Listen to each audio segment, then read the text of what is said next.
it's been, and it's all going to go down today. We're going to decide our champion for 2023, the first ever International Board Riders Club meet.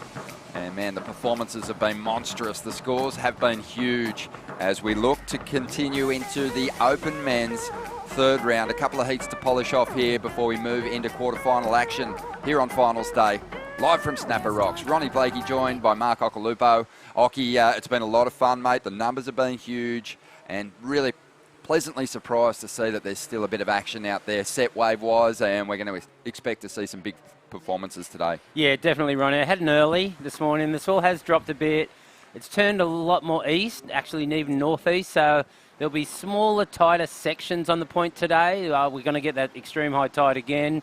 So they'll be sitting a little wider. It's a bit peakier, so more short, compact, but there's still a lot of power in these little waves, so they're going to be ripping. Most definitely. What we saw yesterday was those more underground clubs rising up. We saw a couple of the big name clubs fall out of the mix, in particular North Shore, North Shelley, Snapper Rocks, North Shore, and we saw teams like Point Lookout, who've been on fire all week, really stand up. They're into semi-final action now, and we've got a Point Lookout surfer out there, and Lincoln Taylor, who's been dropping great scores throughout. And in fact, he's the only surfer in this Open Men's Heat whose team's still alive in the World Club Challenge, so an important one for him to get through this. Yeah, really important. You've got to match a surfer with your club in the final, I reckon, to win this thing. Club-wise, and we've got the first rider up and riding. Yeah, Mikey Clayton Brown, this is one of Merriweather's finest, and he's really looking to kind of salvage some pride for the Merriweather team who lost out early in the club challenge, which was a big surprise to people too, because they've been very strong since their inception, really. Yeah, definitely. And let's just talk a little bit more about conditions. You know, we talk about how consistent the Gold Coast is, one of the most consistent spots in the world, but the way the lows move here, they go back and forth, you know, like in Hawaii, for example, the swells usually turn out west if they do, and they'll go north, you know, during the swell period. And a lot of spots just get one direction swell, but we're so lucky here because we started off the event with a kind of sloppy northeast swell that went kind of southeast, picked up, and now that low's kind of moved up a bit, or every time, you know, we get a south swell, it ends up east at the end of it, yep. and vice versa. So we get all angles here, you know, like, I don't know what half of 360 is, but we get those angles, you know, and every one of them. Yeah, we'll have a look at the swell lines rolling in here. There has been some quality set waves this morning, seen some great surfing from those warming up, but let's talk about it. The teams that have a fantastic shot here today in the Usher Cup and are still alive in that World Club Challenge. Let's talk about it. Big individual performances, but in the World Club Challenge, we've got some international teams, and that's great to see. Yeah. We wanted that. Padma have been blowing minds. Wayan Putra, he's been dropping excellent scores every time he's out there. It's his first trip to Australia, and he looks right at home here on the Gold Coast. D-Bar, they were dynamic. They've been also powering through the Open Men's draw as well. Nick Vasicek, for me, has been one of the real standout surfers. Yesterday afternoon, he was brilliant. He was. It's really good to see Nick doing well. It's not his typical conditions. You know, he likes it big behind the rock, but he seems to have that kind of looking like it's an epoxy kind of board that's looking really springy and spicy. And he just hasn't got that barrel. That's not his... I mean, that's his go-to, but he can surf really well on the face too. He can. Point Lookout. There's a team with a bunch of strong goofy footers in it, and they've looked really strong. Mentioned Lincoln Taylor's out there at the moment. They're into the semi-finals. Snapper Rocks, man, they saved themselves. They did. They had an unbelievable finish to their quarterfinal clash. Mitch Parkinson just chewing up so much time on the clock, but making it count with a big pit behind the rock, 9.27. As we cut to live action here and see Merriweather's Mikey Clayton Brown, who bagged a 3.67. So a bit more of a traditional format here, contest format. The surfers looking for two good rides to stay alive and get themselves through to the quarterfinals of this component of the Usher Cup. But yeah, it was fun watching Snapper Rocks. Kobe Enright, you know, really stood up and competed under pressure to keep Snapper Rocks, the host club, in the mix here on the outside at the moment. Oh, uncharacteristic fall there from Lincoln Taylor. It definitely was. He went big. you'll see, hopefully see not too much of that today, but what they're going to be doing, these competitors, is going big, really big on their first turn because the wall's not as stretched out. So you've got to get something in big before it tapers off. Other clubs that are still alive in the club challenge and in semi-final 2, Noosa. Wow, they've really kind of made their mark, I think, as a potential dominant club in years to come with the way that they've been competing. Torquay, they've been really surfing well. Troy Brooks has been one of the standout performers, the highest scoring surfer of the contest. Oh, yeah, sure is.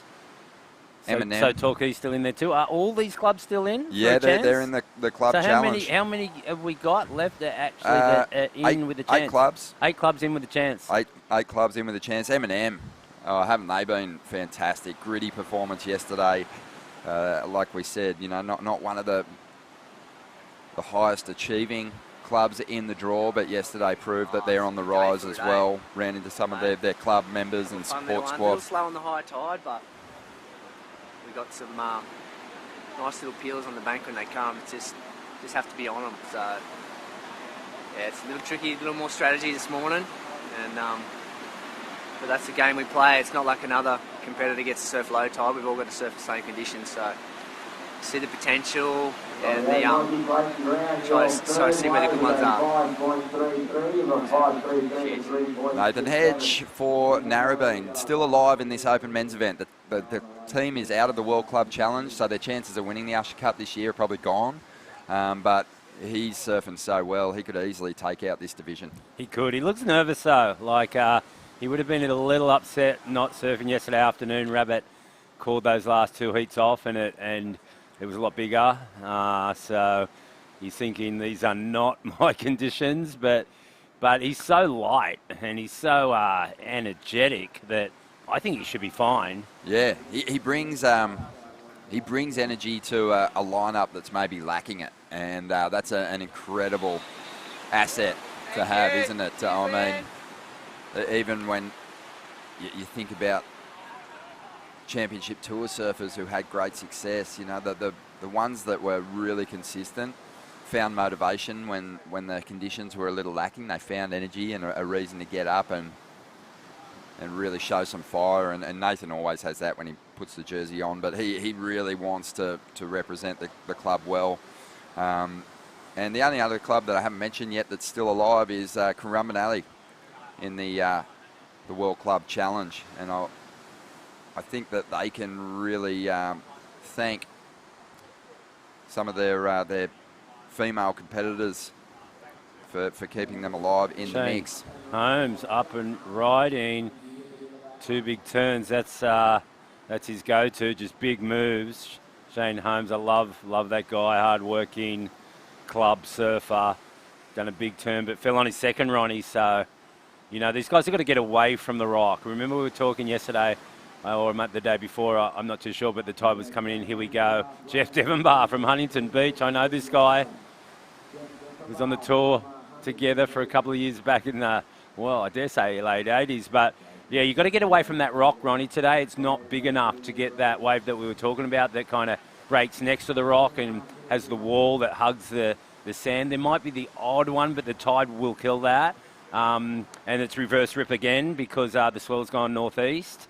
So they've got to be careful. You can get stranded out there, high tide, sitting next to the rock, and there'll be waves wide.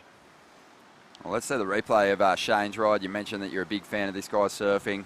Always turns up in a big way for North Shelley when these board riders events are unfolding. And Jeff, he had a great opening round heat in the for the Open men's. Put a couple of decent scores on the board, and he's up again here, Rock.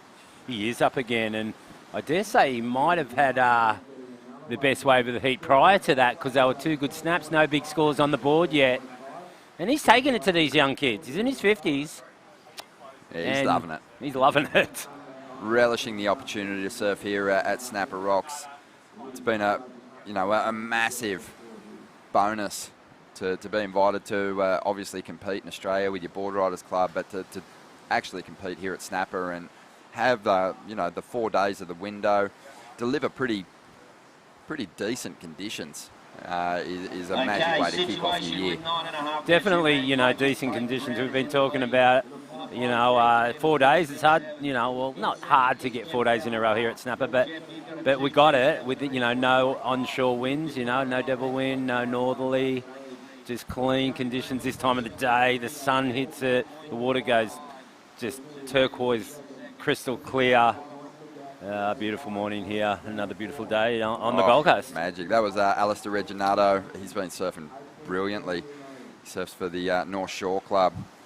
It's a really stacked final heat to decide our quarterfinals for the event. As we see Lincoln Taylor wanting to make a move. We spoke about the importance of this heat for the Point Lookout Club, and Lincoln just hasn't put it together yet. And he's only got 8 minutes to turn this around.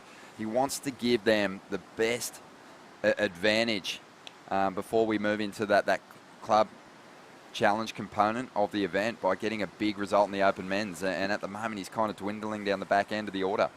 Talk about important. I mean, it's important to find some lip out there, especially your back end. I mean, forehand, whatever, those forehand guys can actually get some nice carves when it's high tide and facey, but those backhand kind of cutbacks do not cut it, and you need to get high, tight, and find the lip preferably.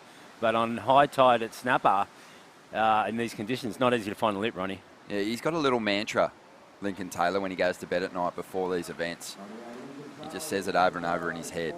Vert, vert, vert, vert, vert, vert, vert. That's his approach on the backhand. He just gets his board so critical in the lip. And we haven't seen too much of his carving backhand throughout the event. And I noticed yesterday when the higher tide was up, he was looking for those verts and he couldn't find them, and as a result he sort of mistimed a couple of sections. He saved himself in the end by finding high quality waves, but he needs to make the adjustment now and just go to those rail turns and just chip away, because it feels like this is going to be a battle of the kind of mid-range scores in this opening heat. You can see everyone's trying to make that adjustment. It's amazing, I competed for so long on tour, and just that backhand kind of half cutback. Here he goes, here he finds some lip. He'll have to go over the whitewash there, and can he get around it? He gets around, but with no wall. But yeah, no, it's amazing, Ronnie. All the years I competed on tour, that backhand kind of half cutback carve gets you probably half the points as a forehand one. I've had so many heats everywhere where I feel like I'm surfing good and the turn feels good, but the judges are not scoring it. It's just a weird thing. It's bizarre, forehand, for that forehand carve, obviously they can lay back and maybe even throw more spray forehand. But yeah, they don't, backhand, they want you to go vert. That's interesting, because as we see here, Lincoln Taylor, he does find that section. He gets that turn in, that money turn again, climbs, gets that board vertical. Now just coasting through the inside. I feel like on these days, just juice whatever you can. He almost could have stuck with that wave. It's still kind of dribbling through to the inside, but those multiple turns on these days, that obviously you want that steep wall, but I feel like this is going to be a pretty reasonable number. Yeah, it will be. Definitely might go into his top two. Just keep him busy. And how about yourself, Ronnie, thinking about managers at night? What did you get up to last night? You go out on the town? Mate, I've been using my time on the coast to catch up with people that I haven't seen in a long time. Last night was hosted by Johnny Gannon, who travelled with Taj Burrow for years, and Winchester from the Padmar Club. He was there as well. We had a nice little feed, and just at Johnny's place. Oh, nice. With his fam, and yeah, it's been awesome actually. Been really enjoying it. It's that's the great thing about this event. Typically at a major meet, those people are kind of part of certain camps, and it's all a little serious, and people are trying to stay focused. But at the moment, we've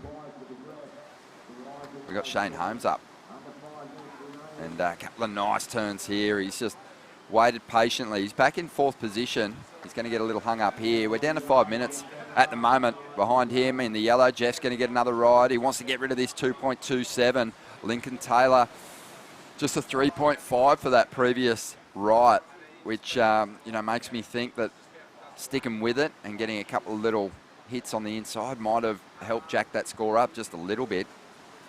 Yeah, definitely. I mean, Oh, here he goes again. Nice first turn. This heat's wide open, Ronnie, and a second one too. Dare say this is going to be the best wave of the heat now. Oh, as soon as I said that, he fell off. Judges don't, take points away when you fall off. They will judge those 2 turns, and I dare say it might be in the 5 to 6 range, maybe. Really cool. I was going to say really cool talking to you about that backhand approach. And if you're feeling like the backhand calves aren't scoring at times compared to forehand calves, what chance has anyone else got? Because yourself, the likes of, say, Bobby Martinez, the Hobgood brothers had nice whipping calves off the top that they could show that variation with. If those competitors were kind of struggling to rack up the numbers with those calving turns, and every other goofy footer is going to have a real nightmare trying to get those big numbers. But here we go, Shane Holmes on the replay. Yeah, Shane, not a lot of wall, but talking about numbers, I believe the judging might, they've been judging high, and the head judge agreed with that. I was talking to Stace Galbraith this morning, and he had to talk to the judges, and they have kind of been judging at club level, you know what I mean, giving higher scores. I believe they're going to pull it back a bit today and try and get excellent surfing, even though the waves have deteriorated a little bit, but that's what I hear. Let's see if it happens. Mikey Clayton-Brown, he's in the lead. Can he better his low score? Because he needs to, I think, Ronnie. Yeah, working his way through this flatter section, hoping that he gets a bit of an oncoming hunk of whitewater to really rip into here at the end of this ride. I mean, great small wave surfing, just doing all the work, manufacturing his own speed, gets that hit in, and it should be a pretty decent number. He'll get rid of the 3.67 for sure. Lincoln Taylor making his move now, 4.7, 3.5. So even with some falls, he's hanging in there at the moment. But this heat's anyone's. It's so compressed, and really anyone could make the jump from the outside the top 2 here. Shane Holmes only after a 3.61. Jeff Daffenbow only needs a 3.71 to get himself up into a qualifying position. So, this is, as we said at the start of the heat, if you've still got your club alive in the club challenge, then these results are crucial, and progressing into the quarterfinals is massive. And Lincoln Taylor's the lone surfer out there whose club's still alive and really got a great shot of winning the Usher Cup title this year, so he doesn't want to drop the ball there. As we see Jeff just kicking out of one, he doesn't see the points in it, only after a 3.71. With 1 minute and 40 seconds to go, he's desperate for opportunities down the line here. As on the outside, Shane Holmes is up. He's the danger man for Lincoln Taylor, only needs a 3.61. He's already done it with these first 2 meat hooks, and he is now just checking his clock, saying, yeah, that should do it. That should get me into the top 2 as time winds down, and the pressure's going to be on Lincoln Taylor here. Oh, point lookout would be freaking out right there. I actually missed the first turn, so he did get 2 in there. So you're calling the score. I think even the carve, bigger wave, ripped into it. Mikey's got the lead at the moment, so Shane's, if he doesn't get the lead, he's really looking to just consolidate that second position and then push the requirement up. So he's just dropped a 6.23, Shane Holmes. Oh, quick. Score went in quick, and so he's up into second. Lincoln Taylor's got to get a 6.14 now, and he is running out of time. Just 40 seconds to go. Mikey Clayton-Brown, he improved his situation, got a 5.6, but here's the replay now of Holmes. Yeah, nice carve. Right there, and pretty big score, but I guess they're just going for big moves today because, like I said earlier, smaller sections, more compact today. Swell's dropped a bit. This is going to hurt Point Lookout's chances a little bit. Getting Lincoln Taylor through to the quarterfinals would have been a huge points bonus. But Shane Holmes and Mikey Clayton-Brown, they're really looking to win back some pride here and get themselves some prize money as Lincoln taps into this one after the hooter. And what a shame for him there. He's been relishing the opportunity here at Snapper Rocks. We're going to take a quick break. Just one more heat in the Open Men's third round to decide our quarterfinals here at the Usher Cup. It's finals day. Don't go anywhere.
Welcome back to the Usher Cup World Club Challenge. Nathan Hedge about to hit the lineup in the last heat of the third round, and this guy, every time he paddles out, he collects some highlights, but he's been great for the North Narrabeen Club throughout the event so far, and really looking to put on a solid individual performance to rack up some points and get some prize money, lift North Narrabeen's status in the leaderboard ratings. But he's one of your good friends, Mark Ocalupo, and it's just so great to see him looking so fit, so cut. And he's kind of had this, massive performance resurgence. He's just throwing it back. It's been fun to watch, and big performance at the CT level too last year. Oh, massive performance there at Chopu, making the semi-finals. And, he's been waiting a long time to do that, the comeback. He's still trying to make a comeback at 50-something. Is he in his 50s yet? No. No. Sorry about that. Mid-40s. Mid-40s, excuse me. Early to mid. But let's see a replay. I know that. Yeah, that was just a quick ride there for Alistair Reginato, who's definitely been one of the proven performers. That's Michael Marchison. I can tell that style anywhere.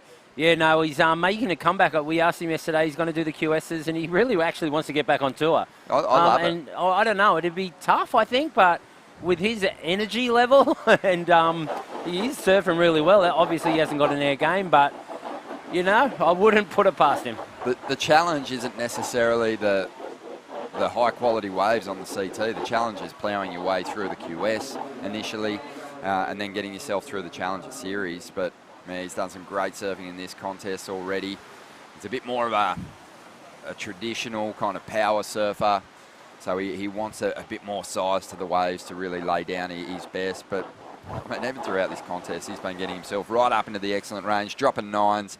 And we'll see if he can do it again here today. But Alistair Reginato out there, he's been strong as well. Micah Margison for Kingscliff. As we see the replay of Reginato. Nice hook there. He's just looking so fit at the moment. Also joining us in the booth is Cooper Chapman. And Coop, you've been watching Hogg and competing alongside him in board riders events for years. Mate, what an animal he is, and just, I guess, the spiritual leader of the North Narrabeen Club at this level. Yeah, I mean, Hedgie's been the forefront surfer for North Narrabeen for what feels like since I was in the womb, pretty much. He's been there since I was a little kid, getting to watch him as a Grom, and then now getting to compete alongside him. It's been really special. He's been a great mentor to me. I got to spend a bit of time with him last year. We did a few of the QS events together down in Pacific Palms. Boomerang. Down in Boomerang. We stayed together and spent a bunch of time together. I had him on my podcast, had a really good chat, and learned his story quite well. And yeah, it's just super inspiring. Like Ox said, he's making this big comeback now, which is just epic. And I know now what his why is, and it's for his daughter, which is really special. Yeah, I love that. As we see Alistair up again. Had a 5.83 just moments ago, wasting no time here, Rock. This guy, he's just had so much spark every time he surfed throughout the Usher Cup this year, and he's found it again. He has, I was looking through the draw after I had a surf this morning and kind of picking guys that will suit these conditions. He was one of them for sure. I actually, Micah Marginson, I actually talked to his dad last night. He's actually taking care of a farm near Southwest Rocks at the moment, a little inland from there, so he's not up here.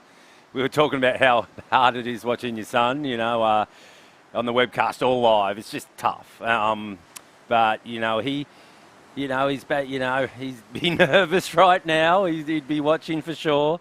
Like I say, Margot being one of my best friends. We only surf when it's perfect. The last surf we had was out at Tweed Bar in really good conditions, and this is Micah. Wishing he'd have a wave like this right now in his heat.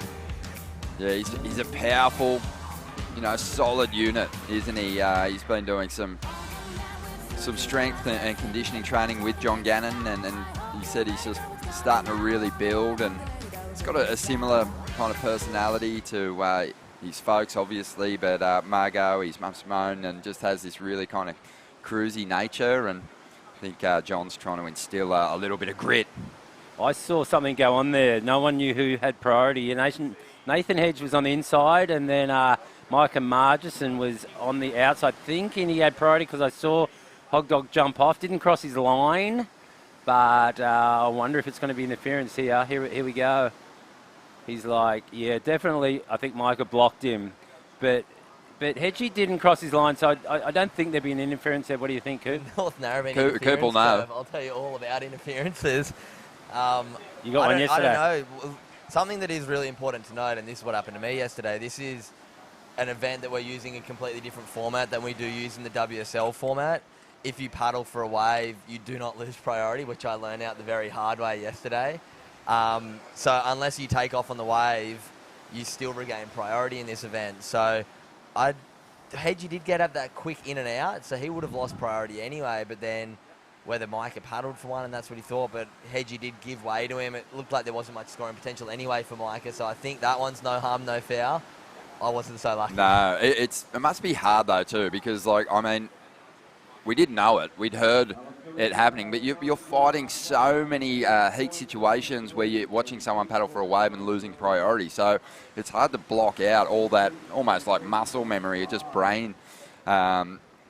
Is full. Just the trend of just watching that unfold and playing that cat and mouse game in a sort of more standard competition format. Well, I'll tell you exactly what happened to me. So for anyone listening, as we see this wave here, Nathan Cook, D-bar surfer, was on fire yesterday.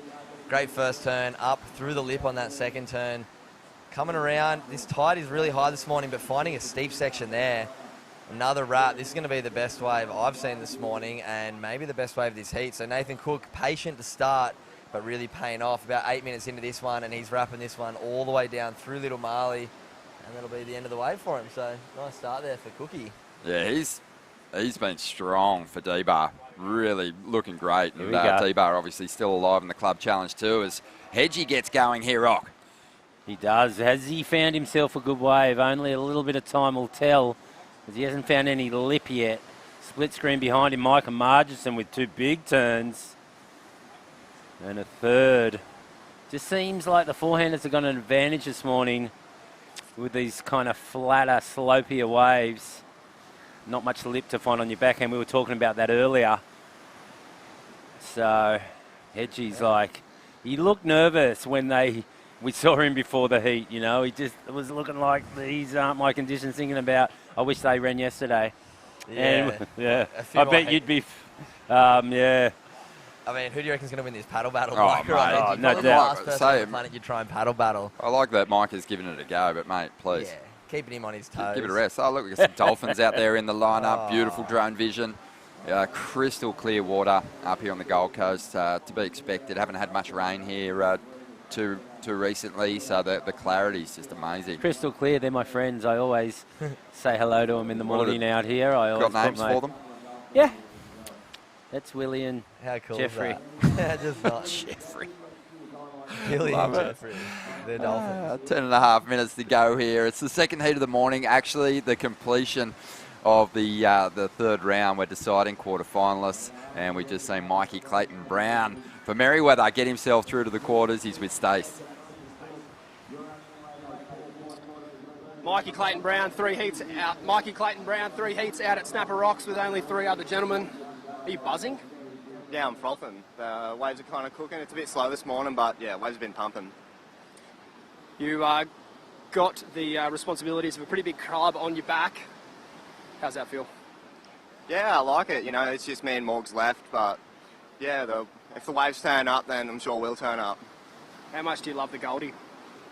I'm actually not a huge fan of the Goldie, but when the waves are really good, you know, you can't complain. Well, you won't be getting any waves out here anymore. Thanks, Mikey. Mikey Clayton Brown. You got to love the honesty. Yeah, he's a Merriweather boy through and through, but you know what? He is, you know, now tasked with representing the Merriweather club because they did fall out of the mix in the opening round of the World Club Challenge, which was devastating for them. But they do still have Mikey and Morgan alive in the mix, and both those guys are capable of going all the way, so we'll see how it all plays out. Out there at the moment, you know, we've got Nathan Cook, you know, much like the first heat where Lincoln Taylor was out there as an open surfer whose club was still alive in the World Club Challenge. A big opportunity here to get himself into the quarters, and that's going to give them a massive advantage. Yeah, for sure. Massive advantage. It's got to happen if you want to win this thing, I reckon. He's already got the 727, as Coop said. He picked it when Cookie finished off his opening ride. 727's put him in a great position here. It's one of my... I love Diva. I've got a soft spot for them. I think I was saying that earlier in the broadcast, but, you know, if anyone would win this event or whoever does, I'd really... My favourite's Snapper, obviously, but second is D-Bar. Yeah, D-Bar, you know, a lot of the members of the D-Bar club, friends, it was a breakaway. It was a breakaway. A lot of them were competitors here at Snapper Rocks. It was a breakaway. Mike, he's gone left. Oh, wow. I don't know why, First left we've seen. First left we've seen in the event is on the outside. Alistair Reginato, I think he maybe had the smarter option. The rights at Snapper are typically a little better than the lefts. And that was so weird. His hog dog, don't count him out. He's going to get a score, and like with 7 minutes left, he needs something in a high 7-point range to get himself up into the lead. Yeah, I don't even think he betted one of his lows. He's really frothing out here this morning. I don't know why Michael went left. I actually took it left this morning just for fun, but Coops, I mean, yeah, left's at Snapper. Left's at Snapper, maybe not the best option, but Micah really just trying to put something on the board behind his 6.23. That one is not going to give him much, but great first turn there for Alistair Reginato. As we see Hedgie having a paddle. He's not going to lose priority for that, though. You're kidding me. Funnily enough, no losing of priority. So if your first priority and you did that... Because he didn't block anyone, he doesn't lose priority. He'll go priority. back out with his priority? Yeah. It goes against everything you guys as competitors like when you were talking about muscle memory. Yep. Like, it's hard to shake guaranteed you see someone paddle for a wave and you know you're in over their priority. So even Hedgie, I think, was going, do I still have priority? I saw him looking over his shoulder. Look, they're all looking. Yeah. They're all going, what's going on? What's going on? And it's like, you got to remind yourself. All the clubs were made aware, all the competitors were made aware of that rule, but I think, as we said, you're just fighting so much. Look, they're just going, what's the deal? He paddled for a wave, he didn't get it. And Hedgie's going, that's right, boys. That's right. I'll maintain that priority. Yeah, put their hands up, going, you guys serious? That's when you have no idea what's going on. You start waving your arms around, just going, what is the deal here? But Alistair Reginato is starting to light up. You know, he's had true form. I will say that Alistair has been able to manufacture really decent scores. I don't think I've seen him on a high-quality set wave yet. I think this is a guy that's capable of dropping excellent numbers, even if they do pull back on that scale a little bit today. He's just on. He seems to be building towards a big qualifying series campaign. He's got all the moves, but I think other than that, he's just one of those up-and-comers who's starting to get into that zone where, with the jersey on, we're seeing his best surfing, and I think that's what most competitors are trying to get to. Yeah, I really think Alistair and Xavier Huxtable are two that first come to mind who have so much raw talent, and seriously, if they're on good waves, are almost unbeatable. As we see Alistair right now, big turn through the lip, finding a really steep, here's that wave you're looking for, Ronnie. Big 3-turn combo to open this one up on the high tide. That's one of the better waves I've seen this morning, and like you said, he has some of their best surfing in this event, and put him on the right wave, and that's going to go up to the excellent range. Yeah, and that wave was wide. These guys, even though they're sitting a fair way from the rock, I'd even go wider. Today, you can't go too wide, because actually this morning when it was lower, I got a good wave at Rainbow and it was better than the wave I got at Snapper. So I don't think you can go too wide today. And here it is. Wide guy. Rostradamus. I kind of could feel it coming, but I really do love it and appreciate it when a surfer delivers after you've been kind of talking them up. Yeah, you do. Yeah. It's the best. I picked him. I saw it in the draw, and I'm like, these conditions suit him. And Hog Dog's waving his arm here, thinking about priority. I'm not too sure, but yeah. Well, don't worry. They get plenty of decent waves up there on the Sunshine Coast, but from my experience travelling up there, it is just a little less energy and push than what you get down here in the southern parts of Queensland. And I think, you know, when people have that kind of small wave upbringing and they've manufactured their own speed for such a long period of time, when they get a little bit of energy, and it's given back from the ocean, they tend to take it and turn it into some pretty incredible stuff. Like the Florida guys, right? Exactly. I know where you were going. Yeah, and there's something in it, isn't there? There's something in when you can read a small wave so well, when you can translate that onto a bigger canvas, it works well. Not that we're dealing with big conditions today, but it's another high range 6 for Reginato, who's in a great position now. Nathan Cook's got the single highest best score of this heat. Micah Margison's got a 6.27. He's kind of in this as well. Nathan Hedge is trying to make up ground though. Yeah, he is. He is a set to Micah. He's must be kind of in priority, him or Nathan. So these guys both need scores. There's a wide set coming. Here's Micah. Nathan's going to use his priority, and he needs to go big here, and he does. It's a big first turn. Does he hit the lip? Yes, he does. 2 turns.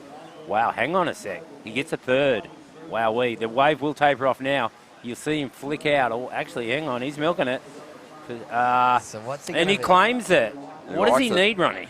He needs a 7.31, but Whoa. Nathan Cook, though, is looking to replace, next to nothing, 4.37 to improve his position. So Nathan might need another wave here. Hedge, that is. Oh, Hedgie's going to come close here, I think. 3 big turns out the back. What do you reckon, Ike? I think it's close. I think it's right there. I mean, the judges were talking about putting the scale down, and if they did, maybe not. But let's see Micah Margison doing a nice roundhouse cutback. He needs to score 2. He's got a 6.27. That one's not going to do it for him. It just fades away to nothing. Just under 2 minutes to go. Great lineup of surfers here on finals day. Also, we've got some big names joining us in the commentary booth as well. The Ain't That Swell boys. No way. Jed Smith. Yes. And Vaughan Blakey are going to be stepping in and working you all into a frenzy as we look to crown our champions this afternoon. Nathan Cook there just has a look at one. That's great. So we're going to share it all around today. I'm going to be home soon. Big shout out to Jonah, Jay, Jasper. Well, J-Boy too, but I don't know if he's listening yet. Jasper and Java, I hope you've been good boys for Jonah, my middle son. He's starting to surf really good now. It's going to be he's going to high school this year, and Jasper's going to big school. I'll be home in a sec, boys. He's Shelley. Yeah, we're getting excited about the next clash. Is that heat done? Quarterfinal 1. Who got through, Ronnie? No, it's still going. Sheldon Simkus is going to be surfing against Tim Chalmers, Here we go. Zeb Stokes, and Will Droomer. But right now, Micah Markison trying to make his move. Nathan Hedge didn't get the score he needed to get into second place. He got a 6.83, so he's after a 4.82 at the moment. Micah, he was chasing a 5.38 out of that ride to get up into second place. We didn't see the start of it. Nathan Cook for D-Bar in second spot at the moment. That'll be interesting. Yeah, Let's see. Here we go. Well, Pretty nice decent first turn turn. there. Nice But cutty. like I say, I mean, they didn't give Nathan the score. They went low on him, so are they going to go low on Micah? Maybe not the score. What was Maybe. it? What does he need? 5.23. 5.38. 5.38. Yeah, well, He might do it. We'll maybe. see. I'm hoping for him. I'm hoping for Okay. Margot. Reginato up again, leading this heat. Couple of 6s in the bag already, can afford to push things as this one comes to a close. Nathan Hedge does get to his feet before the hooter. He needs a 4.82 out of this ride to get himself ahead of Nathan Cook. This wave's growing down the line. There's a bit of foam on the face. No dramas for the hog as he gets on a bit of a roll now, getting that nice rhythm happening. This wave standing up for a couple of hits down the line. Nice little tap there, and not done with this one. Putting everything he's got into this ride. He's really trying to manufacture a score out of it. I knew we'd Needs see a a claim. 4.82. I knew the claim was coming, Coop. Yeah, I mean, he gave it everything. Hedgie will fight until the dying breath. And he did it just then. We'll wait and see what the judges think. He wasn't looking for a huge score. It was pretty small. Did he get something big at the start? A bit flat first turn. Wave goes a bit sudsy. He does about 15 turns on this wave, but there wasn't a big impact one. That one was nice, built some speed. That was probably the best turn on the wave. He did get plenty of them. I'm going to leave that one with the judges. I'm obviously biased. Good friend of mine, Nathan Hedge, fellow club member at North Narrabeen. Bias, So you're always talking it down, mate. Oh, yeah, true, I was. But, hey, we'll see. No, look, I think he did a lot of work on that wave, and it's just going to really depend on how much credit they're giving those turns. It was a flat wave. He surfed it incredibly well for what it was, but it's going to be close. I mean, the comparison's going to come with Nathan Cook's 4.37 because he needs a little bit better than that. So waiting on that number to come through. This is going to be intense. Quarterfinal spot up for grabs. And the number is in, 4.93. And Nathan Hedge, he shows that determination, that fight once again to get himself up into the top 2 and qualify for the quarterfinals. And he is just getting the word right now. You know, that's not celebrating a magic ride. That's celebrating staying alive in the event. Never chasing that prize money. Never! And never give up, he says.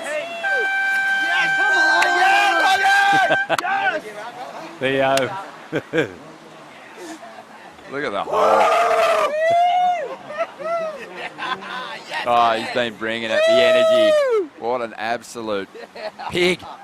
Competitive pig, he loves it. He won't give up.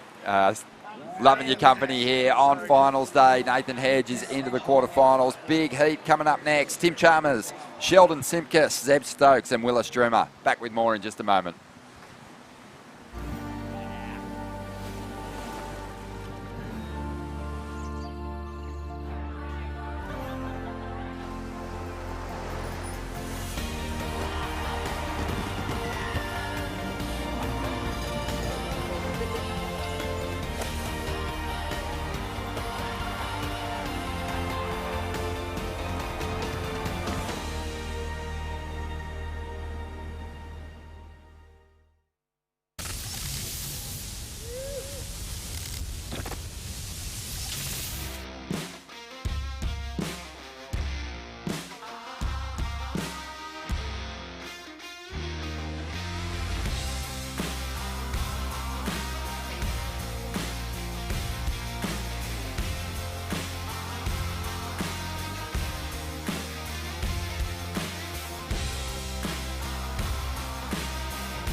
Yes, we're back in the booth here with two of North Narrabene's absolute finest, the Hog Dog, fresh off a classic performance, mate. Talk us through it.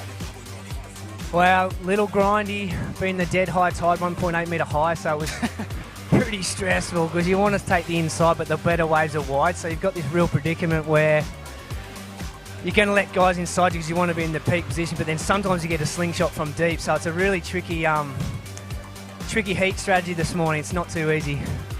Mate, I've been loving the variety you've been putting up, so many different kinds of backside manoeuvres, and the judges have been loving it too. Yeah, I guess this morning was sort of a little more grindy. I wasn't able to sort of showcase things there, but yeah, it's something I have been working on, and it was some feedback I got from the last season's work, and good to come into a new season, just showing a few different turns and show the judges in the surf industry put the work in the off season.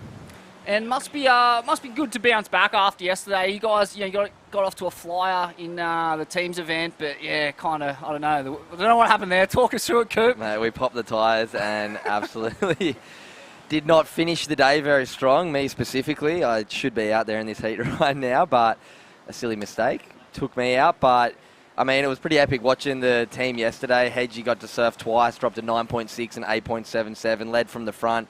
No step out of place for you yesterday. You got to surf today. The conditions were obviously not as pumping as they were in the afternoon at the low tide. How did the tactics change having to go to bed last night? It's not going to be low tide and pumping in the morning, but you want to make it to the afternoon. Yeah, how'd you keep the head on for that heat? Well, yeah, Coops, it was a real, I had to just be aware that that's out of my control and not to put any, wasted energy into what the scenarios are. I landed in heat 8, the comp's called off at heat 6. Really wanted to surf because it was low tide coming. I knew it was going to be sort of better waves for me, but there's some things you can't control and you don't bother wasting any time and energy on things you can't control. So. And here we go. We're watching the replay of this last one. So you needed a 4.83. First turn was a little flat, and then this thing gave you that bonusy, the slingshot, the line up down the line, and what's gone through your head right here? Well, it was just, I'm glad it had a little bit of a grow on it. It's a little bit of a speed run. I just thought, I knew they were giving 3s and 4s for not too much, so I thought if I can just milk it for everything it's worth, and then try to sell it on the end right there. Yeah, I mean, it was just one of those things. It was 2 little waves. I think there was like 3 seconds to go, so it always feels a lot better when you get it with just a couple seconds to go. So, yeah, stoked to get through that one. Hopefully it gets a bit better as it gets a bit lower through the day. Yeah, I feel like the conditions obviously going to get better. The tide yesterday, as it drew out, began to be some of the best 2 to 3 foot waves you can almost dream of for a surf competition. It's an absolute privilege for us to get to surf the iconic Snapper Rocks with just 3 other guys out. That's something I, last night, went to bed pinching myself with obviously a bit of disappointment about my interference. But my dad called me right before bed and he was like, "Are you going all right, mate?" Like, obviously pretty hard one to swallow. And I sat there last night and I wrote down my 3 gratitudes for the day, and I was like, I went surfing at Snapper 3 times today with no one out, and in 4 waves I caught, I got 3 7-point rides and an 8-point ride, and that just means that I got to surf open face, beautiful waves with no one out, and I was like, I can't be too disappointed in a one silly mistake to ruin a bloody great day. So yeah, I mean, as today goes on, the conditions going to get fun again. I kind of was going to bed going, tomorrow's not going to be as good, so it's all good that I lost, but now it looks like it's going to be all time again as the tide draws out today. But yeah, what are your plans? Not having to surf in the teams event, obviously it would have been nice in the teams event, but being able to put all your energy into the individual event, maybe a little bit of a, you know what I mean, a swing of favour in your side for the guys who have to surf double duties today. Yeah, Coops, I think maybe a little blessing in disguise. Like you said, you can focus just on the one task and keep it pretty simple. You know, I think it's just keep things really basic today and just try to identify, you know, what my recipe is going to be to get through the day the best fashion I can, and you know, just enjoy. Like you were saying, I love what you just mentioned then about just a gratitude to be down here to surf Snapper Rocks and no one in the water, and you know, what a privilege to be a part of this charity event. It's got such a great vibe and feel to it. It's a beautiful Sunday, strip it back. I mean, we start surfing because we love it, and that's why we're here and we get to surf. So, oh, how look good's out. that? Shelley, the event favourite, open up with a nice little hook, couple little hooks on a burger section, gets a nice third hit there. That was, yeah, that's going to be the best scoring wave of the heat so far. Yeah, and out behind him, Zeb Stokes from Kawana in the yellow. Bigger wave, but that thing just swung a little bit wide off the bank. It kind of is re-going. I'm just watching Hoggy point out to the edge of it, and that thing had a little double up off the end. Didn't quite see it out of his peripheral vision just then. As we see a replay here of Sheldon Simker's first turn, tight in the pocket, little snap, carves it tight once again, and he sees this one about to close out, so goes hard into that third turn. What do you think of that one? Spicy pedas to man. That was sick. But, mate, I've got to say, yesterday, watching it at home on the broadcast, one of the most entertaining days of surfing, competitive surfing I've ever watched. I thought the format was on point. I thought the performances were on point. The waves obviously came to the party. It was pretty much cooking, like just little nuggy tubes and plenty of scoring opportunity. And, mate, they call it the Usher Cup, but they may as well call it the Punter Cup, because there is just blue-collar grinders for days. Shane Holmes, yourself, Hoggy, just like the battler, the grit merchants. Oh, my Lord, it was Russ Maloney. Mate, there was plenty of just A-grade blue-collar performances yesterday. Yeah. How about this one from Zeb Stokes, boys? I'd say he's on the epoxy, he's flaring. This one he's put together. The timing's been a lot better on this wave, and he had a few steep sections which he really connected with, hey? And that was under priority too. We saw him just catch that wide one and then pick that one up just underneath everyone. With this high tide, it is very different to yesterday afternoon. You can see sitting out the back the other 3 surfers not even seeing this one, but nice first turn in the pocket, and then it gives him a nice steep section here. Second one, and 3 in a row. The judges are going to love this. This is one of the first waves I've seen today that actually stood up for 3 or 4 turns back to back. Most of them have been one big turn, connect to another big turn. That one had quite a nice bit of flow to it. Plenty of flow, no transitional moves. Yeah, Jed, coming back to what you were saying about the format and the blue collar, you know, the surfing, the true grit. I mean, what an incredible event for the Groms to get a chance to surf against some of the heroes and put the rash on and get to surf snapper, it caters for everyone, for the Groms, to some of the overseas competitors that come here. They've probably always watched the Quickie Pro and seen many clips of the Cooley Giants surfing here, and to come and put a rashie on and get a taste of the action. It allows for that experience, that otherwise you wouldn't get. It's hard enough to get a wave out head, let alone to get a heat. So, what an incredible opportunity for everybody. I think that's why it's such good viewing too, because you get to see all the different levels and everyone get a crack at it. And the surfing, snapper is the queen. It's the jewel crown. And when it all comes together, the good value, the charity event, good cause, it's just insane, isn't it? So insane, yeah. And I mean, just so good to see some of those forgotten heroes, those old school QE legends. And as we see, surfing green, nice little slash out of the top there. So the third section there, that was a big hit. Yeah, and this is an important wave. Torquay are well and truly looking good for the whole event cup, and Willis Droomer finishing that one, and Sheldon Simkus with the club sandwich out the back. Action is heating up right now, and somebody who seriously went mad in that last heat was our surfer in the orange singlet in the last heat. Alistair Reginato, he's down on the beach with Stace Galbraith. Tell us what he thought, mate. Alistair, obviously individual format, but do you carry that team pressure into those events? Absolutely. Kind of motivates you to get going a little bit harder. So yeah, definitely like to think about the club when you're paddling out in the water. It gets me psyched, and I love it. Certainly brings out the best in your performance. Between this and the ABB, you're on fire. It's pretty nice. I don't know, having the president and all the boys here supporting gets you pretty frothed up. So yeah, I usually love these events, and it's proven to be pretty useful in these fun ways. What's the plan for the year? Regional series? Yeah, getting ready for that. Pretty excited, so have a really good crack at the regionals and hopefully be on the Challenger. We certainly hope so too. Well done, Alistair. Oh wow, nice little exchange there.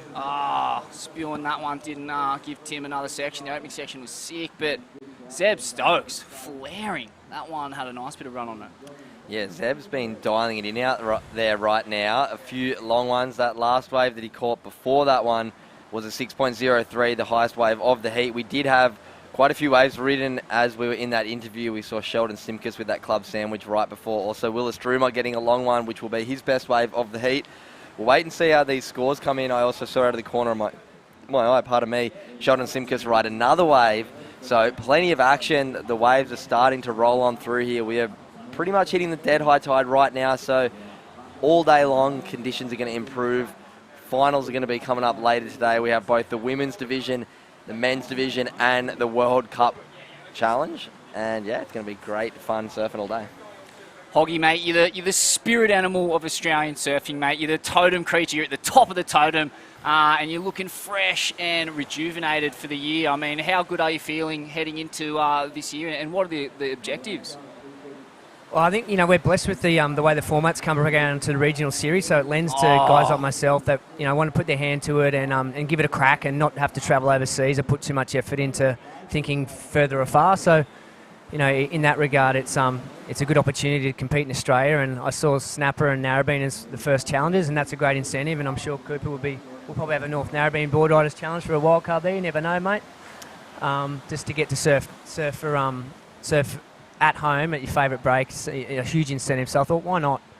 While we are talking about Australian surfing and the year coming up, I want to look back and apologise on the commentary yesterday, and I left out Connor O'Leary and Caltex Callum. We're talking about new guys on the tour this year, even though they've had years on the tour. I did leave them out of a conversation yesterday. So, we've got a really strong force coming onto the Australian World Tour this year, and good luck to those guys in pipeline. Yeah, it's exciting, man. The solidarity and camaraderie of this new generation has been a big boon for Aussie surf fans, and I feel like you've really galvanised that, Hog, or at least played a role in it, man. Just kind of, just showing them what the culture of Australian competitive surfing is and what it's about, the passion, the commitment, the work ethic that's needed to succeed at this level. It's unreal, man, from a fan's perspective to see that come back into it. I feel like it kind of went missing for a bit, but I thought we're back in the pocket. Yes, maybe when we're talking about blue-collar guys too on the tour this year, Jacko Baker. Let's trot Jacko.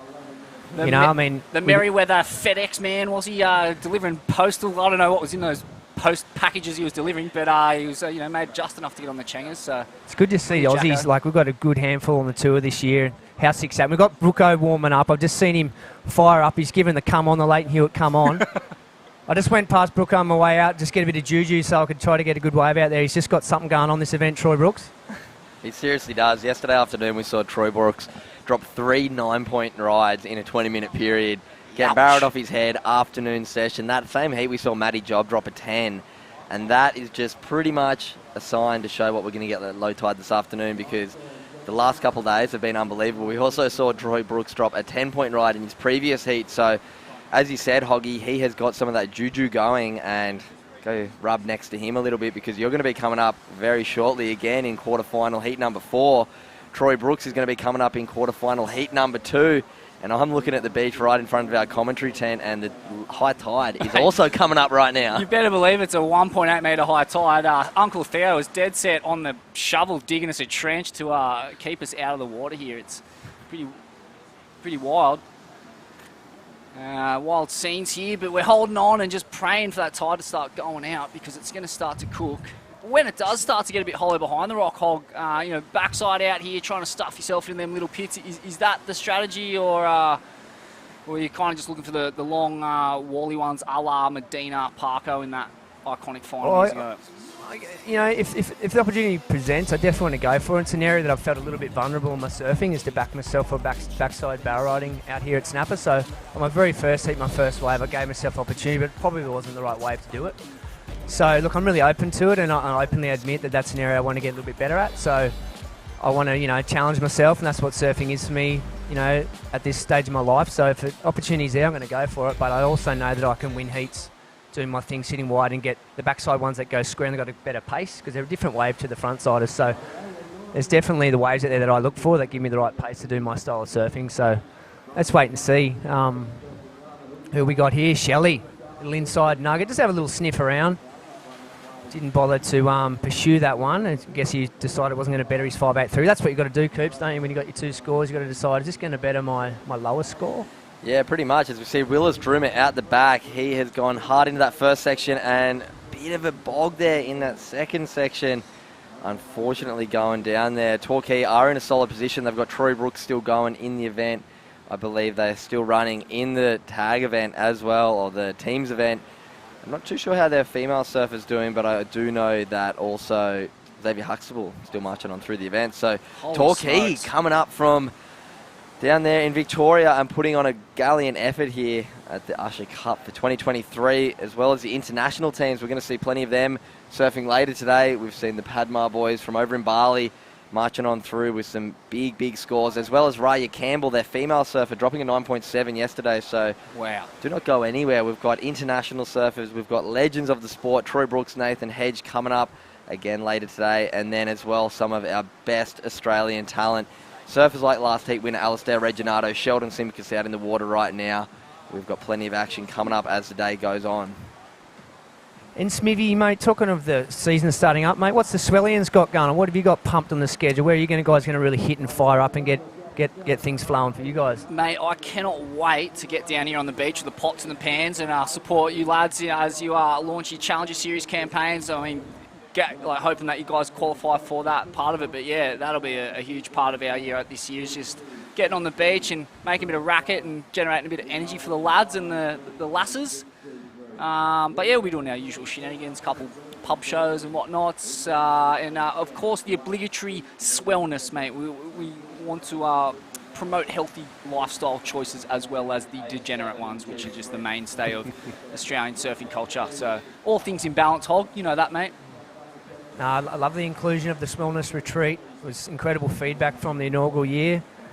The rain came down, but I think that made it, everyone decided it is what it is, and just to make it, an incredible time. And despite the weather, you guys got on with the show, and it connected everybody from what I saw, and everyone that I spoke to said that they've had a really enriching, connecting kind of growth few days, Yeah, an opportunity to really reconnect and recharge en masse, like just charge your batteries like they've never been charged before. You come out of that like in a state of elation, and it's all created by a completely natural methods and healing modalities. It was so powerful. I've never experienced anything remotely like it, and you know, it was a social experiment. We didn't know what we were doing. We were a couple of imbeciles from, you know, what do we know about anything? Good on you guys. I think it's epic. Obviously, myself in that wellness space, it's so cool to see you guys who, like you said, might be known for your shenanigans, but also at your core, are just trying to give people a better life, as much as it's through comedy and some absolute hilarious podcast episodes and live shows.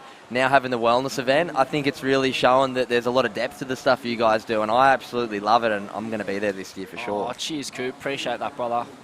And wow. Timmy Chalmers, no stranger to a right-hand point break, just a couple of points down at Cabarita. He had a stellar heat yesterday. He's flared up on that one. And boys, did you get a little replay of Brooko coming down the promenade there? He's kissing babies. Oh. He's got media PR, you know, doing interviews for him. He's just...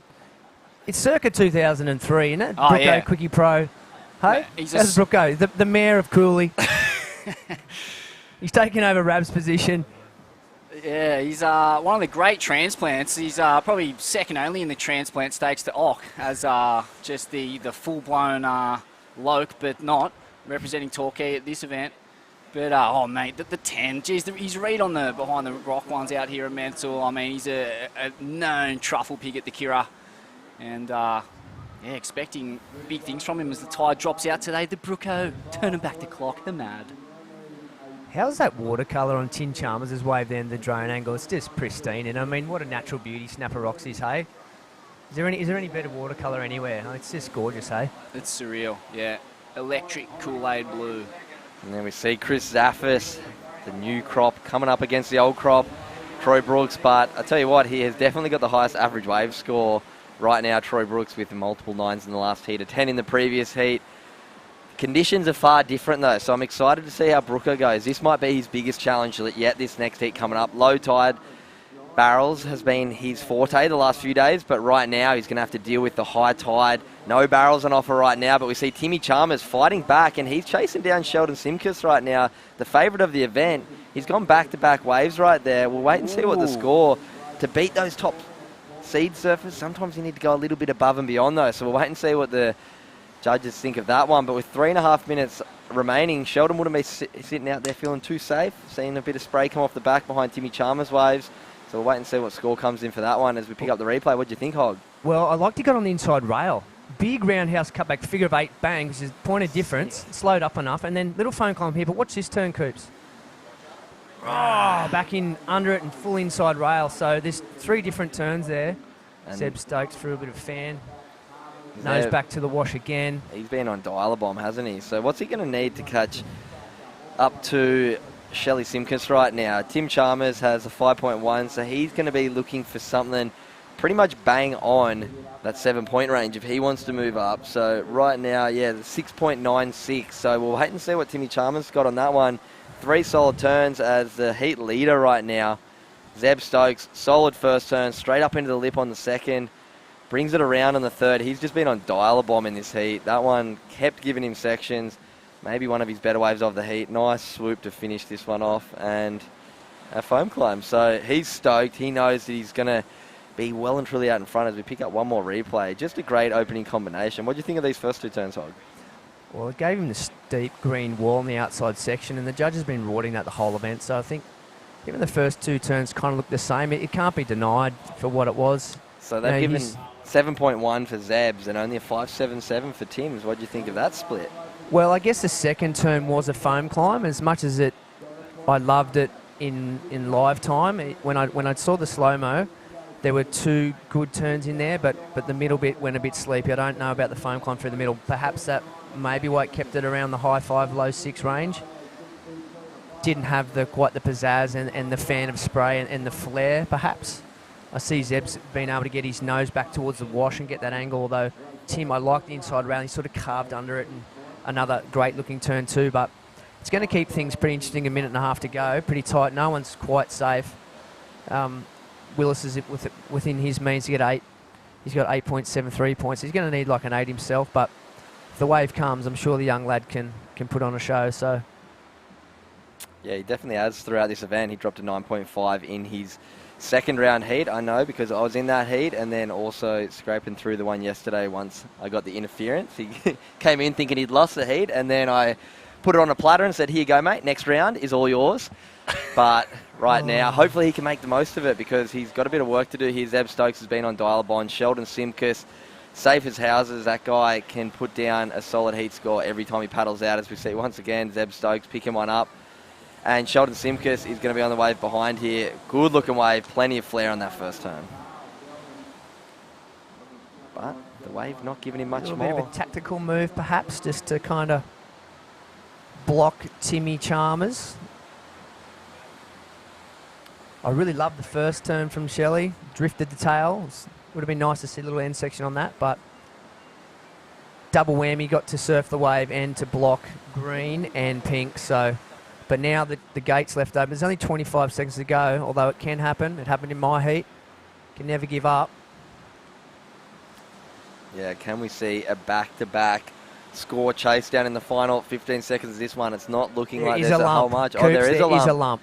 Who's on it? Here Timmy we go. Chalmers. Who Here he else? goes. He's lowered his requirement. now that was is a big. huge turn. But the foam The climb foam, there. again, Caught he's going to behind. need a big Too many finish on cutties. this one. Can he get a big finish? That first turn was huge. That was and pretty the sick. layback. What's he going to need? So he's going to need a low 6. He's going to need just above Shelley's 6.23. He's going to need about a 6.4. For mind, I think if he could have got the second turn rather than that weird sort of foam thing where he got a bit caught. Same I reckon, thing happened to you him, know? yeah. The first turn was probably the biggest turn he's done this heat. That's true. Little layback to finish. I'm glad I'm on the commentator's couch for this one. I don't envy the judge's job at times, I'll tell you that much. Yeah, they've definitely got to cut it out for them today. Here we go. Let's pick up the replay. Flies down the line, and this turn, big driving carve. Overcommitted.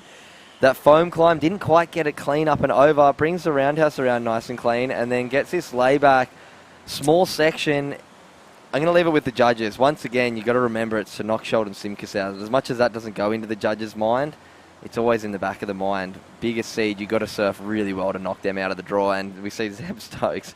He has just had the dream heat. On a heater. Every single wave, he's been given opportunity to throw down big turns, and he's got some big scores. So we'll leave it with the judges. Timmy Chalmers looking for a last score to close out this heat. We're going to say goodbye to Nathan Hedge. He's getting ready for a heat coming up. I am Cooper Chapman in the booth with Jed Smith, and we're going to head back to an ad break. We'll be back with quarterfinal number 3 very shortly. Quarterfinal number 2.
Wild. Cooper just bringing me up to speed with yesterday's fracas, controversy. I mean, mind melt, whatever you want to call it. But yeah, that's hard luck, man. After surfing the heat, that consummate to go down in those circumstances. Bit of an awkward one, teething problems. Bit of a brain fart, and something that I had Ronnie say to me, we won't talk about it and save you the embarrassment. But to be honest, I'm going to own it. We all make silly mistakes here and there, and as we see, Troy Brooks up and riding, not in the barrel on this wave, but flaring the fins over that foam section, bringing it back to old Quickie Pro days on the high tide. Just a 2.67 on that one, not up in the 9-point range like all of his waves yesterday. But yeah, as you said, I thought about how I was going to approach talking about my interference from yesterday, and I'm going to own it. Stuff happens. I surfed a really good heat. To be honest, I was carrying a bit of insecurity going into yesterday. I haven't been surfing anywhere near as much as I used to. Obviously, taking myself out of this surf career at the moment, as we see surfer in yellow, Morgan Siblick up and riding. Nice first turn, getting the roundhouse, and this one Looks like it might give him a bit more juice down the line. Roundhouse one more time, looking for this steeper section, and here it is. He's going to build up a bit of speed and give us just a pull-off. Oh, he was winding up for a big old meat hack, but no, just a kick out. But yeah, so as I was saying, I was carrying a bit of insecurity in, but yesterday I caught 4 waves and 3 of them were 7s, 1 was an 8, so I was like, you know what, I've still got it. And then as well, I've always carried insecurity about my forehand carve. I've always felt like it wasn't something that I could score on, and I got an 8 for a carve and 1 little turn yesterday. Amazing. So as much as I was bummed that I'm not out there surfing today, I'm also stoked that I got the opportunity to surf all day yesterday at Pump and Snapper, and yeah, get to come down and call some heats with you today. I'm pretty stoked about that. I've never got to call heats with you, and you're somebody who I really look up to. I think you're one of the most hilarious, but also one of the most insightful and articulate commentators on the surf, I guess, realm. Appreciate that. But, and yeah, here we are. The respect is mutual as we see Chris Saffis winding up and a nice flary little hook. Another one as this wave gives him another little bonus section. Pretty lateral surfing, but he's going to get an end bowl here. Getting a lot done. Yeah, Chris Saffis spent time on that Challenger Series last year, one of Australia's finest. He knows how to surf a heat, and he's going to finish off this first one with a strong little layback snap. He's got his first wave in the books. We are running 25-minute heats from the quarterfinals onwards. So a bit more time for the surfers to deal with this high tide right now, but we have a stacked heat on our hands. Morgan Siblick, Chris Saffis, Matty Job and Troy Brooks, some of the finest surfers here in Australia as we see. Bit of a replay here for Chris Saffis. Plenty of roundhouse cutbacks on this one, but still lots of work done. He'll get his first score on the board and be heading back out the back to try and find some more.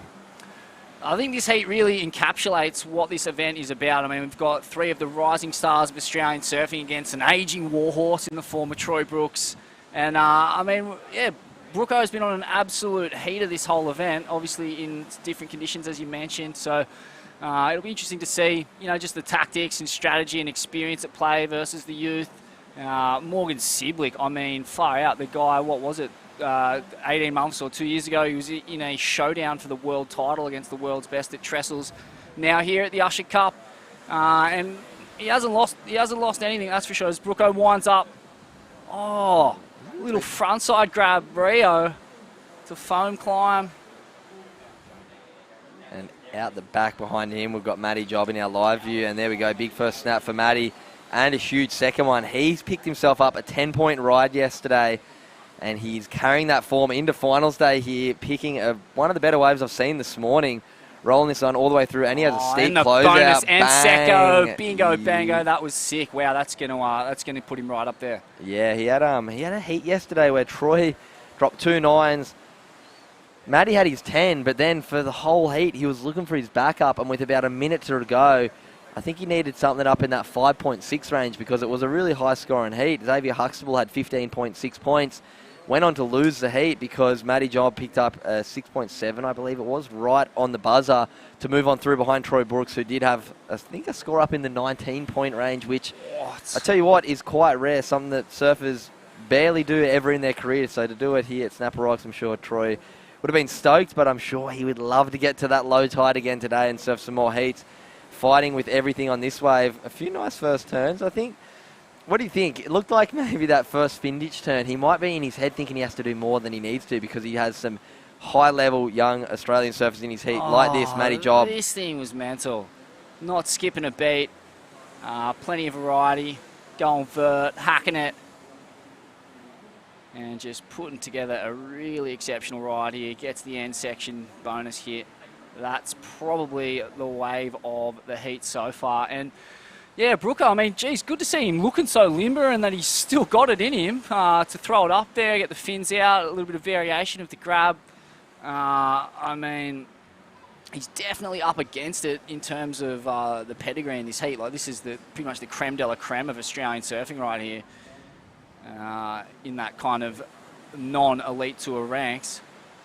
But speaking of elite tour ranks, this guy, as you said previously, former world number 5, Morgan Siblick, took the world by storm 2 years ago with an incredible performance on his first year on tour. Coming in 5th place in the world, just going down to Connor Coffin in his showdown heat. at Trestles a few years back, and unfortunately falling off tour with that new mid-year cut last year. It caused a bit of havoc for a few of the surfers. Connor Coffin also fell off, so he lost 4 and 5 in the world in the first 5 events of the second part of the year. We didn't even see him on tour, so it can change up so quickly, and Morgan would be looking to get back on that tour. He missed out on a spot, agonisingly close. I think he ended up in 12th, top 10 made it onto the tour. We saw Dylan Moffat in 11th, Morgan Siblick in 12th, and Jacob Wilcox in 13th. So as much as we do have a great young crop of Australian tours on the tour this year, guys like Jack Robbo, Ethan Ewing, Connor O'Leary, Callum Robson, Jackson Baker, there's plenty of them, but we were 3 surfers right there on the door as well, so do not think that every surfer that we can get there is there, because right now the Australian talent is hot on their heels to make it on that tour. We've got guys like Sheldon Simkus really wanting a spot on that tour, some guys who deserve a spot there. Jacob Wilcox never had his actual spot on tour, surfed plenty of events as a wild card, but he wants to get a full spot on tour, as does this guy. Chris Zaffers, actually, I'll give you some hot off the press. Chris Zaffers doesn't want a spot on tour anymore, because I was speaking to him out in the surf and he said he's done. He's hanging up the boots. He's got his new electrical business. Oh, wow. He's a Sparky. He's come out on his own. No way. Yeah, I was having a surf out here practicing the other day, chatting to Chris, and I myself have unofficially announced my retirement from the qualifying series, and was chatting to him, are you going to give it another crack? And he said, mate, I'm done. Yeah, it's a grind. He surfed really well. He got 38th in the world on the qualifying series, which, I mean, you add that up with the top 32. The guy's ranked in the top 70 surfers on this planet. Mate, it's insane. But doesn't have the funding, can't find the sponsorship, and to be honest, he said, it's just such a long year. I'm trying to set my life up. I've had a great time surfing, and I can still do events like the Usher Cup. So, bit of behind-the-scenes info about Chris Zaffers. Yeah, if you're looking for a Sparky on the Gold Coast, make sure you give him a call. Best Sparky in the business, and he'll also snake you out snapper. Oh, there's a bit of electricity in these turns too. I love that Rio. Yeah, Nice fin out Rio, and there goes Morgs drifting the fins and just dropping the hammer. Like the blue-collar battler that he is, he just absolutely punched a hole in that Jip Rock wall. That was skit. Yeah, you on the webland listening to us right now, I didn't see that one live, but as you can see him paddling back out, Morgan Siblick did just drop an absolute hammer. As you see the score, 7-1-7. Judges not thinking too long about that one, throwing it straight in, and we're going to get you a replay, dare I say, hopefully very shortly. But right now, as I look out the back on my live view of the ocean, we see sets continuing to roll through here at Snapper Rocks. This is Open Men's quarterfinal number 2. We're going to be rolling straight through this day. We're going to have the women's quarterfinals coming up, I believe, next, or if not, we will see the World Club Challenge. First of its kind, first ever finals day of a World Club Challenge, and here's that replay of Morgan Siblick. Take it away, Jed. Here we go, Morgs. Little check turn there, and that's the money right there. And then this thing butts. Cop that. So, mate, when he hits it, it stays hit. He has that equal parts starchiness, but also very pointed and electric. You can see the kind of form that got him to the top 5 in that Trestle Showdown. What year was that? My COVID memory is just all bodging now. It's like 21, right? Yeah. So now we're 23, yeah, 22, yeah, 21, right. So, yeah, mate, what a performance coming from obscurity to pull that off. But yeah, it's a rocks or diamonds game, elite surfing. I mean, we just saw Connor Coffin, number 4 in the world that year now without a major sponsor. Salty Crew, new sponsor. Yeah, new sponsor. But no rip curl, unfortunately, and yeah, Morgs. I mean, it's tough. Like once you drop out of the elite tour, the contracts are all based on keeping your spot at the top level, and I guess there's a certain amount of time you get to languish in the Challenger Series or QS without making the tour before, the suits come knocking.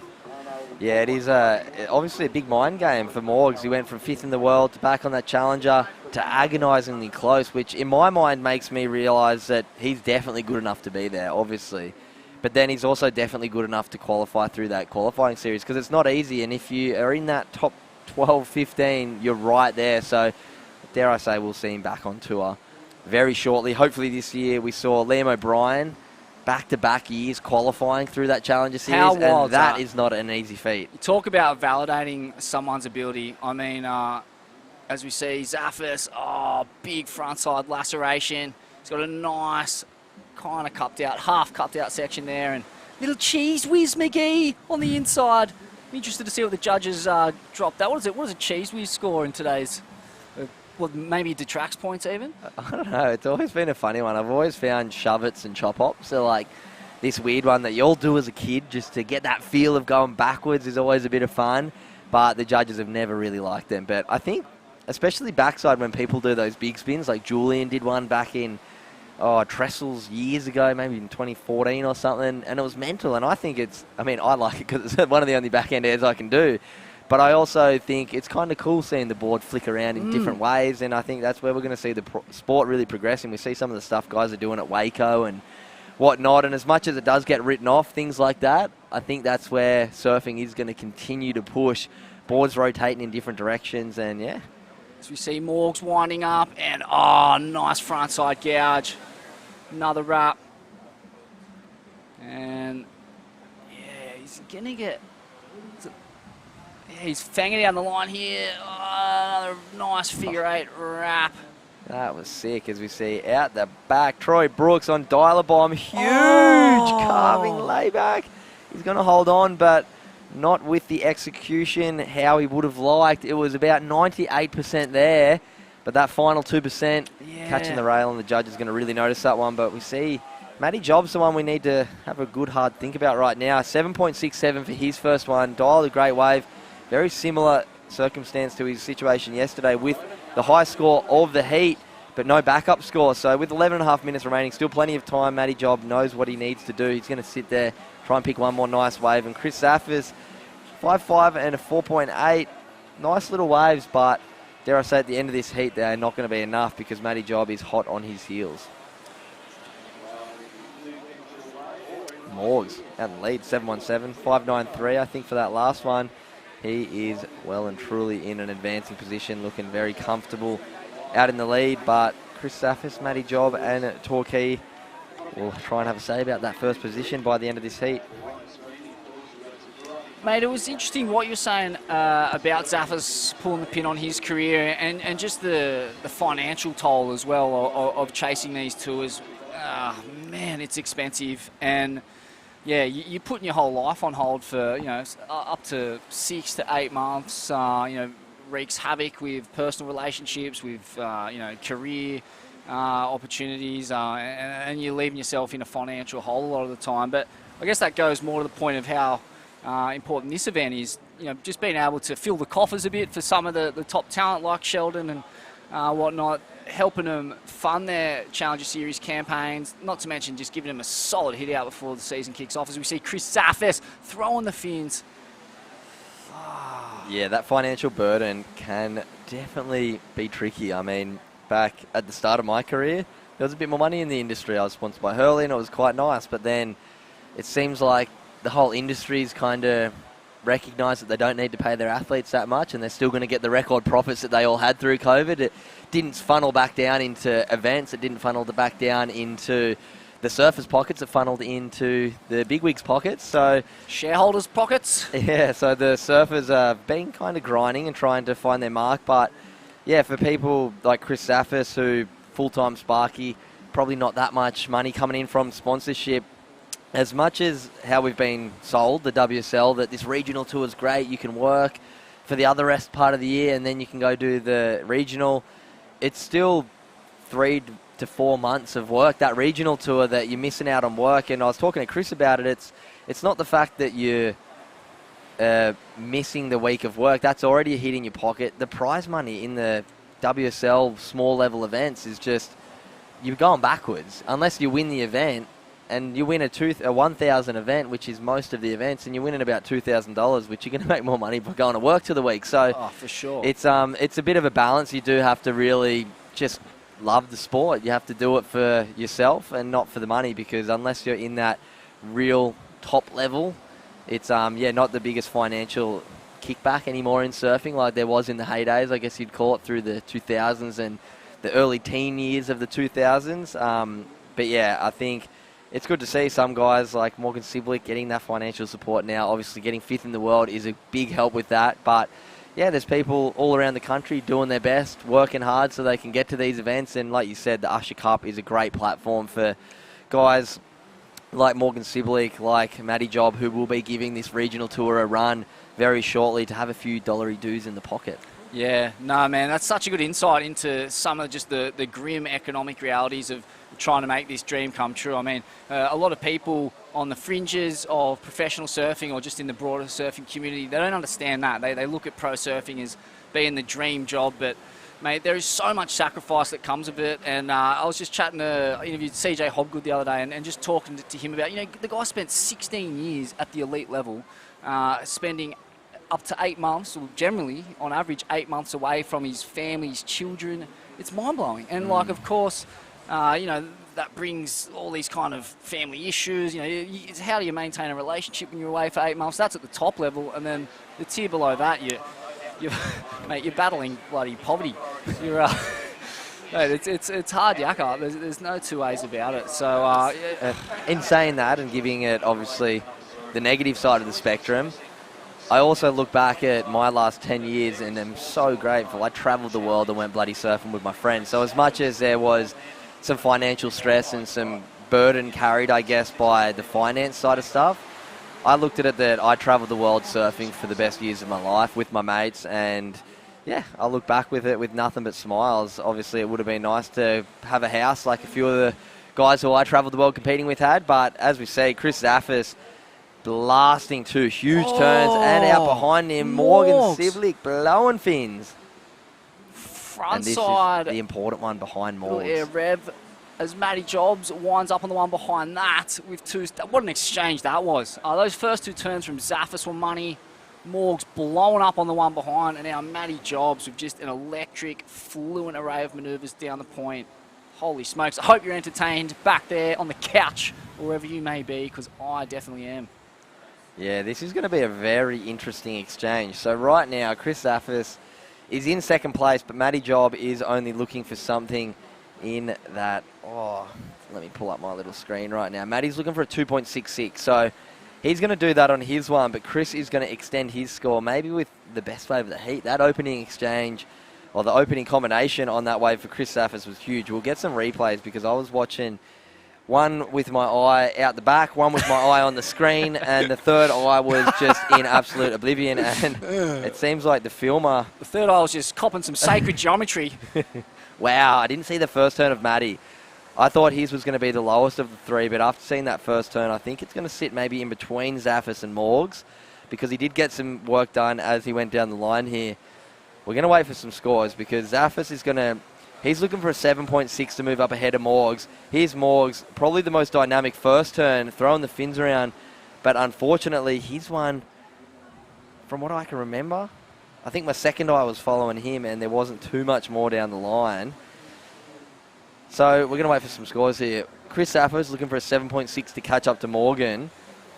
Matty Job looking for a 2.6 to catch up to Chris, which is going to be pushed up high, the requirement, but Matty's only looking for a 5.43 if he wants to jump over Morgan. So I'm going to leave the scores up to the judges, and I'll give you an update very shortly because things are going to change, and as soon as they do, we'll keep you updated. But what is happening right now is Troy Brooks is sitting out the back searching for those 9-point barrels that he had all afternoon yesterday. Unfortunately, with this tide this morning, the surfers having to show a bit more variety, having to show what they are capable of in all conditions. And right now, Troy Brooks is having a bit of a struggle time out the back, while all 3 of those younger, I guess you'd call it maybe right now, a bit more dynamic competitors are having a bit more fun in these high tide conditions. As we saw Matty Job drop in a 6.37 straight up into the lead. And we saw that last wave came in for Chris Zaffis. We thought it was going to be one of the bigger ones, but just a 5.57. Yeah, they might have docked him on that opening move. I mean, he chucked the fins out. He almost went to sleep pulling the transition. But, I mean, I thought that was quite intentional, and that little bit of extra tail drift riding backwards was all very controlled. I thought, yeah, I mean, the judges know better than me. But, yeah, Brooko, mate, he is just praying for this tide to run out. He's dead set about to start drinking the water to get some less water on the bank, because he needs a couple of pits to pull him out of this problem. Oh, you crack me up, dude. I hope I can sit here and just listen to you all day. It's so good. But yeah, as you said, Troy Brooks. Another thing that will be playing on the back of Troy Brooks' mind is that big Usher Cup trophy for the team. because we did see Willis Druma bow out of competition in that last heat. If he bows out right here, there is huge points on offer if you are in that semi-final and final, and Torquay might go from the absolute favourites to bowing out pretty quickly and having a bit of trouble to be bringing home that big Usher Cup. So right now, Troy Brooks not only carrying the weight of himself, potentially losing, but also Torquay, who have been the front runners all event long, Sunday morning causing a bit of havoc for the surfers from down in Victoria. Yeah, it appears that way. Oh man, Xavier Huxtable is impressing me. Wow, he hits it hard, man. Reminds me of Cal Robson in ways, but yeah, just got that really starchy, solid base, but plenty of just hi-fi wizardry too. Like, he's not afraid to ditch the fins and just some of those end section hammers, and yeah, a really technical but starchy surfer. He's definitely got that look of a World Tour level surfer. He's competed at that level as a wild card up against the GOAT back there at Winky Pop in the Rip Curl Pro, but I think there's he's got a lot more in him than he can show in that heat moving forward. Yeah, I think Xavier Huxtable and Alistair Reginato, I've said this 2 years in a row and they didn't quite do it for me, but they're my dark horses for a spot in that Challenger Tour this year. And I truly think they have the surfing to do some damage. They're a bit stockier. They've got some of those big manoeuvres to throw down massive scores, where sometimes you get surfers, quite like myself, who get to the tour and sit around 6s and 7s and float through the QS. They have the technicality to get big scores, and so does Zaffis with a 3-turn combination out the back. He's looking for a 7.6 if he wants to chase down Morgan Siblick right now. Blistering 3-turn combination, another critical one on the inside. Give us a claim. Give us Tell something, us you love Zaffis. it. There it is. He likes it. Oh, that is going to be asking questions to the judges, which is exactly what you want to be doing, saying, give us a score. Troy Brooks out the back going, why wasn't I on that wave? He's going to be needing a huge score, but right now, Chris Zaffis fighting his way back into this one. The nice little chippy wedge, big vertical first snap, straight off the bottom, got one through the lip, fin ditch, and a third out the back. I liked it, but I was wrong the last time. Yeah, there was 3 very critical vertical manoeuvres there. The judges love that vertical surfing. Another one on the inside. I love that first turn. Just hits it with so much commitment. He's got so much time. He's almost looking back over his shoulder as he just demolishes the section. Great surfing from Zaffis.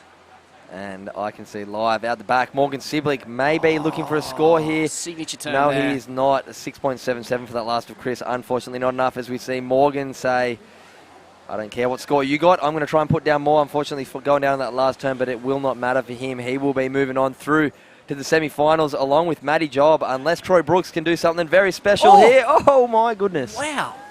Holy smokes. He's still got plenty of hi-fi sizz in the sinew. Brooko, he's age shall not weary them, and nor the years condemn, mate. He is flared up and ready to rip in. Are you serious? Yeah. I mean, he was the full aerial wizard back in the day. Originator of the Superman, was it? A couple I remember him doing sus little Supermans froggy all the Superman time. things going down. They were pretty sick. I think we saw a couple of... It was so I remember OG. blatantly seeing some of them at the Quicksilver Pro Air Show. Remember they used to do Yes, the mate. Air Show and throw it in between events? Yeah, I remember that, but unfortunately losing Troy Brooks from individual competition right now. We did see Willis Druma from the Torquay Club bow out earlier in the last heat, but we will be seeing Torquay coming up later today with their team. Xavier Huxtable will be getting back out in the water. Unfortunately, he bowed out in individual competition yesterday, so we have no more surfers individually going, but right now we do have quarter-final heat number 3 out in the water. We have in the red Benny Lawrenson from Noosa, a massive standout competitor yesterday. Holy smokes. How is this kid, mate? Are you serious? He was the runner-up last year and just going absolutely vert alert on the backhand, mate. He's a revelation. Someone compared him to Wilco yesterday, the backside drifting hangers, and just the chutzpah, the mana, the aggression of the man, finishing a couple of those rides, just flaring, flexing. Loved the passion, loved the energy, loved the surfing. Nick Vasicek, another goof, one of the goats behind the rock snapper, and mate, this is a really interesting heat. Good to see a couple of backsiders going toe-to-toe. Absolutely. And we've got Caleb Cutmore as well, one of our international competitors from New Zealand out there. We are going to throw to a quick ad break. Do not go anywhere. This is the Usher Cup 2023 here at Snapper Rocks. We'll be right back right after this break.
Welcome back to the show. This is the Usher Cup World Club Challenge. We've got the Opens division of the men's at the moment unfolding. Quarterfinal action out there in the lineup.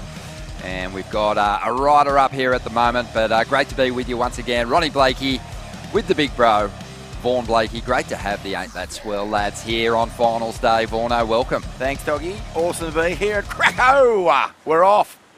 Mate. What an amazing run of waves this event has had. I've been watching the broadcast, enjoying it immensely. Particularly the old team back together, Ron, you and Ockie. Hey, mate. When did you guys first start commentating events? Oh, way back. 2005. Like Tahiti?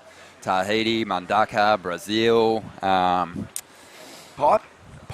Yeah. Yeah, no, we worked on a lot of events together. It was great fun and, you know, just such a treat to be able to sit next to Walk and just enjoy his accidental comic genius. And Bugs as well. Been calling a few heats with Bugs on the CT lately, and just so thankful that during our time on the road last year, he said, mate, why don't you come and work on the Usher Cup with me? I'd love to have you there. And it was an easy decision. Yeah. An easy invitation to take up. But this is your third Usher Cup, Vaughno. You've seen it all, but this year, I mean, we've had exceptional conditions. We've had 10-point rides coming out the wazoo, and big performances from some underground clubs, which is really cool to see. What about Tricky Chook getting a 10? Crack off the top here. Caleb Cutmore cutting it to ribbons. Yeah. Snap it on the inside. This is, wow, the Kiwi club really giving it there in the Lime singlet. Man, point board riders from Raglan, representing New Zealand over here at the moment. And Caleb Cutmore, you know, he's no doubt got a razor-sharp forehand, but he's straightened the back out big time here at Snapper with some really strong performances. And with the point board riders knocked out of the World Club Challenge component of the contest, Caleb's got a big opportunity to get himself some good prize money and get his team up the ratings order, as Ben Lawrenson, who dropped a 9.9 yesterday, gets his wiggle on. Mate, how was yesterday? Oh, just a mind blower. I was going to say, Tricky Chook, he just thought he was back at Barra de la Cruz circa 2006, just dragging corn into the Vig section. The booth was the best place to be yesterday because you look past our live screens here and you get to take it all in, but it's nice and cool in here. And I was doing 2.5-hour blocks, just talking absolute garbage. And just loving the show, but I did get the last couple of heats off. I ran straight up to the surfers deck here at the Rainbow Babes Surf Club, and I just took in the last couple of heats of the day. And man, the D-Bar team is looking so deadly. Nick Vasicek yesterday afternoon, it was CT like the performance. I think he's just on fire at the moment. He's up at the moment, and big dynamic opening manoeuvre here for Vassar, who's obviously got a great chance of going all the way in this part of the contest, but D-Bar also looking good in the World Club Challenge. And that first semi-final heat of the club event is going to be so bonkers, just so stacked. Yeah, well, this is cool. Vasicek obviously gets huge raps as the best goof out here, behind the rock, in the tube, but don't discredit or count out this backside whip that he's got. This turn here, just the big power carve back to the source. His read here, I can see what you mean by the CT level. It's all about linking it for Vass. He's just put so much time in here. It's not even in his mind what he's going to do. It's just all flow. Mate, we're, proud Board Riders members, and, you get the opportunity to surf a heat, and, quite often, the hooter sounds and all coordination, all style, all grace is lost, and you're just thrashing around trying to do as many turns as you possibly can. Little Hazza from Lennox. Crack! Oh, the boys back home will be frothing on that little combo. Beautiful little speed whack onto the inside. And, geez, so we got 3 goofs in this one, Ron. And this guy's doing wonderful stuff. Shout out to old Johnny Clapham over there in Rags, no doubt tuning in. Yeah, Caleb Cutmore is looking good. 7.67 on his last ride. This is the backup score that he needs to kind of shore up this second position at this stage. Maybe even get himself into the lead here. Doesn't really need a whole lot to get in front. In fact, he's probably done enough already. Just a 1.56 was the requirement as he heads back out. 17 minutes to go. We're going to plough through these next couple of quarters, establish our semi-finals for the Open Men's, and then we're going to dive straight into the semis of the World Club Challenge. And it was so great to see one of the international teams getting themselves into the mix. But this ride here for Harry O'Brien of Labar, they're the kind of combos that the judges just get the steak knife and the big fork out and just gobble down. Yeah, they love throwing big numbers at that. I'm expecting a huge score for that combo. Yeah, Uncle Woody back at Lennox, he'd be very happy with that one. Doing a bit of top-line coaching these days, Woody. I just listened to a podcast, the Ball and All podcast down there. Good local sports program, but plenty of international flavour if you're tuning in from overseas and you want to get your teeth stuck into something at home. But, yeah, really cool World Surf League 2023 preview with Connor O'Leary, who's been working with James Wood, who was a 2-time World Junior Champ, Ron, and has, 19 years on the queue under his belt? Mate, yeah, it's amazing how... He's watched more heats, I think, at this kind of grassroots level and CT level, and it shows. I mean, when you look at his eyeballs, you can tell they've been hard at it. Yeah. They're hanging out of his head, but he's seen a lot with those eyes, and he's got a lot of knowledge to impart, and just... You know what, I love that he's just really well read and kind of just takes in all the info and wisdom that he can to impart to his charges. He does, and Harry O'Brien benefiting from that knowledge as well. A couple of nice scores there. Yeah, 417 for Caleb. So the point board riders will be frothing with that. We had Larry, who brought the team over in here to have a chat with us yesterday. He'd be beaming with this start. And Harry O'Brien, he also got a good score for just 2 turns on the outside, 5.83. So right there in second spot. Benny Lawrenson, such a danger man, capable of big numbers, needs a 5.93 at the moment. And Nick Vasicek, he's got a 5.9, so he's got a reasonable score on the board. And I think he'll just, as the locals tend to do here, just pick the eyes out of it and find that wave that offers those steeper walls for those high impact hits. Hey, did Larry let you in on the pre-heat psych-up music that the Kiwi team are into? You sure did, mate. So what are they going for? Lord, something more modern, or are they going back through the archives? Well, I know that... A bit of split ends, or maybe a bit when of... When surfers are appealing for an update on the clock out the back, the Kiwi surfers, it's what's the time, Mr. Wolf? Yeah. What's the time? Which is a Once for Warriors classic. But, We'll get down there, a bit of Slice of Heaven before Slice of Heaven, yep. Yeah, no, they've got it all, mate. They've got the full... bit of She-Had, bit of the Datsuns. Absolutely. Oh, how good. Well, one of the great things about this event, Ron, over the past 3 years is just, the mix of different surfers who come over, represent their clubs, legends, world champions, underground heroes, all sorts of crew really make up the community of your Board Riders Club, and it's awesome to see so many of them turn up here and maybe get their first shot to represent their team in their area.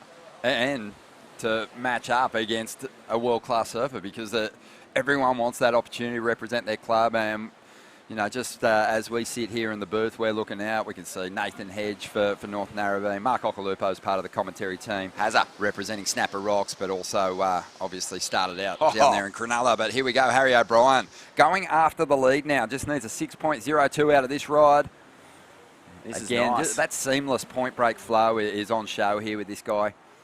First turn air rev. Not the craziest critical section, but beautiful little show of commitment there. Not scared to throw a bit of spice in the works.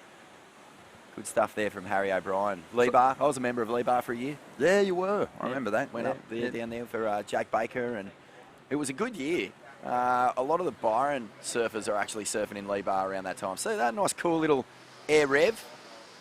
Yeah, probably taking a little leaf out of Italo's book. Not scared to get creative. First turn. Loves it. But yeah, we had Guy Walker. I think Willsey might have even been in Lee Bar for a hot second. Could be wrong, but yeah, it was Munro awesome brothers? earlier. Munro brothers were both in it. Really cool.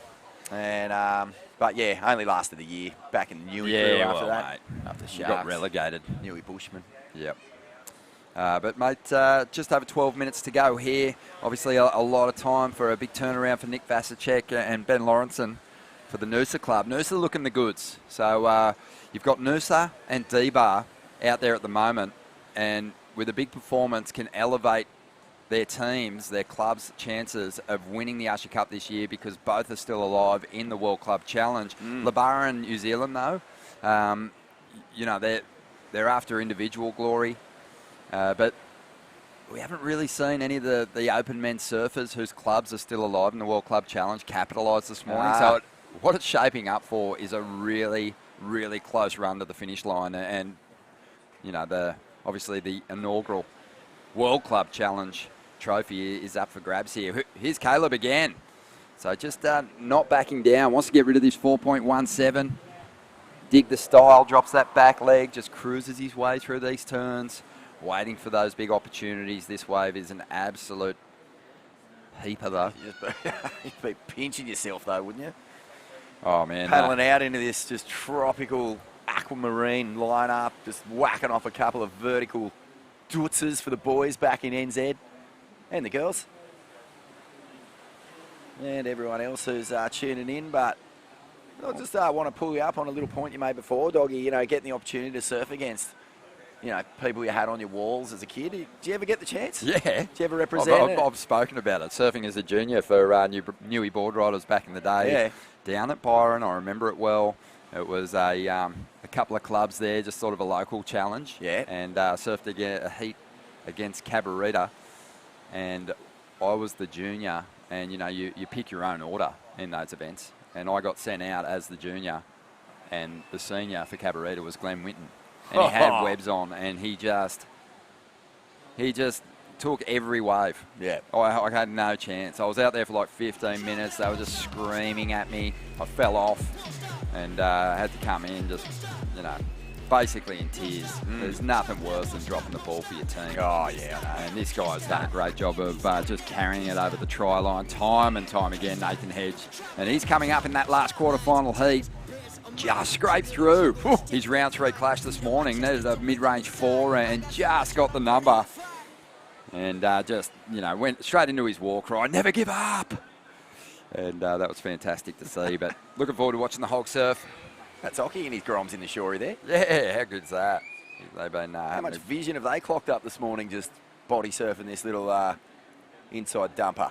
They are, you can tell they're going to be great little surfers already. Looking for the viz each morning down here. Getting down to just about 9 minutes now. Nathan Hedge on screen, gearing up to get out into this lineup. And I've just been having a look at the quarters and just looking at what clubs are still represented in the open men's that are in the club challenge as well. And we know Snapper Rock's still in the mix. And they've got Sheldon Simpkins through to the quarters already. And then, I think that's the only one at this stage that's managed to get that surfer through to the quarters. Through to the semis. So it's going to be a really, really close finish now. I mean, Torquay was in a great position to give themselves a huge points advantage with Will Drumer, Troy Brooks in the mix. But unfortunately, they dropped the ball. So the pressure's going to be on them to really seal the deal with a victory in the club challenge now, you'd think. Just looking at this heat, Caleb Cutmore holding it down, a 7.67, some nice big backside vertical snaps. 4.17 is his backup. Harry O'Brien getting some love there from the judges. Pair of fives for some nice radical surfing. Little fella from Lennox Head. So again, Ronnie. It's going to be good. Just got the experienced heads there. Nick Vasicek not being able to find the waves that give him that opportunity to really tee off. Alistair Reginato on screen at the moment, gearing up for that last quarterfinal heat, been so on in this event. And I said it this morning when he was surfing. I was like, I don't think I've seen him even on like a high quality set wave just yet. He's just still managed to turn in, almost excellent numbers, a couple of excellent numbers with just the mediocre stuff, the scraps. So he's so capable of going all the way here, Alistair. He's certainly wanting to put on a fantastic show. He's like the Reginato name is just so synonymous with team surfing. You forget that they're like in their own right, world-class athletes. But geez, they've come through time and time and time again in all forms of club challenges, Ron. They're kind of like like a Cameron Murray in rugby league, or just the ultimate team players. Yeah, no, that's spot on. He had a couple of high 6-point rides earlier this morning. I think he'll ramp up. But Vaughan, I was going to ask you, obviously, Ain't That Swell kicked off the Usher Cup this year. They had the President's Dinner and announced the draw. Sounded like a lot of fun. Ah, it's so fun. That President's Dinner, Theo just gets up there and absolutely dominates.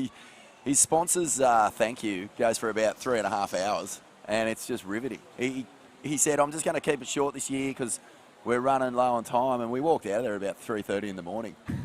He just he has to give everyone props. Obviously, the Usher Cup, it's not just about bringing clubs from all over the world together for this, what is essentially the only club challenge in the world. He also, along with Rabs, has a huge passion for giving back to this Gold Coast community, and I think there's like 20-odd charities that benefit from the fundraising that they do for this event. Yeah. And, mate, it is incredible. Everything from, domestic violence to animal welfare to just, you name it, like hospitals, aged care, education, street kids, like every aspect of the community that is affected in some sort of negative way, the Usher Cup gives back to, and that's what that dinner's all about. But, oh, mate, geez, there's some good yarns. We'll have a podcast coming out on that. Awesome. That got recorded, and Smithy was on some sort of absolute tear that night. Like, far out, man. He was so funny. Oh, I love it. He's always funny. Nah, he was just ripping, though. And, classic, mate, the Gold Coast. It's so funny when, you and I were Groms, ditching school at Mullum High and hitchhiking up the coast, 1992. Not that you'd do that anymore, but this was the place. This was just surf heaven. I heard, Rabbit describe it as Las Vegas for 11-year-olds, and that's probably pretty true because you'd come up here and get into all sorts of mischief, but because the surf was there, you kind of could steer clear of the bad gear and just basically surf yourself ragged, eat chips, fling your gherkins onto the roof of Macca's and go home frothing. Yeah, it was the best. But also... get Bruce Lee's autograph. Yeah, big Brucey. You got Ocky's autograph up here. Yeah, got Ocky's. Remember yours? Yours said... What did yours say? No, mine just said Mark Ockalupa. Oh, okay, yeah. But, mine just said Ocky. I remember we got Shane Horan's as well, and he did the Southern Cross on everyone's autograph that he did, and he didn't do it on mine, and I drew it on, but I didn't know what the Southern Cross looked like. So it was just a mess of stars, and someone just went, "That's not. He didn't do that," and just called me out. Oh, Just that is great. Absolutely vandalised my own Shane Horan autograph, and that was devastating. You should have said, no, I didn't draw the Southern Cross on mine. He drew the big pot, the saucepan. Yeah, there you go. But, you guys have got a special treat too. You're going to kind of take over the broadcast this afternoon and take it live to the Prezzo. Oh, it's going to be so fun. So that'll be on Ain't That Swell's account? It will. Me and Smithy. The Swellians? Well, we're just, this is kind of right in our wheelhouse of the kind of surf culture we really love and appreciate. Board riders culture. It's it's for everyone. And they've gone from being these kind of I don't know, these clusters of just hedonistic mayhem to, developing the champions of tomorrow. And just the family atmosphere around board riders clubs in this country. Most of them are over 50 years old now, Dog. They're they're institutions. Yeah, man. And they're just so important to not just the bubble of surfing, but contributing to everything in their community. Every single one of these clubs gives back to their local community in some way, and it's just it's such a wonderful thing to see what it's progressed into. Yeah, a lot of the sort of foundation clubs in Australia celebrating 50 years and more. I know the Board Riders Club that I surf in now, NASA, just celebrated their 50-year anniversary, which was really cool. But what we're also seeing is the emergence of new clubs and international clubs as well, and that's fantastic to see. I mean, Caleb Cutmore's out there at the moment. New Zealand's had the board riding culture for a long time as well. Point Board Riders has been around, I think Larry said, since the 60s, and has kind of evolved. And now, we're sort of seeing them take part in events like this. But really, what Bugs wanted to do was encourage those American clubs to continue to build, and they're doing that. Chris Marino from Huntington Beach, we spoke with him. We spoke to Christina from Santa Cruz, and just we're getting the lowdown on just the evolution of their club culture. And it's coming on strong, man. And once it takes hold over there in the States, you know that it's going to be a big, big deal. Oh, it's awesome. But, the competitive side of it is just really one small part of it. And you touched on it, it's that family thing. But I think what it does for people beyond... especially as adults, and you start moving away from that sort of sporting culture that you're a part of as a kid, team sports and whatnot. It gives you a date in the calendar to really look forward to. Yeah. And competition is, obviously a heavy focus for everyone, but I think it's just the gathering of the tribe, and, mate, it's just so much fun. So important to be part of something. Yeah.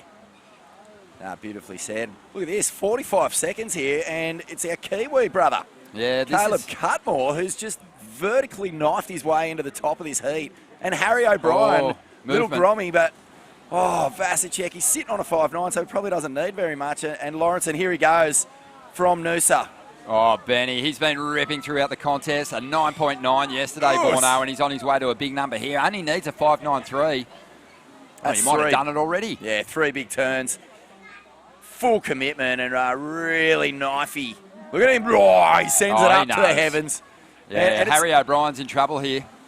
It's impossible not to get psyched when you're doing it for something bigger than yourself. Well, this is a heavy blow for D-Bar, and Ben Lawrenson may have just pulled the trigger at the perfect time for Team Noosa, who's still alive in the World Club Challenge. So that's going to hurt D-Bar's chances, you'd think, of claiming the Usher title. We will have to wait and see what unfolds in that Club Challenge event, but that was serious style under pressure there from Benny Lawrenson, who's been so solid for the Noosa club, Vorno. Have a look at this. Oh, I just love it. Just really loads it up off the bottom, cracks it off the top, and doing it with plenty of steam. Pressure cooker just whistling its little button off there.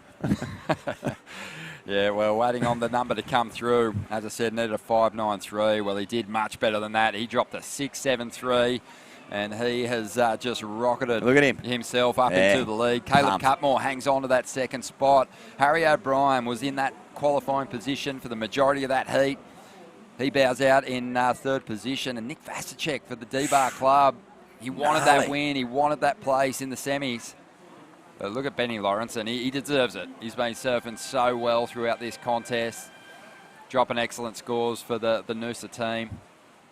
And he's really kind of been their stand-up surfer, and definitely contributed in a big way to their club result, which is going to be a big one as well. We're going to take a quick break. You are watching the Usher Cup. We've got one more quarterfinal heat to come, and we'll also have a local legend, one of the all-time greats here on the Gold Coast, joining us in the commentary booth.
Welcome back to the show. Finals day here at the Usher Cup, and it's all happening in the commentary booth.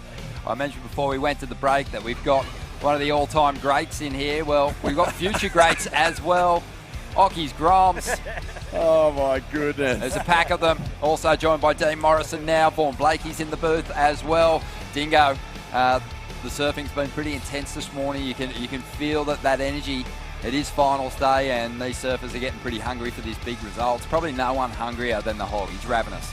Yeah, and that's it. When you've seen Ben Lawrenson come back in that last heat, on his last wave, you've seen how pumped he was and how much this event means to the competitors. That was a great start to the year and the stepping stone into the Challenger Series, and they're just kind of getting everything sorted for that, I reckon.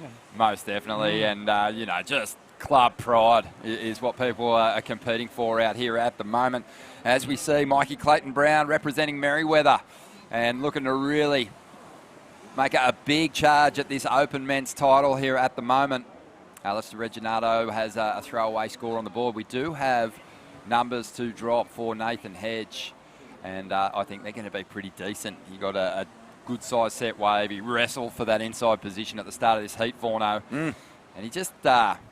he's just so entertaining around these contests. He's a little truffle pig. He's just got his snout in the dirt and he's just rutting around like a maniac, just trying to find anything with a little bit of flavour. And once he gets it, he just scoffs it. Gargles on the truffles. But one thing I just love about the Hog, Mikey Clayton-Brown's another guy, Reginato, man, you just don't get better team surfs. This heat is full of them. Shane Holmes. North Shelley, one of the champion club in Australia at the moment, I think, defending their ABB title in a week or two down at Newcastle. And this is the heat of team players. All four of these surfers are people you associate with big performances, clutch performances, when it matters for their team. You don't always necessarily look at these names and go, yeah, epic, standalone surfers, but it's when they're in this team mentality and doing it for someone, you just see their best. There you go, Shane Holmes. The big man. He's had some great rides already in the event. So solid. Isn't he?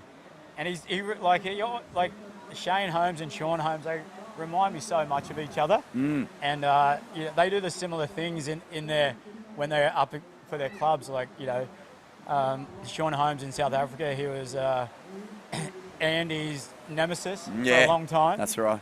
And, Shane's, he's a similar Everyone's surfer. nemesis. Yeah, everyone's nemesis. But I remember he got Andy about 3 times in a row where Andy was just... Oh, man. You know how competitive Andy was. You remember that, Vorno? Oh, yeah, mate. So, just both really talented surfers and a lot of similarities, I reckon. 5.07 to kick things off for Shane Holmes. Nathan Hedge opened up with a 5.33. Found a bigger wall than he had in his opening heat today, where he managed to save himself. But the interesting thing about this heat, Borno, none of these surfers have clubs left in the World Club Challenge. That's unbelievable. So, look at these clubs. Like, you've got North Shore, winners of the ABB year before last. You've got North Shelley, current defending champions of the Australian Border Riders Battle. This is the, the big club challenge that happens in a couple of weeks, where it's a national title that goes forever. Nathan Hedge, North Narrabeen, they've won it a bunch of times. And Merriweather as well. So there's no clubs left here. This goes to show just the level of talent that's coming and emerging. Yeah. And that, like yesterday, when these clubs got knocked out, they all had excellent scores, but there was a split in the bank. And they got stuck up a little bit further, and the ones just off down the bottom were a little bit better, and people got lucky. So they couldn't really do anything about it. But Narrabeen lost with, I think, 2 excellent scores, and they got beaten by the waves, really. and the clock. Yeah, just didn't leave enough time for those last couple of surfers. Let's check in with the winner of the last quarterfinal heat with Stace. Yeah, well, I don't know. I'm going to do all the juniors to try and make worlds. Benny, you have been on fire all week here. That one was a little close for comfort. Oh, it was so nerve-wracking. Happened last year as well, so I was like, hopefully going to get another one on the buzzer, and it happened, so I'm frothing. Talk to us through the feelings when you paddle into that wave. Oh, I could barely feel my legs when I was standing up. I was so nervous. You could probably tell, like, that second turn, I was just trying not to fall. But, stoked I got the score. The judges watch this stuff, mate. Don't tell them what you're feeling. Oh, nerves of steel. Absolutely. What's it like surfing with the club sort of in the back of your mind? Extra pressure, or do you relish that opportunity? Yeah, it's an awesome opportunity, so thanks, Noosa. Let's go, Noosa. Well done, Benny. We'll see you later on today. Thanks, Stace. Thanks, guys. Shout out to the boys at home watching, Mum and Dad, Nolsey, Potsy, Dano. Froth up. Thanks. Get him, Benny. Good on you, Stace. BL, Ben Lawrenson, getting it done. Excellent. And Nathan Hedge also just finishing off a really long ride there with a lot of work, and just, parting the crowd as he took it way down past Little Marley. What a horrifying sight as a free server to see Nathan Hedge with the tusks out, just charging down the line. Yeah, with just the fire hose vein sticking out of his forehead as he comes steaming down the point. Look at this. The Cracko! Pink's just a little bit wider on that wider bank there too. Yeah, let's see what Mikey Clayton Brown can get done here for Merriweather. Oh, that was a nice drift. Turns. Yeah, it's even though the Usher Cup title might be out of reach, or almost out of reach for these players out there in the lineup at the moment, you just know that they still are representing their clubs out there. This isn't an individual kind of pursuit to the finish line for those in this component of the event. They want to get a victory. They want to climb that rankings and give themselves a finish in the event that they can be proud of. So I just think that as much as this is now a one-man run to the finals, it's still about the club. Big time. I thought Stace asked a good question then to Benny. Surfing for your club, Dingo, is it more pressure or less pressure than, when you're out there surfing your personal heats? But I think in some ways it's easier because you just don't have to think about what it means to you. You just use all that energy and all that goodwill and all that support you're getting to just fuel the fire and give it everything. Yeah, you're exactly right. There is a lot more pressure, but you're surfing for someone else. You know exactly what you're doing. you know you want to go out and do your club proud, because that's a club you've grown up in since you were a grommet, and how much it means to you, all the older guys supporting you from such a young age. It's like your chance to give back and perform for them. So, yeah, there's definitely a lot of pride in it for sure. Can we give a shout out, please, lads? All been part of board riders clubs our whole lives. Can we give a shout out? Obviously, there's a lot of people, volunteers involved in getting any club round of an event happening. But the mums at a club contest, I mean, just play such a pivotal role. There's often people within a club, Dingo, who don't even surf heats, who those clubs wouldn't work without. That's so true, Ronnie. And you see the mums down there every Sunday, and they're the backbone of the clubs. And they're making sure all the kids are having a good time. They've got the food, they've got the drinks, they've got the lunch all set up, and all the kids are just down there surfing heats and having a ball. So, yeah, a huge shout out to all the mums that are behind the clubs. It's so funny at most of the end of year presentations. Club Person of the Year is often a title that's handed out, and it's not about how many heats you win or how good your performance is, but it's about what you bring to that club and just being selfless. And so often it's an award that goes to a mother within the club, which you love to see. Go on. And how much it actually does in the community. I know that for me, growing up in a club, and being able to come there every month, do a contest, and here we go, here's Pink, up and riding. Yeah, Mikey's had a good event so far, Vorno, and he doesn't want to drop the ball. We saw him just looking really sharp earlier today. He seems to be building towards a big result here.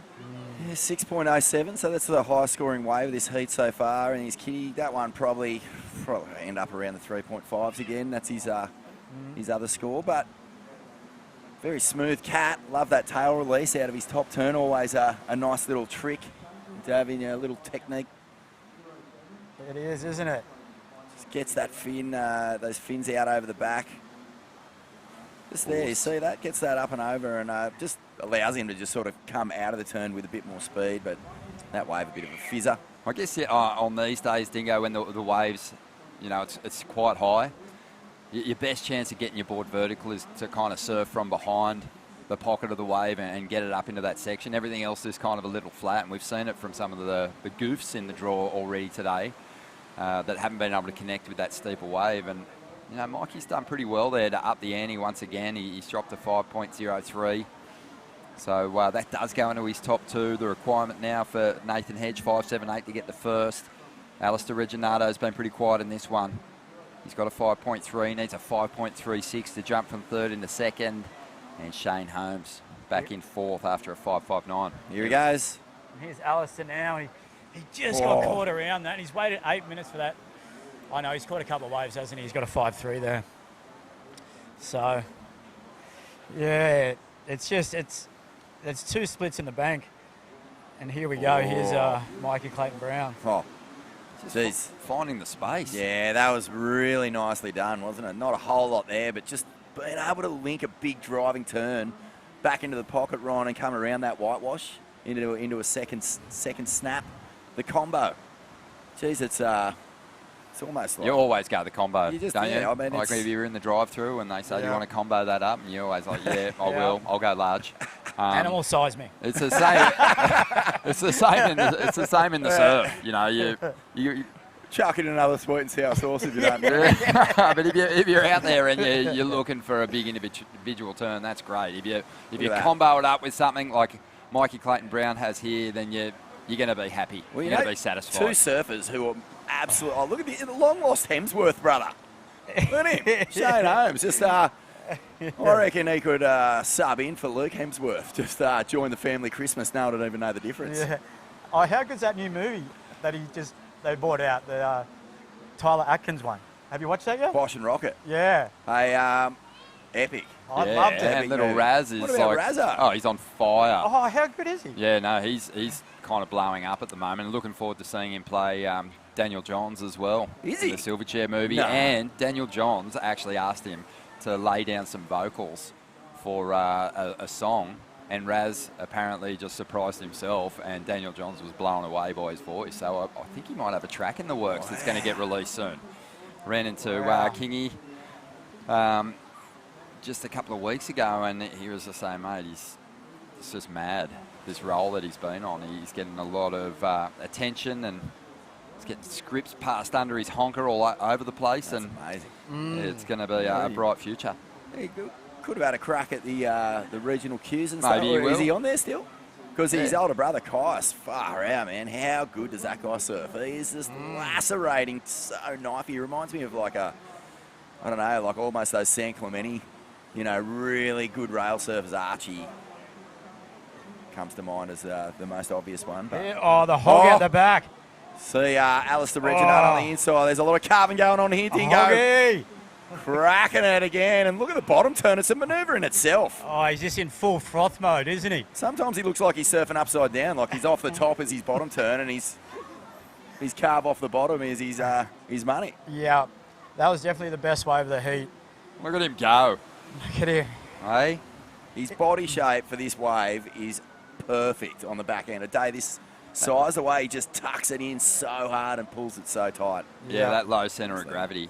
I mean, he's going to ask questions of the most talented progressive surfers in this draw because his fundamentals are so strong. He's not the guy that's going to throw a big rotation at you. He might drift the fins occasionally, but more often than not, it's really drawn out, clean rail surfing and explosive power off the top. Yep.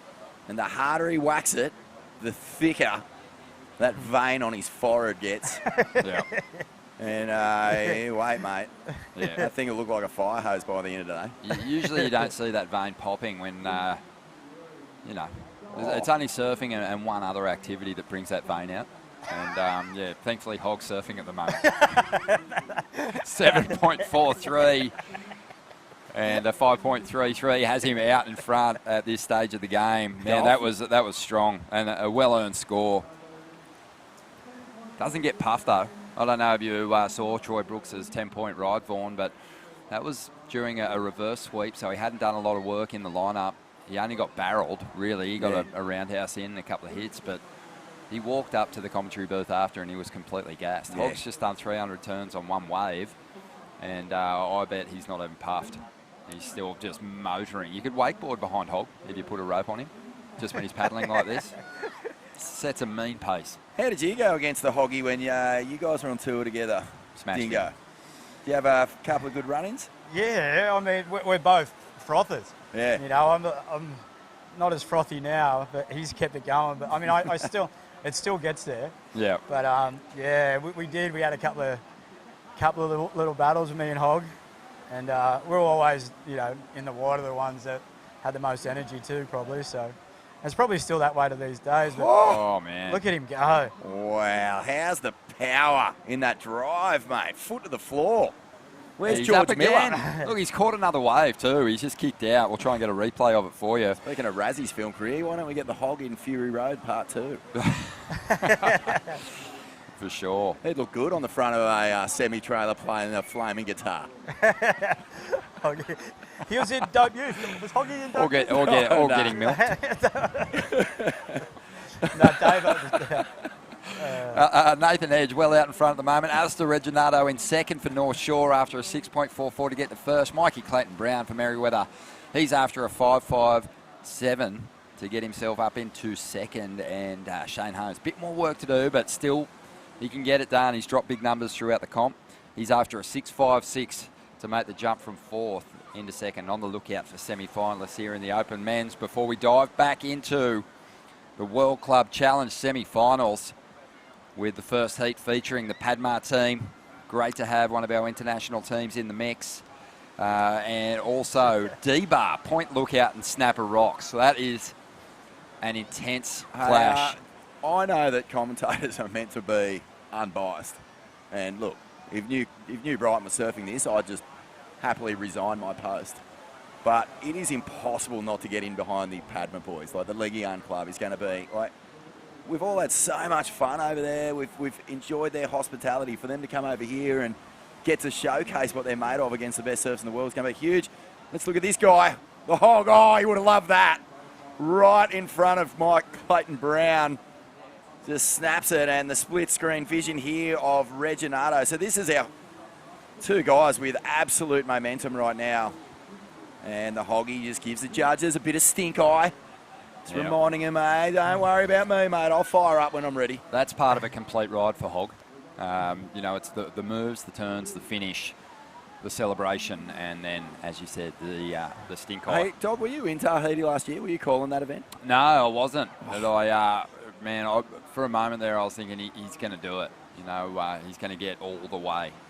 Hey, I don't know about you, Dingo, but when the Hog started to get that momentum in Tahiti last year, some of the claims that came out of him when he was exiting those, impossible barrels. Yeah. And look at him go. I mean, he is just surfing as good as ever. He actually mentioned the other night in the interview, Ronnie, that he's fully up for having another shot at the queue. Mate, he only missed out by one place last year. I was at Newcastle working at the event there, and he got second place in the final. If he won the comp, he would have been on the Challenger Series that year. So he took some opportunities to put himself in the position if maybe he got a late call-up. It didn't happen, but being that he is an outer-known rider, and it was the outer-known pro in Tahiti last year, they gave him that wild card, man. He didn't waste it. Well, what I was going to say was him exiting the barrel was as entertaining as any moment from pro surfing last year. And there was a lot of highlights. But watching someone come out of a tube,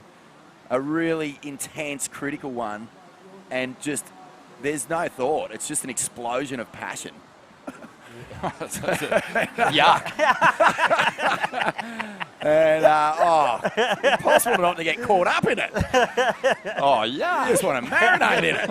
Oh, no, thanks.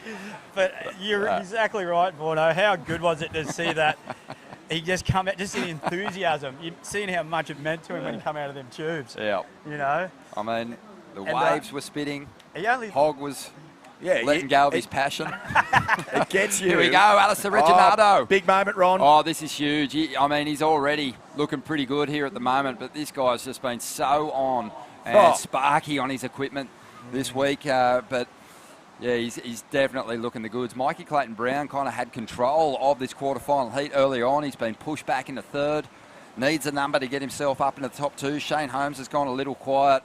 He's out the back waiting for that special kind of ride to turn in an excellent score and make the jump late. Hey. But right now, we've got a special guest joining us. Stace is down on the beach with Lips. There's been a resurgence in the plus 45 category at this event, and I'm standing next to the man responsible for that, John Gannon, captain of the Hammerheads. John, what peptides are these lads on? The boys are on fire. First Brooko, and Hog's always up there for a challenge, but Brooko's put on the performance of the event so far, so I'm proud of the old boys. Must be the Silver Foxes. Commentate this way, but Hoggy. Hog, he's just non-stop. He's got that much energy in his surf, and I just pulled off the wave, so that's the end of that. But he just looks like he's a little ball of energy. He always is, and he brings that effort to training, and we love having him there. John, you're new to the Gold Coast in a sense, been here for 5 or so years now. You loving it up here?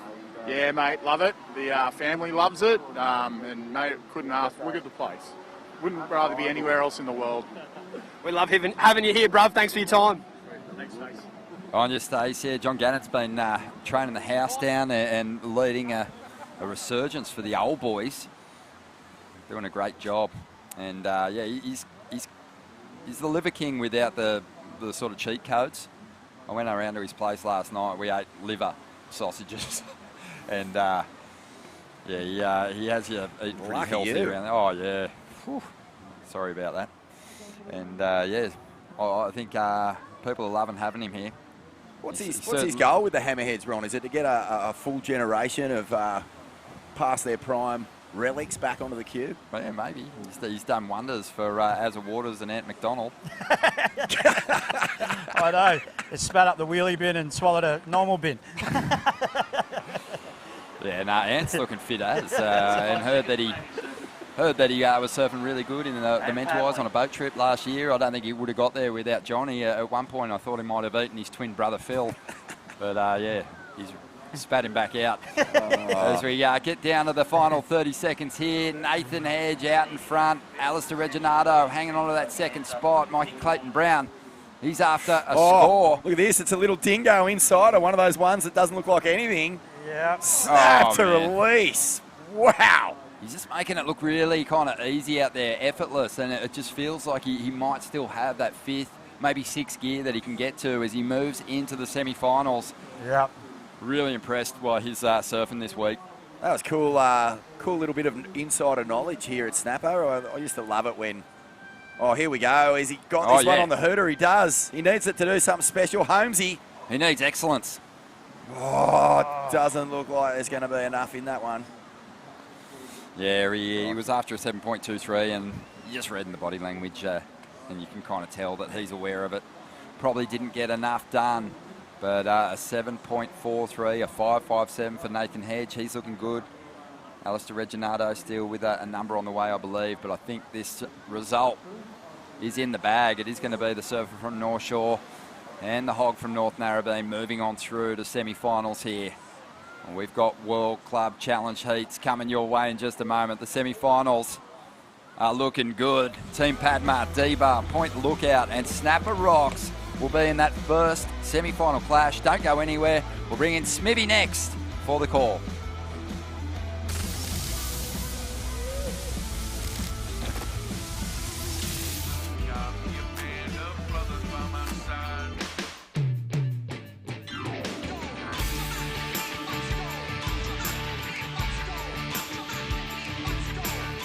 I'm right here, I ain't going nowhere. Blood, sweat, and tears, wishes, shining beers. Lot of drama miles in this rearview mirror. Watching my back, but never running from my fears.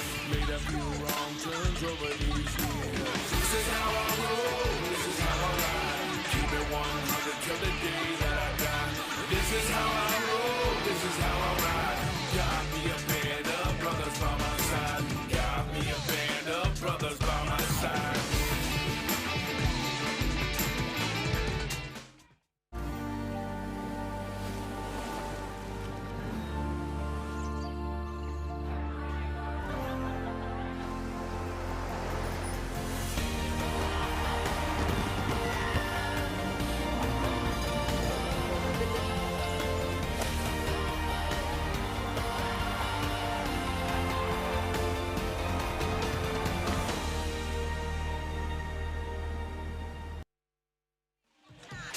We're back in the booth here.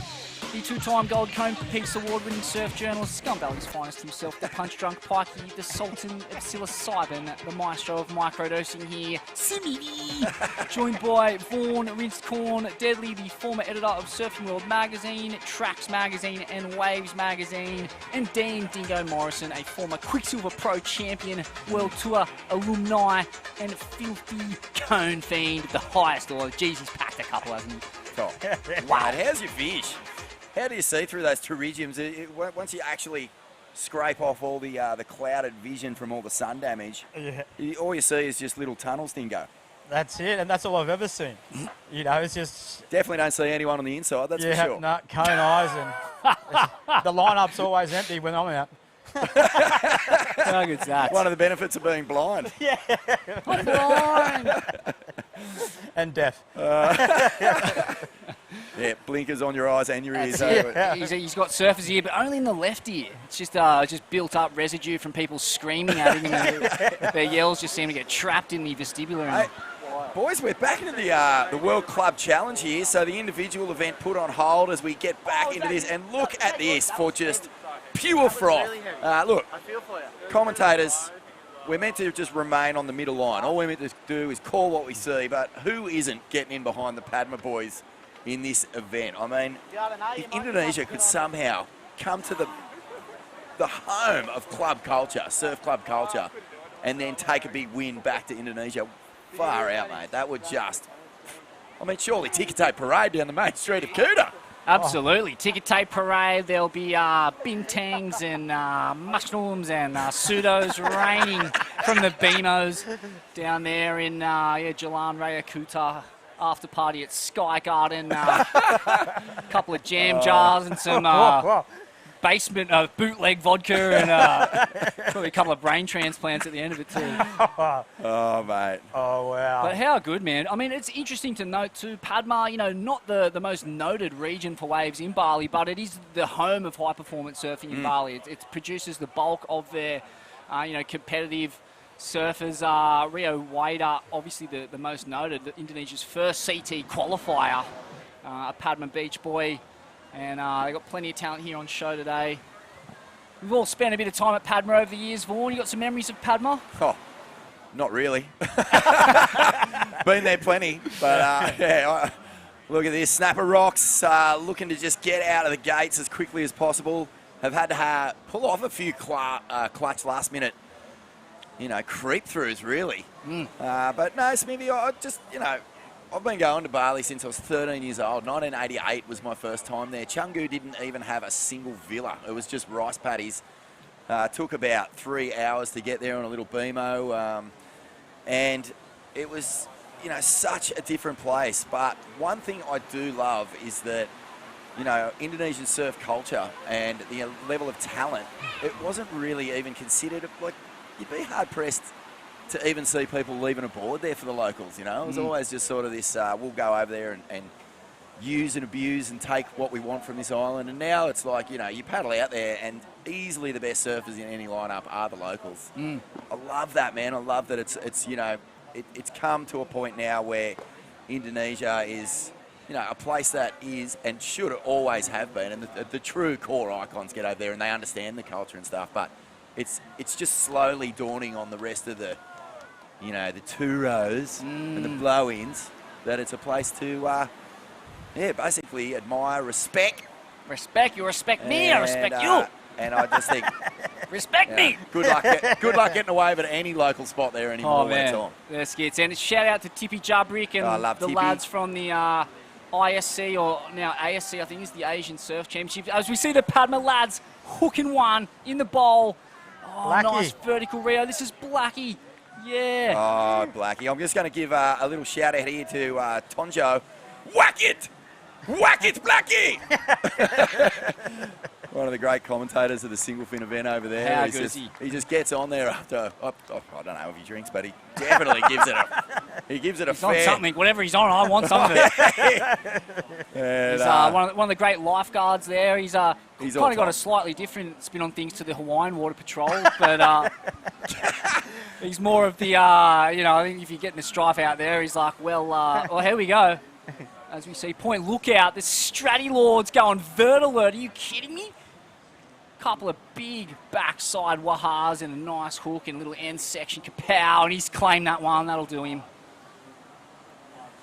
But, Padma, I mean, what do you put it down to?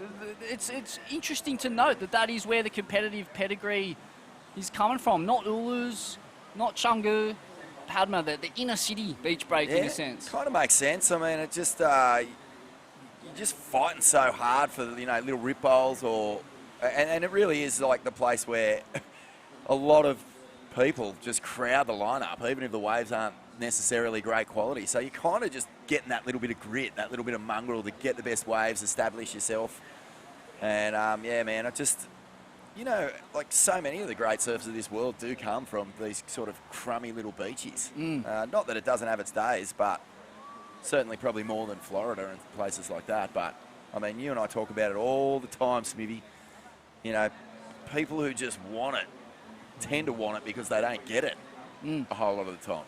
And it seems to be the case. I mean, you'd be able to speak to this, Dingo, having competed against so many Floridians over the years, your Slaters, your Hobgoods. It seems to be the case that in marginal conditions, if you can get your technique right in those conditions, it only gets easier from that point on once you move into the better quality waves. That seems to be the case.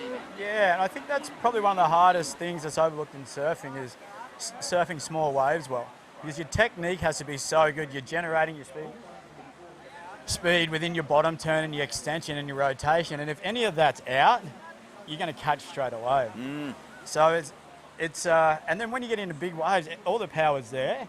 And if the power's there in your technique, you kind of naturally will just surf good on them waves. But kind of when you come from the other way, when you surf waves that have a lot of power, your technique can kind of be flawed a little bit just because you've got so much speed. But then when you come back to smaller waves, you tend to kind of overlook things that you really need to keep the speed through your turn. Yeah, it's such a good point, man. I guess the only phenomenon that kind of bucks that trend are the Hawaiians. You know, they come out of that long period juice, but they're just so well rounded. You know, the Irons brothers, John.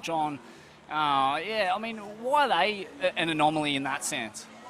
Well, you know what? As we see the surfer in orange, winding up, big vert hit. Is that Vass? That's fast. And yeah, that first turn was really nice, and then out the back we got Lincoln Taylor. So. But yeah, back to that question, man. The Hawaiians they've never struggled for that versatility in waves of all kinds of period, energy, height, what have you. Yeah, well, John, he grew up surfing Aikai, and it's a tricky little beach, similar to Padma with a lot more power, but you get them conditions where you have to generate your speed, and your technique has to really be on because it's like shifty, there's backwash.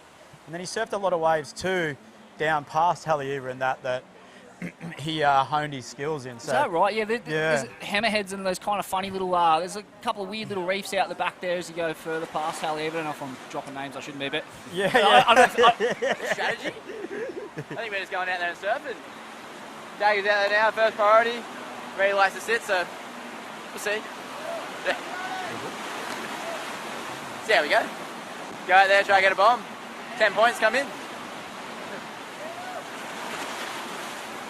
There we go. Shelley Simkus, the prince of Snapper Rocks, the fresh prince, the event defending champ and probably favourite, you have to say, to take this out. With Goldie's next great hope. But yeah, man, that's really interesting. That's an interesting insight. I didn't actually know too much about those other waves, but you know, they're definitely a bit more marginal than the 7 Mile Miracle or like the name ones from Haleiwa to Sunset. So that was a big part of John's progression. Yeah, and he just it's so shifty, that Aikai Beachy, that he just honed his skills in on that and surfed it really well, and then with the airs. And I mean, you know, he was always going to be good in big waves. I mean, I remember when he was 7, he had a gaff helmet on surfing 10-foot pipe. Wow. And that's insane. Yeah. Ozzy was just telling me a story 2 days ago that he was with Bruce Irons on a trip somewhere, maybe Mexico even, when he was really young. Saw John when he was 5, and Bruce just went, that kid will be the best surfer in the world one day. Called it when he was 5 years old. It's sort of like, you know, it takes one to know one sometimes. There's something in just the read, or, you know, some recognition there that they see in the greatness. Like you always, you know, Bugs is probably the best example for just, you know, being a talent spotter and being able to, he spent his entire life harvesting, you know, Australian talent and creating pathways for it to reach the top level. And so, yeah, it's a pretty wild thing to look at a 5-year-old and go, that kid's going to be the best. Yeah, and like you said, coming from Bruce Irons, probably one of the most talented surfers that ever surfed on a surfboard. And like, you know, water attracts water, and he's seen that in him at a young age. So that's a really cool insight there, Vorno. What do you look for? I mean, it's always, you're looking for that bit of X factor, that bit of spice, that bit of kind of intuitive read on the ocean, isn't it? That sets like kids apart from the others. You can kind of tell, even at this level, you can kind of tell, can't you? Like someone like Benny Lawrenson has all the look of a World Tour surfer at this point, doesn't he? He seems to be well on his way. I hope he gets a bit of support from the industry, because he could be something very special. It almost feels like speed, like effortless speed, just getting to your feet and knowing, like with barely even looking like you're doing anything, you're already going fast. That seems to be a real telltale sign, even in tiny little kids. I remember when we were Groms, and, you know, you'd go into Byron and you'd see Wilsey surf. And he honestly looked like he had rocket ships under his board. He was going so fast, like you would just go, how? You couldn't put your finger on what he was doing that was different to everyone else. Yeah. And some people just are tapping whatever that ocean energy is. They've just got the full main line into it, and far out. Like that, I'd say that would be almost the very first telltale sign. Yeah, and the bottom turn, like you see it within a kid. I remember Parko when he was young. He had this lent over bottom turn where his head was lower than his knees, almost touching his ankles. And it's just that once you start doing that, it's the extension from there that you get all your speed through your turn, and then they're open. You watch how his chest is really open, and then he just flows from there in his rotation. There's nothing off. It's like if you've got a hose and there's a kink in it, you'll kind of see a little bit of a stutter in there through that.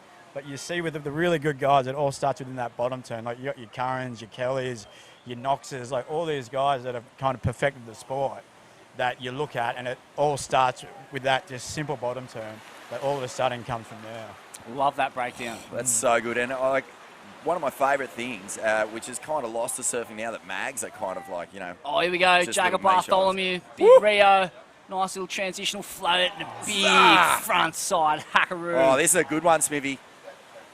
Jagger, this is the wave that Snapper was waiting for. He claims that he's sucked up a fair bit of time here. I'm pretty sure he's Snapper's first surfer, so he had to get it done. He wanted to make it count. There's nothing worse when your whole team's sitting on the beach waiting for you and you're just gobbling up time like Weet-Bix on a Saturday morning. But, yeah, like I was just going to say, you know, surf mags in the 60s, but particularly the 70s, once the shortboard had come in and single fins was still around, the bottom turn photos are more impressive than anything. Like, you will see sheets of spray coming off the outside rail of, like, your MPs and your Nat Youngs and, you know, just these power animals, and it's just phenomenal. Mr. X. Oh. Yeah. Was that that pipeline one of Mr. X where you pretty much see the whole board, eh? Yeah. Such a wild photo. Padma. Yeah. And MR was like, he would just lean it over and, you know, he just had them hands coming out the back and just the wounded goal. And then he'd just extend out with that chest and get right tight in the pocket. But with those boards, particularly the single fins, you couldn't knife, so you had to bottom turn. That was the only way you were getting off, you know, down the line. And I love that single fin style where there's nothing in between. They just come from rail to rail, and it's just simple surf and done with effortless. Oh, look at this thing bowling out on the outside. That's got to be dotted, hasn't it? Oh. Wow, that was a really strong ride there from surfer in orange. Oh, he has claimed it. Brent Dorrington. Midget Magic.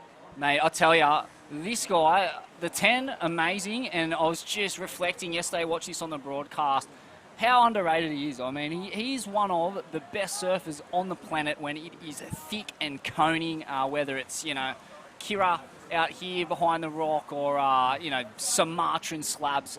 If it's tubing, there is no one in the world I'd rather watch than Brent Dorrington. And he absolutely packs the big ones too.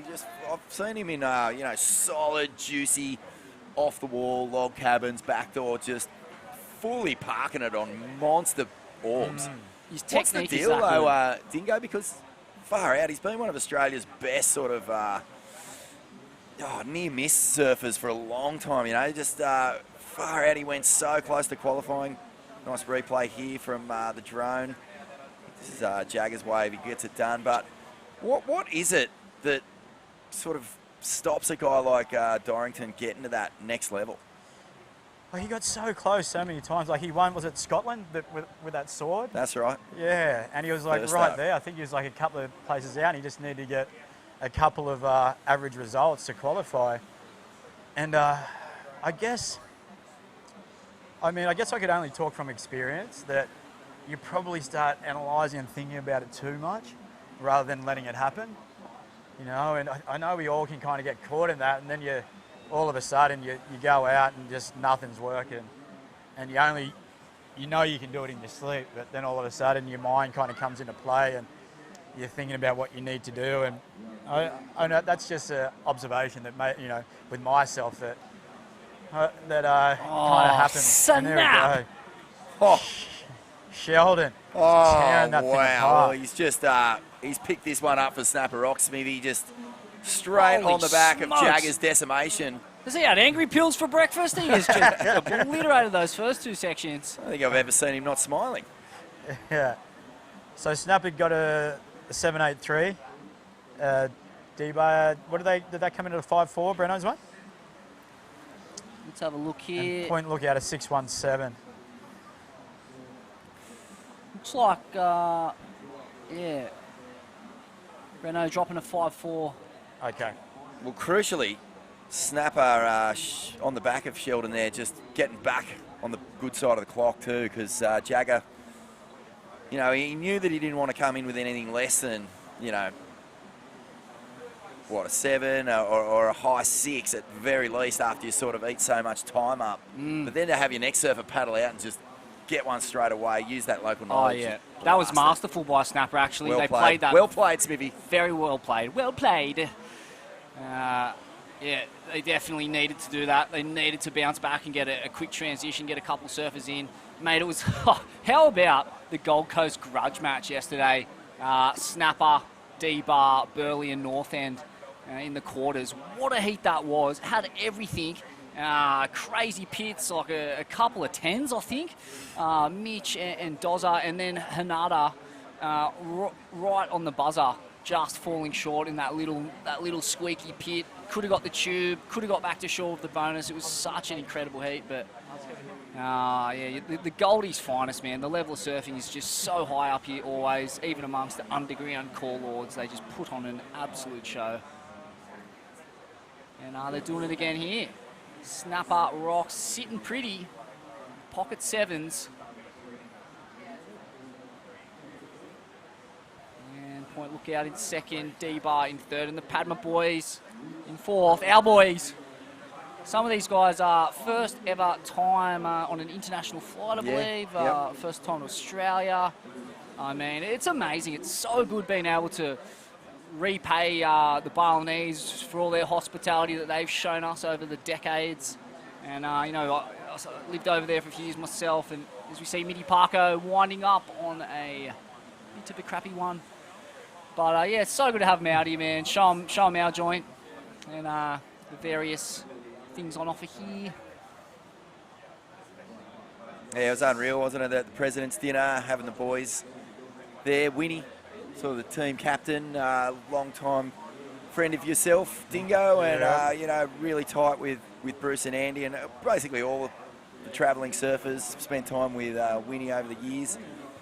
But what about for you, mate? I mean, you spent a lot of time in Indo. How much does it stake you out to have, you know, Legian Club represented here? Yeah, and, you know, Winnie's the classic. He'll make sure the team is really hydrated throughout the event. And, you know, I actually first met Winnie when I was 11 years old. I went to Bali by myself, and I hung out with Winnie for like 3 weeks. And I surfed Padma the whole time. I didn't surf the reefs. I was only 11. I was kind of a bit scared.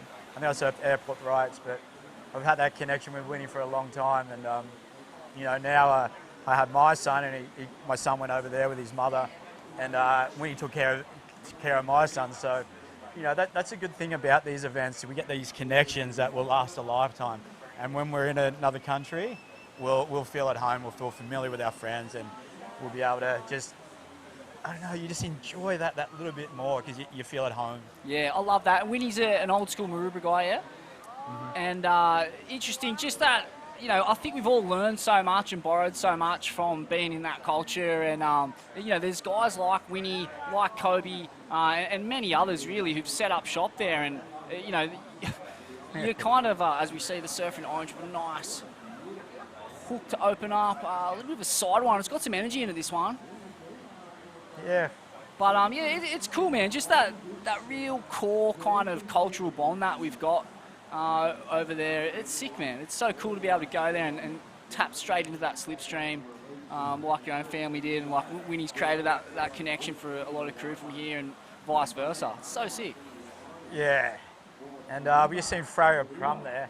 I'm impressed by Freya. She surfs really well and just keeps working on the QS. And you know, watch her heats when she's on the Challenger series and that. And, you know, she done pretty well last year, I think. She made a few heats, and hopefully she does well again this year. Yeah, and it's awesome with that new system. You know, I think it just gives surfers who actually have spent years sort of grinding that queue. I mean, that was the word that was always associated with it. Just trying to save up money to get from event to event, just to give yourself a chance, like the most remote chance in a lot of cases if you're doing it tough and you haven't got major support. Now, if you qualify through your regional, you know, sector, you can actually do a bit of fundraising and then get a bit of community support if you haven't got a major sponsor, and go onto the tour with a really clear plan of what you need to do. So yeah, it's not just a full crapshoot of like, you know, hope I'm feeling good for this 6-star or whatever. You can actually plan your entire year properly around it, and you know what your budget's got to be, all that sort of stuff. It just makes it a lot easier. And we're seeing, you know, surfers who have been doing it for a while really step up their game because they can just focus on one event at a time, Freo being one of those. Yeah, and that's, like you said, they're always improving the tour and trying to get the best out of the surfers and to make it a little bit easier. I think, I was talking to Rab, I think when they were on tour, they had a contest every weekend, so their preparation was just, wow. They'd hydrate after the event, make sure they're well equipped for the next one. Oh, yeah, got to get on the electrolytes, that's for sure. Mate. It's classic too, because I don't know, back in the day, just getting good mentorship and good advice and stuff was hard, because you just, like you said, just packing your bag 1 second, getting out, having a comp, probably having a blowout after the comp when you lose first heat, and then and having straight on the plane, and That's it, and your mentor's your opponent in the next heat, he's trying to kill you. Pretty wild. It's amazing how much it's changed. I mean, the system is so good. But boys, I've got to ask, Eddie's running tomorrow. Yeah. Dingo, just while we're just... where's Dingo's invite? Yeah. It's going to be really big in West too, so it's going to be thick.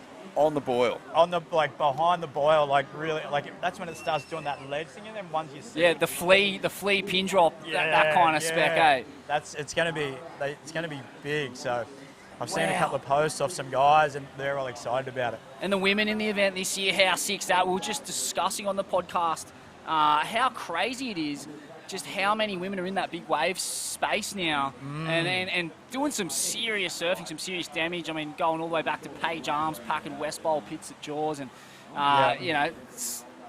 are the top runners in the female category? Kiala Kennelly, Bianca, then you got Kiala. There was some Emily, someone. I forgot Emmy Rydiker, or maybe that's a married name, but she's another one based over there in the islands. Yeah, wild, mate. So it's sick that they've definitely earned their spot. I don't know, did Justine Dupont get a call up? Yep, she's in. So are they in the men's heats, or they have one women's heat? No, I think it's all in from what I saw. Wow. But Dingo, give us a bit of an idea, man. I mean, we've chatted with Mark Matthews about this in the past. It was his dream to get an invite over there to the Eddie, but you've surfed Waimea. What's it like when you know you're going to be paddling out there? You've got to dust off a 10-foot plus board. You're sitting on the shorey, you're looking at 15-foot just carnage going down that you've got to get through just before you even get into the lineup. What's it like, mate, to actually paddle out at that wave? Yeah, you just kind of go into that space of, okay, your mind's kind of going over everything, your preparation and that. And I surfed it last year, and because I have my son, that's my main focus. And like you said, I dusted off the 10-0 and I paddled out, and it was 30 foot. And I got out there, and I was like, man, it's been a long time. Bad time to remember that. Yeah, and I'm just like, I'm trying to find my position. I'm like, okay, well, I'm sitting next to Jamie Mitchell. I'm like, well, should I probably be here? I'm like a little bit out, and I know he wants the ones that no one wants. And then you got John, who's sitting deeper than anyone and taking off super deep. And so I'm just trying to navigate the lineup. But then all of a sudden you're like, well, hang on, mate, there hasn't been much training or thought going into this yet, so maybe take it a little bit easy. But, them guys, they're just, especially John, Nate, that whole group, Eli, Koa Smith, they're just groomed for them waves on the North Shore. And when the winter comes around, they're just so tuned in. Mate, talk us through the drop. Talk us through just getting yourself on one out there. I mean, what's the wave selection process like? What does it look like when one's steaming in at ya? Well, you can see it coming from a long way away. Like, you're sitting out there, and then all of a sudden you'll just see the horizon just start building. And then all of a sudden you're like, okay, here it comes. And then you actually have to have the will to sit there in position when it looks like it's going to close out on your head, and then turn around and swing. Because it's like, it doesn't break outside, does it? It comes right in onto that boil, and you've just got to hold. It's like, it's like those old, Roman war movies. Hold. Yeah. And you see them guys that are tuned in on that. Like the Johns, the Jamie Mitchells, all them guys that they want. I think it was, there's a new kid in it who's sponsored by Volcom, who's in the backdoor shootout now, the goofy footer. He was out there that day, and Ballaram, no? Nah, he was in the Volcom team. Yeah, I'm trying to think who was in that team. Ballaram, Noah. Yeah. Yeah, Drawing a but blank. he swung like on one of them big West ones and just dove out of the fall, but he's earned his spot into the Eddie. Amazing. You know, because it was it was one of them ones that no one wants, and he's been charging out there, so he's going to put on a huge performance, and it's just guys like that like Vorno said, you know, it's like them old kind of war horses that, you know, they'll just hold the line and just charge. How good's that? Sounds What a absolutely spectacle. terrifying. It's so terrifying. I mean, often the footage doesn't necessarily do justice to that drop, but that drop, it ledges so hard, and for a wave of that size, there's no gnarlier proposition in surfing. And some of the still photos that come out of that event and that wave are just completely jaw-dropping, especially I've seen a couple that have been, I guess, shot from drone or looking down on it, and just the volume of water, the thickness, mate, it's surprising that people don't suffer broken backs and just life-threatening injuries constantly out there. Yeah, I mean, they're putting everything on the line, but then again, like we just seen that wipeout that Nate Florence had. Oh my Lord! Raya. Whoa, Raya just going upside down here, putting it back in for the Padma crew. That was insane, that wave. That was a really good score, and it looks like they're going to lock in a third ride here. D-Bar out in front with 5.5 minutes to go. Snapper holding down second, Point Lookout in third, and Padma in fourth. But check the replay on this thing. Yeah, Raya, she's actually Winnie's goddaughter, so that's why she's in the Padma team. Oh, that turn was magic. Yeah, geez, that was a good wave. Should get up into the sevens for that. What do you reckon, Oh, Smitty? for sure. This is Warner? huge. Yeah. Beautiful timing. Picked off one with a nice steep wall, and how cool is that? I mean, that just goes back to what we were saying before. Winnie's goddaughter, that's how pure the connection It's can sick, be mate. when you get over there. Yeah. And just respect the karma, respect the locals, That's respect the energy of the islands. That's it. It's so good. We're one mob at the end of the day, so I think that connection with the Balinese that we've got, we're so lucky, you know. Mate, it costs about as much to get to Bali for us as it did to get to the North Coast on a Greyhound bus in the 70s. So you know, we're there every other week, and it's great to see that look, this Padman team's a perfect example. Like Winnie's goddaughter, that's classic.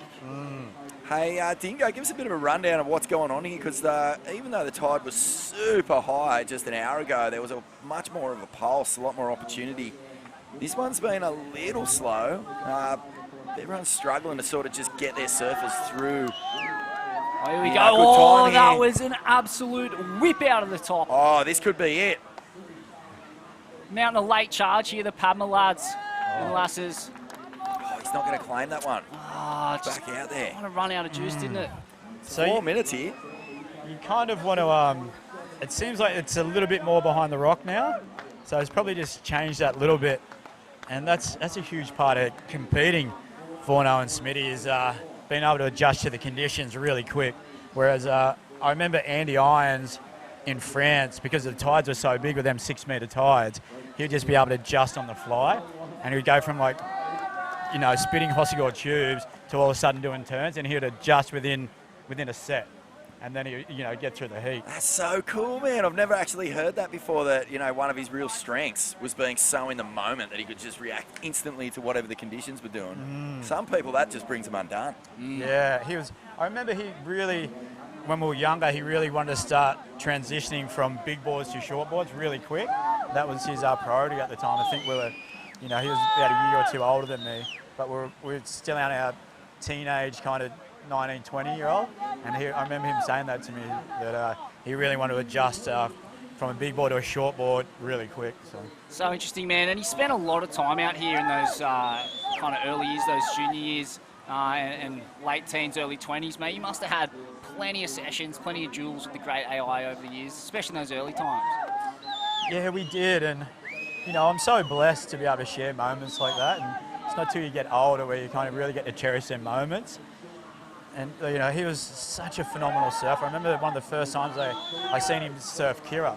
He just adjusted really quick, and he just like, it was beyond thought that he just kind of tuned in straight away.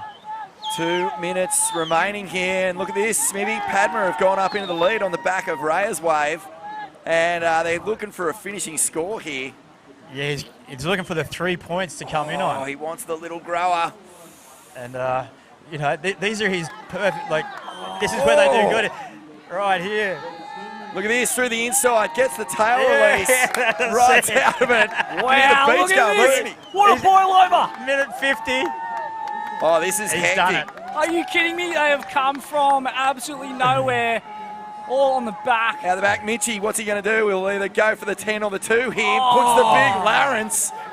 Yeah. So Snapper should come into second with that because they're only holding a 1.17.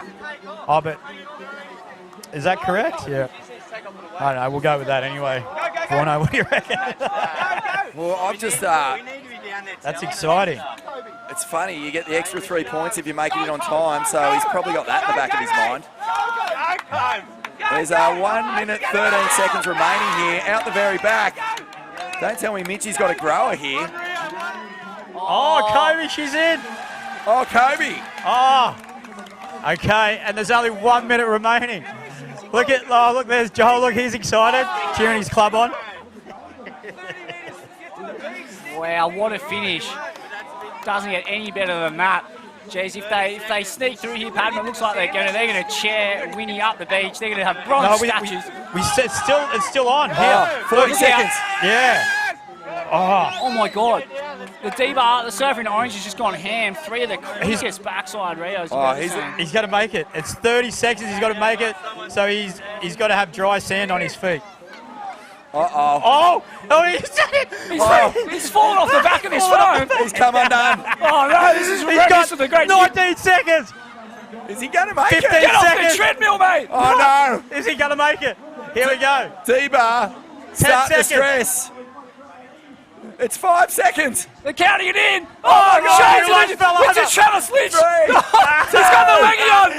He's dragging the ball and chain. Oh my Lord, he's got him there. That's as good as you'll see. That's awesome. Holy smokes. You've never seen anything like it. He's reached down for the leggy strap. Couldn't get it off. He's just dragged the anchor. Oh my God. That was the best thing I've ever seen. I ran down. I didn't gut it for a second. I knew he'd get a good one. What's it like on the hill, Joel? A few nerves? Oh, my heart. I haven't taken a breath for like 5 minutes. Can you feel that out there? Yes. I was so stressed in the key. I was like, oh my God, Mitch just got one, but he did. So I'm stoked he made it in. What about paddling out the keyhole and seeing that little wave pop up? Were you ever going to paddle over it? No, I couldn't. I saw the other boys. I was like, I think they're too far out, and they were. So got a little on one turn. I'll take it. Great local knowledge. You're the absolute goat out here. Well done, Kobe. Wow, how good was that? That was amazing. And Kobe and she had like 2 seconds to get a wave and make it back to the beach. Mitchie had soaked up so much time. He caught that wave, and I swear she was just pinpoint accurate. Got out there, got that wave, came in, snapper rocks, losing it there. Parker, I haven't seen him look that nervous since 2012, mate, when Josh Kerr and Slater were surfing in that semi-final. Yeah, definitely. That was a buzzer beater, that one, wasn't it? Mate, how exciting was that? Wow, I can't believe that. I mean, he had a bit of a brain fade there, the surfer from Debo. Surely there was enough time to undo the leg. It's a 1 second process. Give it a rip. Pull the cord, son. He just made it within a second. Righto, I think we're going to take a quick break. The action has been unbelievable here at the Usher Cup 2023 World Cup Challenge. Oh, here we go, a quick replay. Shades of Travis Lynch at the ABB. Oh, the sand wasn't dry though. We got to protest that. Oh, there's a protest. We'll get the magnifying glass out. Get the lab coats down there.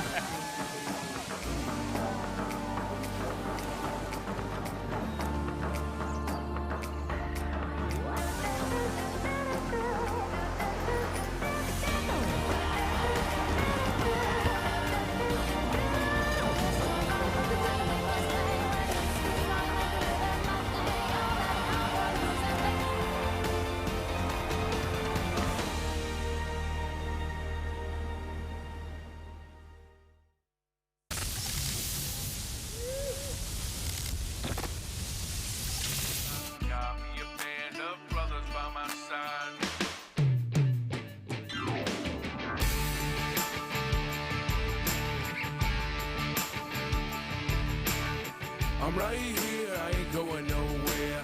Blood, sweat, and tears, whiskey, shining beers. Lot of travel miles in this rearview mirror. Watching my back, but never running from my fears. Made a few wrong turns over these years. This is how I roll, this is how I ride. Keep it 100 till the day that I die. This is how I roll, this is how I ride. Got me a band of brothers by my side. Got me a band of brothers by my side.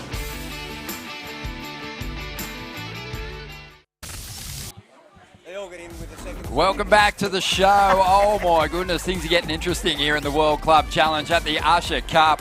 And we are loving every minute of it. And what a heroic effort there from the Durambar team. D-Bar Board Riders Club getting it done, dragging their equipment up the beach, trailing behind them. Snapper Rocks hanging on for the victory. Kobe Enright was stronger again as the final surfer for them. We're absolutely loving the show. Ronnie Blakey, Wayne Rabbit Bartholomew, Dingo Morrison. Bugs, how entertaining was that? Yeah, I mean, so far pretty much every match has been entertaining. So it's coming down to the wire all the time. I mean, we've got a lot more water on the bank now, so there was a bit of an effort to get back to the beach. You know, running over a foot of water is hard. Oh, that was huge. And less than 2 points separating all the clubs. So fourth place wasn't too far off the pace. And we've got to give big props to the Padmar team, who really represented well here. Winnie, he did a great job as team captain. And all their competitors were strong. Raya Campbell was a worthy addition to that team. Point Lookout from Stratty, they did a fantastic job and locked in big numbers throughout the contest. They're bundled out of the World Club Challenge. But D-Bar just keeping that dream alive, and it was a clutch effort from Nathan Cook in the dying stages there, Ding. You loved it, mate. That was unbelievable. That was so exciting. That Padmar went from first to fourth in that last 40 seconds. And so there was Snapper actually caught in that last 2 minutes. Snapper caught a wave of their third surfer, got their fourth surfer out there, back in on the beach to get the bonus 3 points. And then D-Bar done pretty much the same thing with his leg rope attached to his leg. He got his 3 point bonus points to get through. Here's the artist formerly known as the Tricky Chalk. We've been calling him Mr. Perfect now. He's been dropping that many big numbers throughout his run. He's had a 10-point ride. Yesterday in his heat, 3 9-pointers, so was throwing one of those away. And he was just shoving himself into the hole out here at Snapper Rocks, getting so barreled. And he started off strong, showing that he can get it done with turns as well, Bugs. Oh, yeah. Well, this is a big heat. I mean, Troy, it's not his favourite conditions, being perfect barrels, 10-point rides. But I tell you what, he opened up well for Torquay. And Torquay, there's a bit of a buzz about Torquay. Oh, man, they're looking strong. I mean, the advantage that Snapper Rocks and Noosa are going to have going into the final stages of the Usher Cup is the fact that they got surfers still alive in the open men's event, whereas Torquay are going to really have to stay on point here and go after the win, you'd think, to claim the victory now, having fallen short with some of those individual competitors. Well, the other team, though, is D-Bar. I mean, they got a women's in the semi-final. Yep. And they got there in the final of the World Club Challenge, Yeah, so they're right there. They're right there for sure. And Nick Vastenchek just been, surfing so well, but just missed out earlier on. So it's been tough out there today. There's that big adjustment that's had to be made with some of these slower conditions. And we'll see how it all plays out though. But this is a 35-minute World Club Challenge heat. All your surfers get that opportunity to go out there and lock in that one big score. You can ride as many waves as you want. The hard thing working against the competitors now is the fact that there's a little less frequency in those high quality set waves. So you've got to kind of make a call if you take off on a wave and get a semi-decent score even. Yeah, well, Brooko, he only got a 5 for this. It was a nice long ride. But I thought he might got a bit more than 5. They're a bit stingy on this one, but this is... Thought he was going to do his Superman, Ronnie. Yeah. He's not used to this. He's not used to not being in the excellent range. He's scratching his head and saying, what do I got to do? Look at that club spirit. That's awesome. Look at that. That's what it's all about. All the drums down there, cheering on the local heroes. The giant killers have been M&M. They have absolutely come from the clouds. Yesterday, I said to Ronnie, that was their finest hour. They were in the quarterfinal that knocked out North Shore and North Narrabeen. I mean, that's the biggest upset you'll ever see in the world. Those two teams have got 36-point first-round matches. And M&M, they've never won a thing in their life. Yep. And they have got the best club spirit, and so has Currumbin. See, these clubs that don't win, they've got the best club spirit.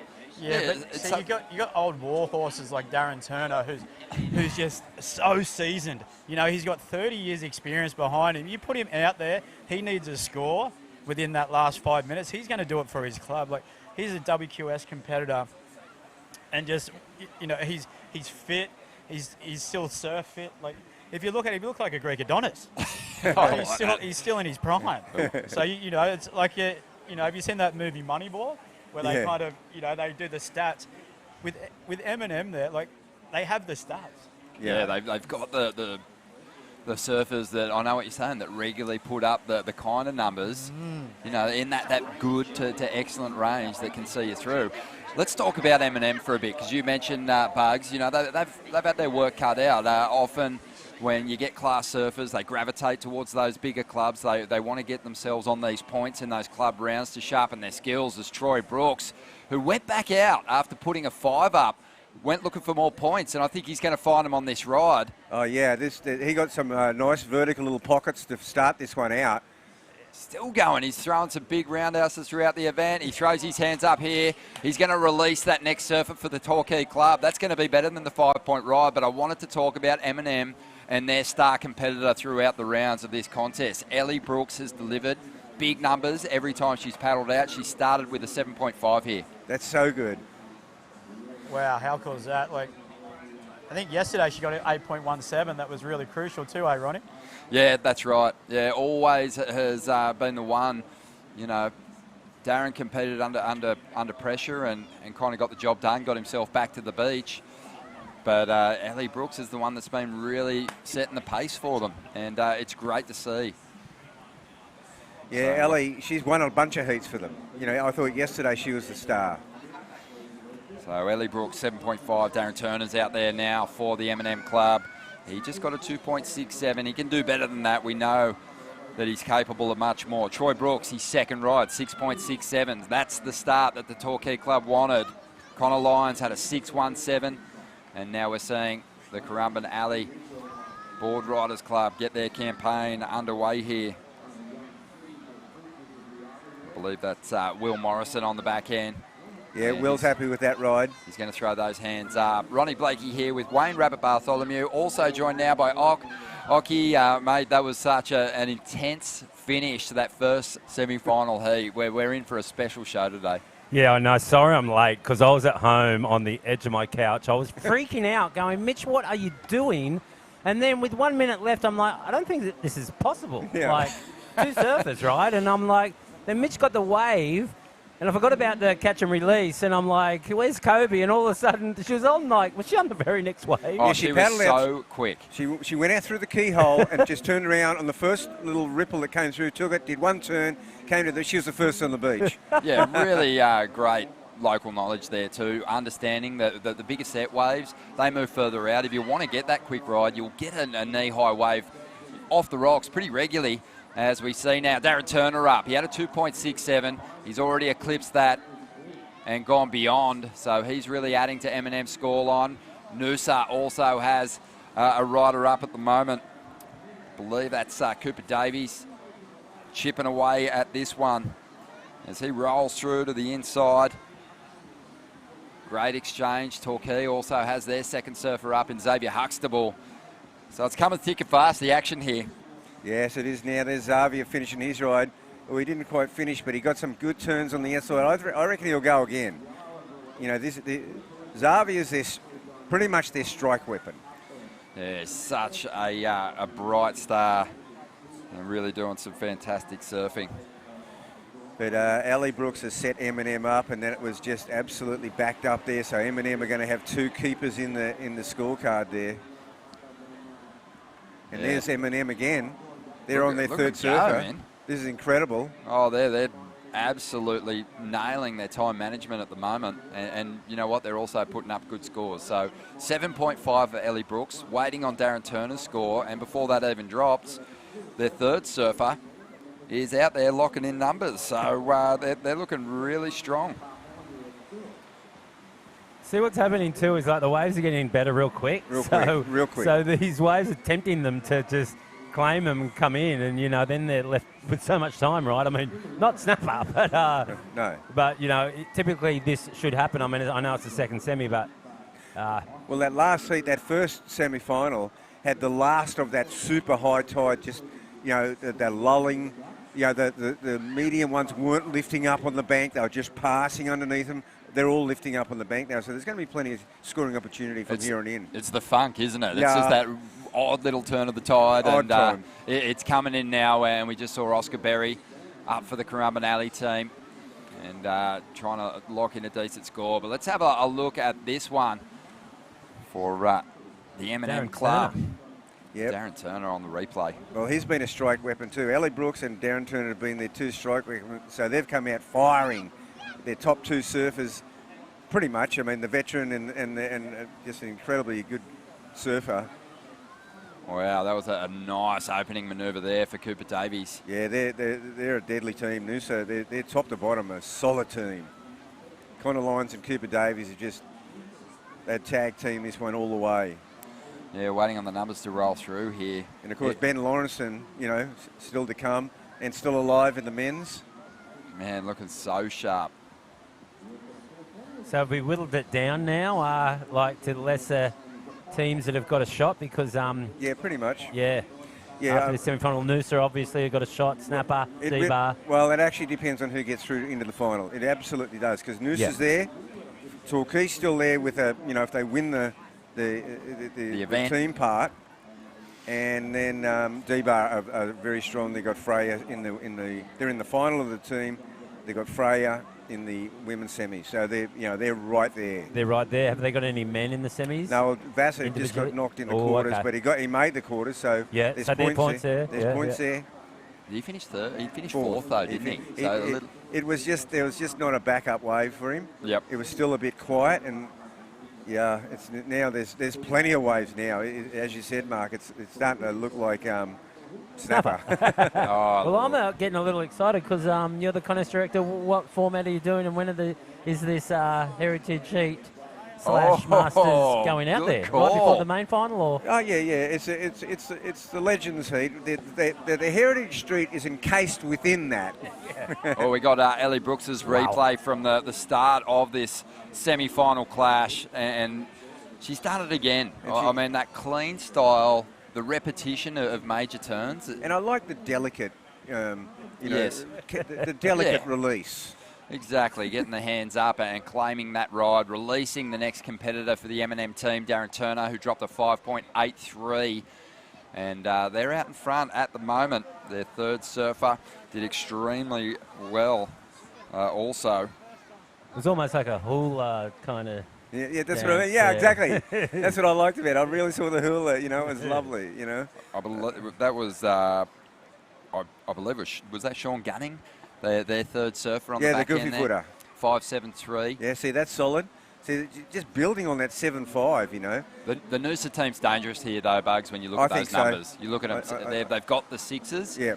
So, across the board, they're doing pretty well. It's just going to really be interesting to see what their third surfer can come up with here. Well, that's going to be Ben Lawrenson or their women's surfer. I'm not sure how their rotation is.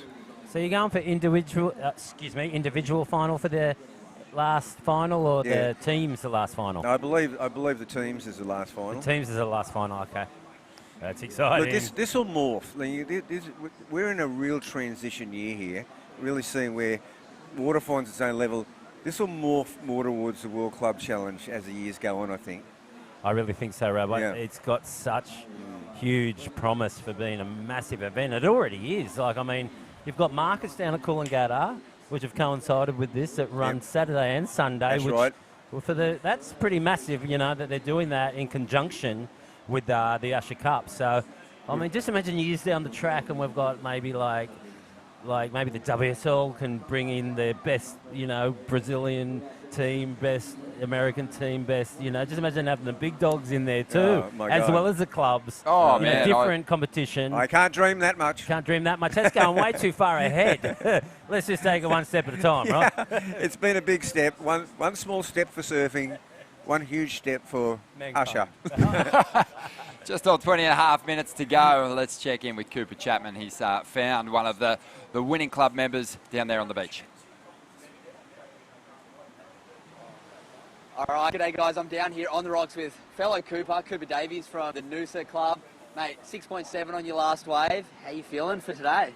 Yeah, we're feeling pretty good. We're got a few pretty good surfers from Noosa. Benny's obviously been a bit of a standout this event, so we've slotted him in the last spot. Just his backhand's just been bread and butter out here, so he'll be finishing us off. And then we've got Gia in the water now, so Connor and I just tried to give him a bit of time. So it's been pretty slow out there just between sets, so give them the best opportunity that we can. So yeah, it's pretty fun though. Yeah, big day ahead. We're here at beautiful Snapper Rocks. It's an absolute privilege to get to surf this wave with no one else out. What would it mean to bring this first ever World Club Challenge up home to Noosa? Oh, it'd be unreal. We're becoming a little bit of a club at the moment. It's we've got so many amazing surfers from home, and it's good to see the talent kind of striving on through. So, it's so exciting, and yeah, we can't wait. We're just having a ball. Mate, well, I'm excited to watch yourself and your fellow teammates Connor and Ben on that regional qualifying series this year. Is that the focus for this year for you? Yeah, 100%. We're kind of giving that our all. So kind of locked into all the events at the moment. So it's just a matter of time, and we'll be hitting the road, a little road trip down south. So yeah, it's always good fun with all your mates and travelling together. So yeah, looking forward to it. Yeah, mate. Well, I'm back, and you'll hopefully see you on that Challenger series later in the year. This is a perfect warm up. Thanks for coming down, and thanks for having a quick chat. Mate. Cheers, Coops. You. Cooper Davies there beaming for Team Noosa. As I said, one of the most high-performing clubs in the Usher Cup this season, and still in the mix right now with Cooper Davies putting up a 6.77. And, their other rider did extremely well also. That was Connor Lyons. So G. Lawrenson out there at the moment. And Ben Lawrenson, he's going to be their anchored surfer. He's the one that they're backing to put up the big numbers and give them the best chance at cracking the final here at the Usher Cup in the World Club Challenge. And, let's see how it all plays out. Right now, though, Oscar Berry for Karamanali. You can hear the cheers of each of the clubs down there supporting these riders as they hammer away at the walls here at Snapper Rocks. On the outside, Gia Lawrenson's going to get into the mix. Oh, just loses her footing there. That was a heavy fall because that was a good-looking wave. Still a lot of time, though, and she is the third surfer for the Noosa Club, so she'll probably head back out there and try and improve on that. Yeah, she will, for sure. It looked like she was set up for a really good ride. She just slipped off there. That would have put Noosa, so far ahead. Oki, they've had us locked away here in the commentary booth. All our focus has been on the action. You've kind of been playing your role as loving father and getting back to the pad. How was the crowd building and the energy as you made your way back down here to the booth? Building, definitely building. I've got the kids set up with their little iPads at the moment. We swum for 2 hours. We always take advantage of the high tide. And now I've got my son Jonah babysitting. And Jonah's turned into a really good boy. Hey, Yeah, really sure good. has. And look, all your kids. I mean, I had this deja vu, like when the little guy was kicking the football, and I was going, God, I remember when we'd be down the beach, Jag would be in the shore break, and Kia would be kicking the beach. It's just such a magic time, man. Such a magic time. I had to do it again. And again, and again, and again.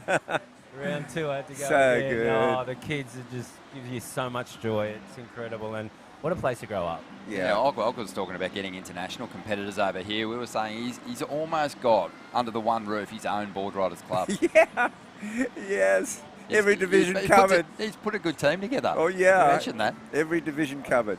Good. I got J-Boy, I got Grace. Both surf really well. They're going to be doing QSs this year, and Jonah surfs pretty good too. Sure does. But the mum, Mrs. Jess. Oh, Jess. She has a crack. She's Jess a good Wales kid. out there. She's done a few events when she was younger, and I love surfing with my partner. It's nothing better. But here we go. Action. Yeah, Xavier Huxtable for Torquay. Look at the speed. Foot to the floor. And on the attack here, nice sequence of turns. Got a little caught up there, but he'll look to recover now, whipping through that carve. As you said, Bugs, this is the guy that, you know, Torquay, they're relying on the whole team, but this is the guy they're looking for big numbers from. That's right. Yeah, they probably need a reasonably big number because, as you said, Noosa's still got those two decent scores there, and M&M have got the value of having 3 surfers already in the scorecard and a 7-5 sort of as the anchor, and that was Ellie Brooks, and now we see outside Crumb and having a look at that. Yeah, that I think Gia Lawrenson's still out there. She's looking to improve on that 3-point ride to give Noosa a chance at getting themselves into the lead here. Yeah, this is a huge heat. I mean, this is either a go forward heat or an elimination heat from being in contention. It really is, isn't it? Yeah. Here's the replay of Xavier on that last ride. Some serious work done. See, if Noosa don't get through, I'd say D-Bar just have the absolute inside running on this. The inside running, yeah. So they're looking at this intensely. It's crazy, Rab, that we started, a 4-day event, and we started off with a sloppy north-east swell. Then we got a pretty groomed southeast swell, and now it's kind of back to northeast again. Yeah. Isn't it crazy? In Hawaii, the swells come from the west and they go north. They migrate to the north. They migrate to the north. But here, we can get all angles. You know, we get a northeast swell, the low goes down the coast, it ends up as a south swell, or we get a low down the south, and it's a south swell, it ends up being an east swell. Yeah, the south swells migrate around to the east for sure. And and we saw the opposite happen earlier on in this event. Yeah. And we get all the angles covered. Yeah. We've been all at once. I was saying that to Ronnie before. I was like, it's half of 360, whatever that is, every angle, right? Oh, look at this. Here's M&M. Does that make sense? 180. Yep. M&M. Oh, 2 huge rooster tails right there into a third. Can he ride out of it? Yes, he can.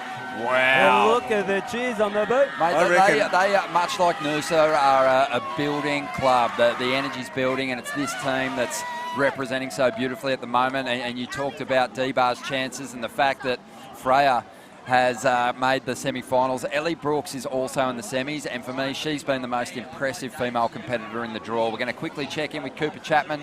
More with you in a minute. Lead. He's got to impress in that 5.8, and I reckon he's done on that one. So, look, all great performance by all surfers today. This is a team event, and every team member's putting in their effort today, so we're stoked for all of them. Yeah, big result here for the M&M club, maybe one of the underground Queensland clubs. It's so epic to see all of your surfers lifting to the day. And wow, Sean Gunning's last wave, we'll wait and see what that score is, but I think that's going to edge you guys even further out in front. What would it mean for M&M to bring home the first ever World International Usher Cup? Oh, mate, look, we've had a plan in place, a 3 to 5 year plan, and it's going to track. And we finished equal first over at the Australia Salt, and to be doing this here today at the Usher Club, brilliant. This means a lot to the club. Look at everyone here right now. On your Shauno! We might even try and grab Sean. Yeah, grab him. Shauno! Sean! Come have a chat. All right, I don't know if you guys have still got me live, but I got Sean Gunning here, mate. Talk me through that wave. Oh, I was so nervous. I didn't want to fall. But, I don't know. I have no words. How good is it surfing for your club? Throwing down a huge score on that last one. That's going to take you guys way out in the lead. What would it mean to take this thing out today? Oh, it'll be amazing. It'll be like the best thing ever. What score did I get? I don't know yet. I haven't heard. 8.33 have we been told by the Groms. Excellent score. It's going to keep you guys in a very nice spot. Looking at a spot in that final. It's going to be a big afternoon, so well done. Thank you. Thank you. What a finish to that ride for Sean Gunning. 8.33, and that sees M&M jump up into the lead, or extend that lead, I should say. Noosa now in second place and looking for a 5.72 at the moment out of Gia Lawrenson, I believe.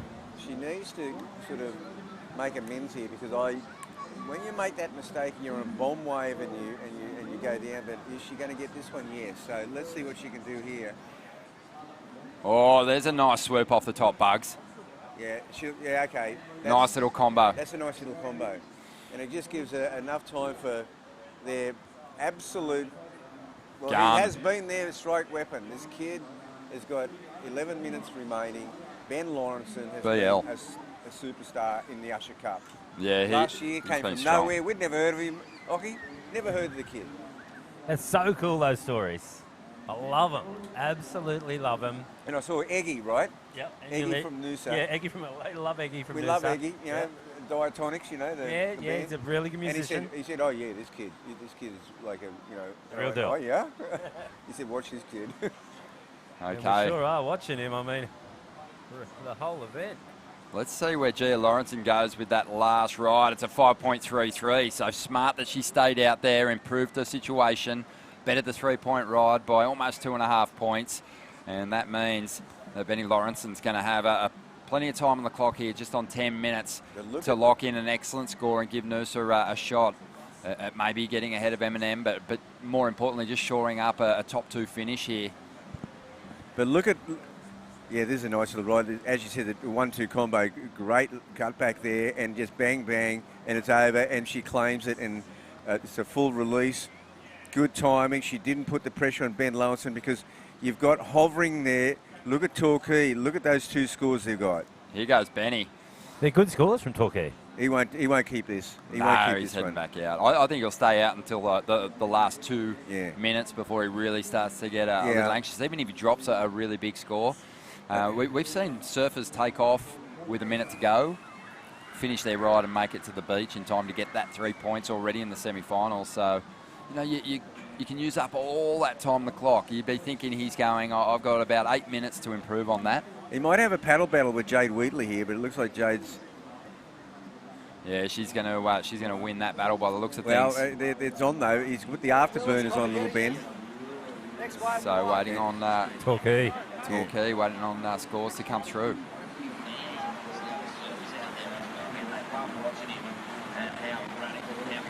This is crucial here, you know, like Torquay. Wow, who we got up and riding? It looks like Torquay, isn't it? I can't tell if it's orange or pink. No, this is Benny Lawrenson again. It's pink. It's Noosa. Well, that's actually pretty decent, you know, right there, because he's now he's a smart competitor. He's got a lot of time to get a real bomb now, and then get back to stave off Torquay, right? And there's still enough water here to make it difficult. See, right now you can't even paddle back. Like, you know, that's why I allowed them to come in the keyhole if they have to. You know, you got to just get to dry land and prove it. And prove it. Oh, you know, we check the webbing of your feet. The guy with the ball and chain, like in that last heat. Oh yeah, Nathan Cook. That was classic. That was so classic. Listening to Jed and Vaughan.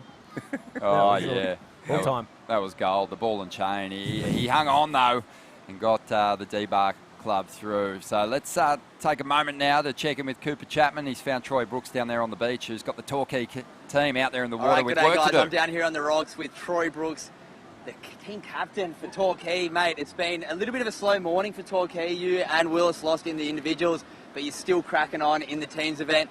What would it mean to you to get through this heat to make the final? Yeah, Torquay's come pretty close over the years, like making a few finals and stuff as we go now, and you know, we're probably 2 waves off getting into the final, so it is pretty nervous right now. Willis is out there, and he probably needs to set about a 6 or a 7, and then Sarah smash one in and get to the beach. We should get it. Yeah, it's pretty tight right now. M&M just locked in that 8.33 for Sean Gunning. They're way out in the lead. You and Noosa are pretty neck and neck right now with just 4 waves counting and all of them mattering. Here we go. Talk us through. We're seeing Willis up and riding on this one. Talk us through it. Oh, he's got priority. Big first turn there. He's got a pretty cool, calm, collected style. That's a nice wrap. He's got another bit, banging it off. That's looking all right. Come on. Let's bend back to him at Little Marley here to get another rebound. All right, well, I'm sure you guys are all watching that live. Brooko's stoked. That was a great wave for the surfer in orange. I'm going to throw it back to you guys in the booth. I'm going to let Troy celebrate with the team.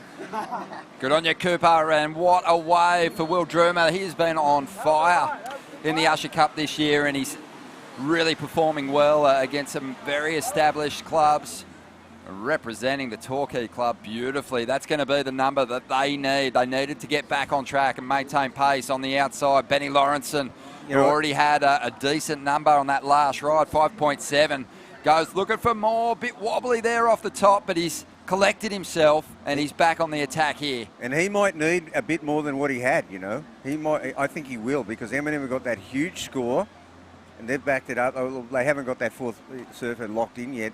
But Noosa, I think, with Torquay getting that score there, this is going to be super tight. Now, I think Ben Lawrence is going to need more. But, you know what, I think he might have improved on his score right there. Yeah, one thing that's happening at the moment is Currumbinelli are kind of falling off the pace a little bit. They need a solid score from their third surfer here as we go to the replay of Willis Druma, and it was a big combo on the outside. Oh, what you talking about, Willis? Seriously. It was good.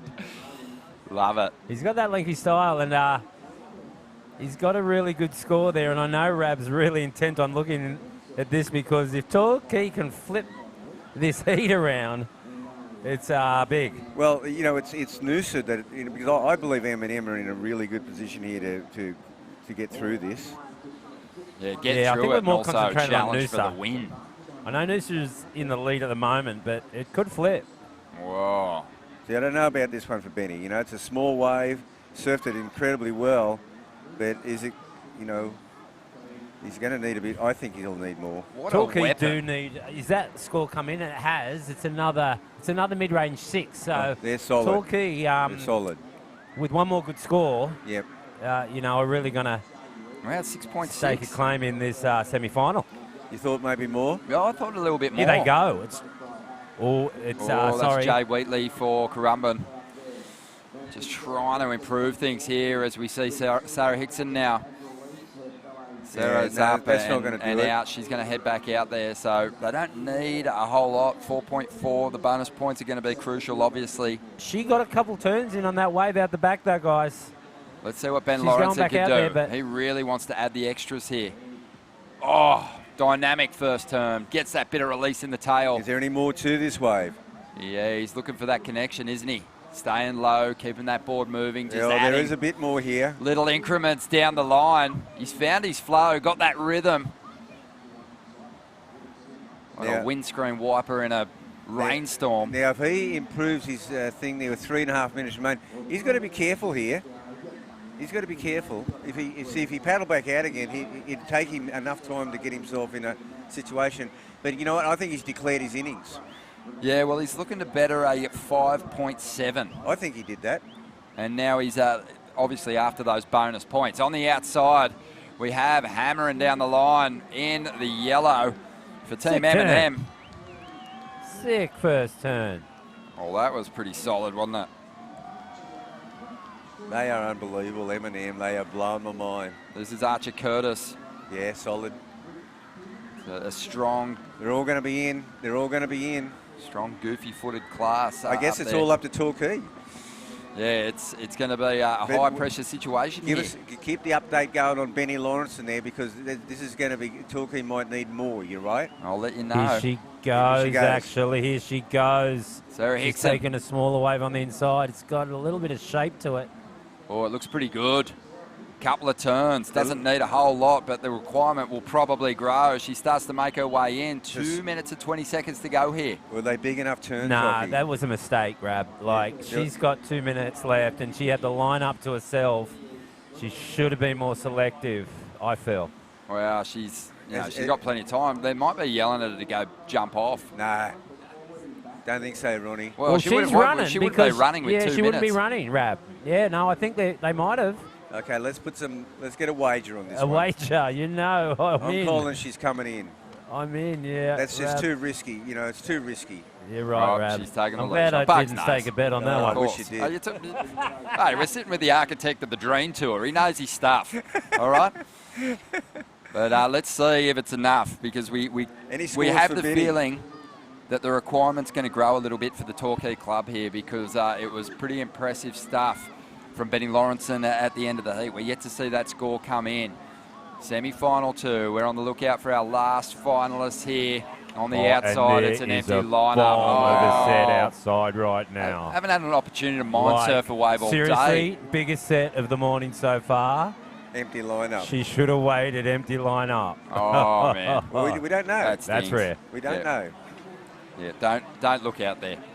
Team Torquay, just do not look out there. But, you know, we have to wait for these numbers to drop to get the official word. But it does feel like Team M&M is looking the goods, and we did talk about it. Ellie Brooks still alive in the semi-finals of the Open Women's, so they are a real shot for the Usher Cup title this year. Make no mistake about it. She got a 3.93, is that right? The number has not come in just yet.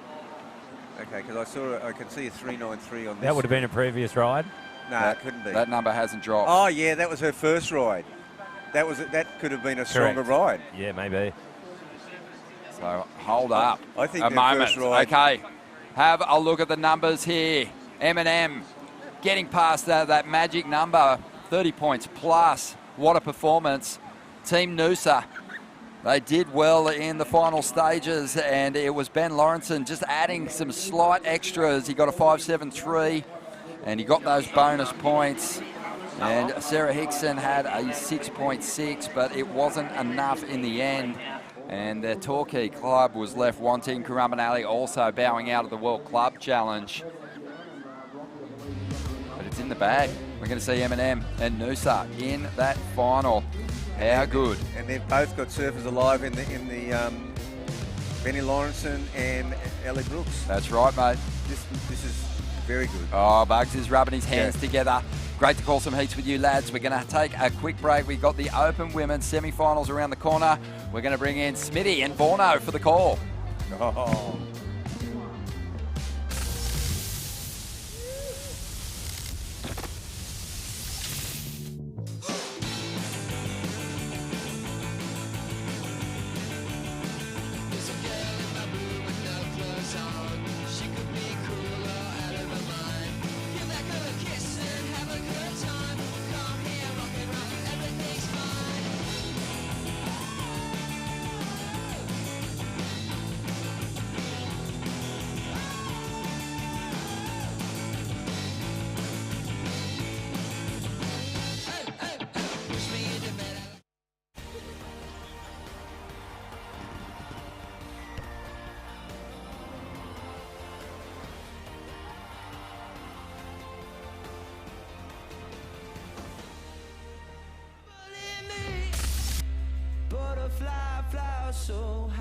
Welcome back to the Usher Cup World Cup Challenge, and what a magnificent day at Snapper Rocks. Fawn Deadly, Jed Smithy Smith, and the 99 world champion Mark Okalupo. Welcome, boys. Far out, man. Look at this day. It's stunning, isn't it? Oh. You know, at the moment, the water's about 26 degrees. It's crystal clear as it gets.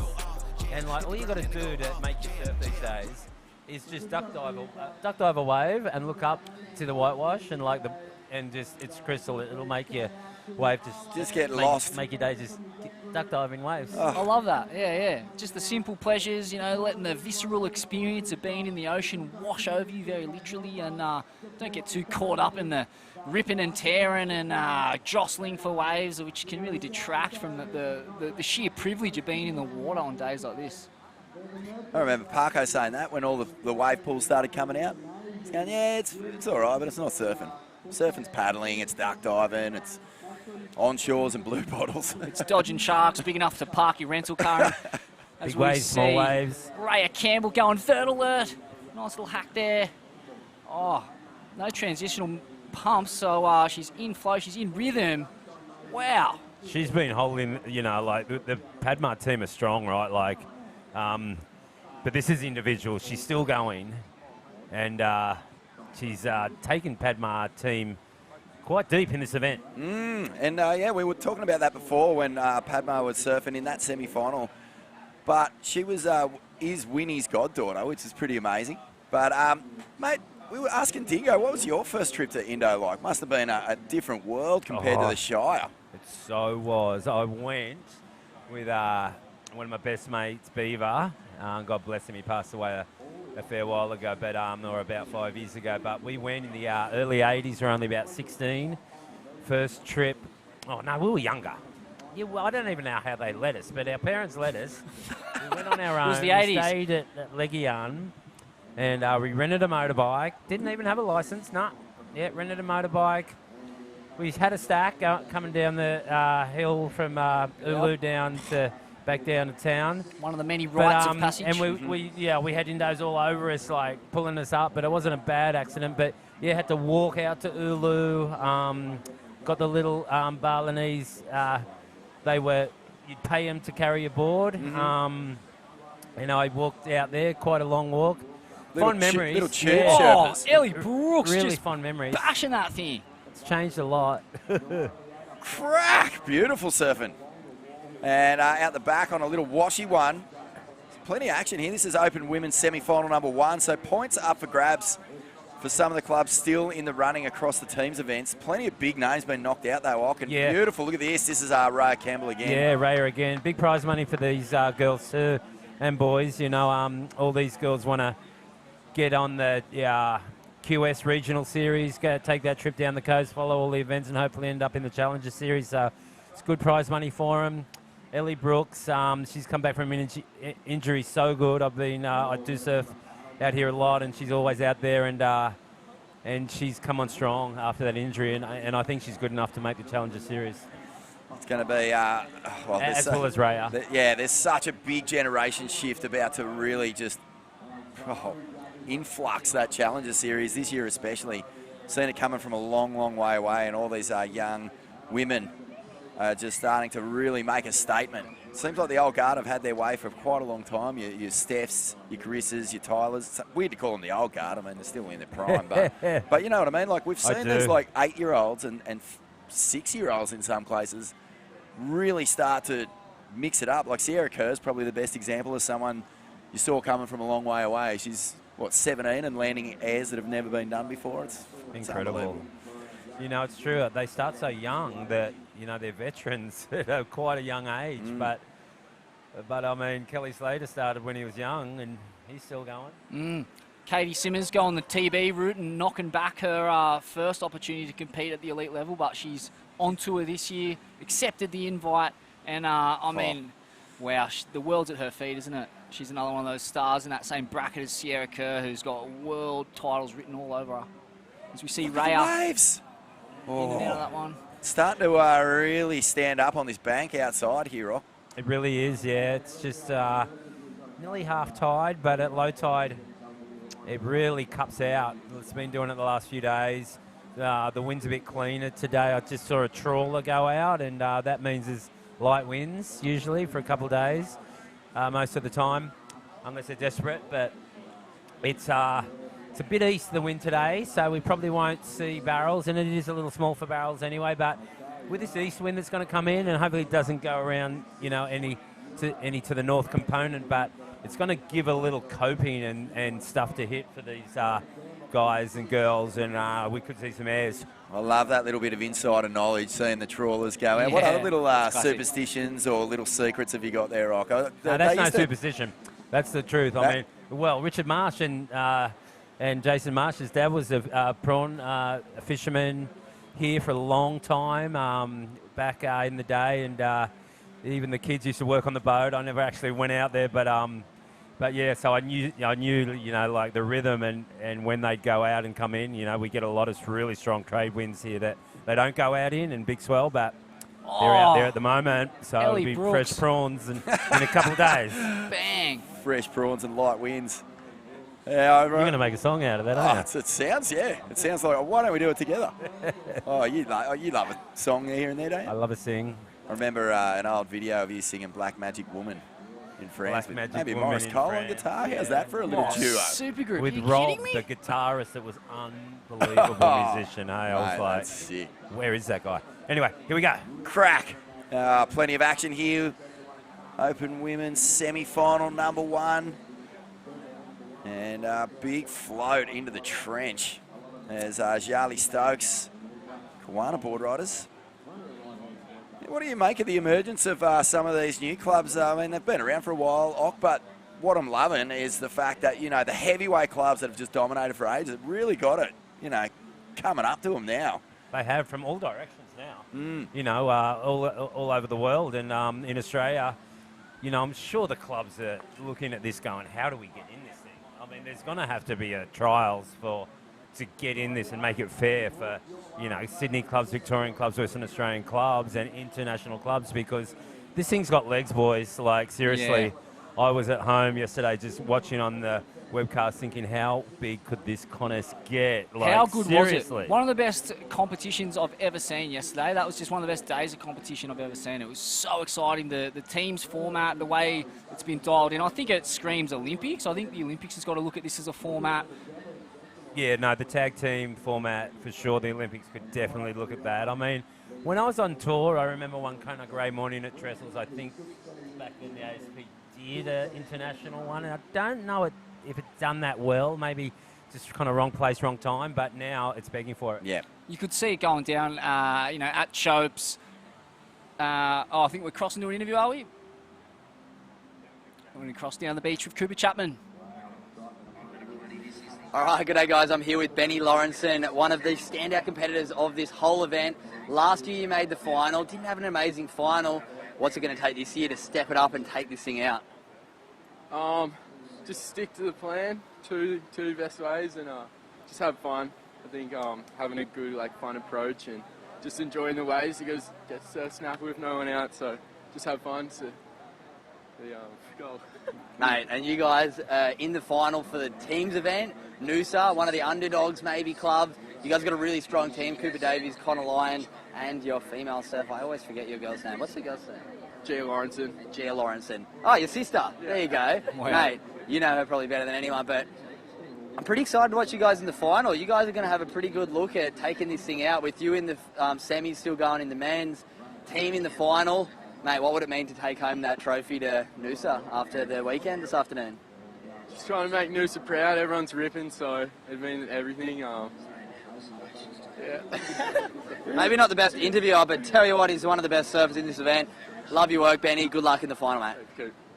Tell you what, he might not be the best interview, but he's got a filthy moustache on him. Look at that thing. And a filthy backside Rio. From one backside legend to another. I mean, you were one of the greatest backside surfers in history, if not the. What do you like about this kid surfing? I like it. It's, you know, just he's got a really good base, you know. Like, I mean, that bottom turn he's got dialed, which is everything, you know, for the top turn. Like, if you haven't got that bottom hand turn dialed, you know, you can get out of rhythm. But he's got good rhythm. Yeah, I like the way he surfs. Yeah, Noosa probably like a bit of a dark horse in this draw. Really, you wouldn't expect them to just come out and perform the way they have. If they get a win, they'll be thanking that bloke a lot. They'll be cheering him down the main street. Yeah, an interesting part of the world, isn't it? It gets starved of waves in one sense, but, you know, at this time of year when you've got all these little east swells, mate, there's waves and sections for days and days. You can surf your nipples off on the points there, and you can see the tempo and the rhythm that he's got out here has definitely come from those point breaks. Yeah, he's got that from Noosa for sure. I mean, they've got like 3 point breaks, and, you know, guarantee those guys know when it's not too crowded and when to surf, and he's definitely honed his skills there. We've got Raya Campbell up and riding. Sitting in second at the moment. Looks like Ellie Brooks is just, wow, she is on fire at the moment. 7.33 and a 6.0. I mean, the Sunny Coast, yeah, you don't think of it as sort of like a place where you get big draining cones, the likes of which you find on the Goldie, but I've been up there for a couple of cyclone swells and it was fully pumping, like hectic. I mean, there's that photo of Wade Goodall getting burnt by Bang Bang Boogie. That's like got to be one of the biggest tubes I've ever seen up there, just about. At the moment, there's so much sand on that point, right? Like, it's going a bit like Kira. Yeah, and it far out when those cyclones come, man, and up there just starts lighting up all over the place. What about even Point Cartwright? You've had a memorable win out there, and you come back here, didn't you? Yeah, I'm going to come back here. We had a 4-star. It was a 4X Pro up there, and I was lucky enough to get a win, and that wave was good. That right-hander, I got good memories of that. It was a good right-hander, pretty chunky, solid. Orange Dalberg, Fluoro Orange Dalberg, I remember it. You've got a good memory. Yeah, mate. That's when it was all starting to fall into place for the comeback. I was just going, I think the Pipe Masters thing had already gone down and you were back on the queue, and that was like, oh, what is going on here? Yeah, the Pipe Masters thing. I mean, was hanging with Joel Fitzgerald at the time, and I got my invite to the trials, and the locals kind of didn't like it. Or only a couple, but I managed to squeak through the trials, and I got all the way to the final, and Kelly beat me in the final. And then I was just like, I've got to make a comeback. As fit as I could be, and Gordon Merchant, the founder of Billabong, I was saying with him, he's like, I don't think it's a good idea. You've been free surfing so good, and I just went, nah, I've got to do it. And I went for it, yeah. Yeah, and you won the world title.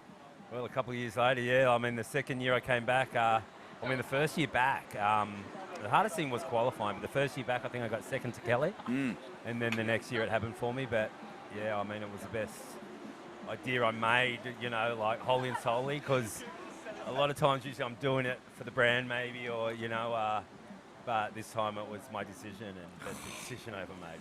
Now, I just get goosebumps thinking about it, because, like, it's so iconic. Like, a bit of time has passed, but when you go back and you revisit the story, it still stands up as one of sport's all-time comebacks. Like, it's amazing. Reminds me of Muhammad Ali, like that. He got laid off due to not wanting to go to the Vietnam War, and he couldn't box for years, and kind of disappeared, and then came back and regained the world title, and that cemented him as the GOAT.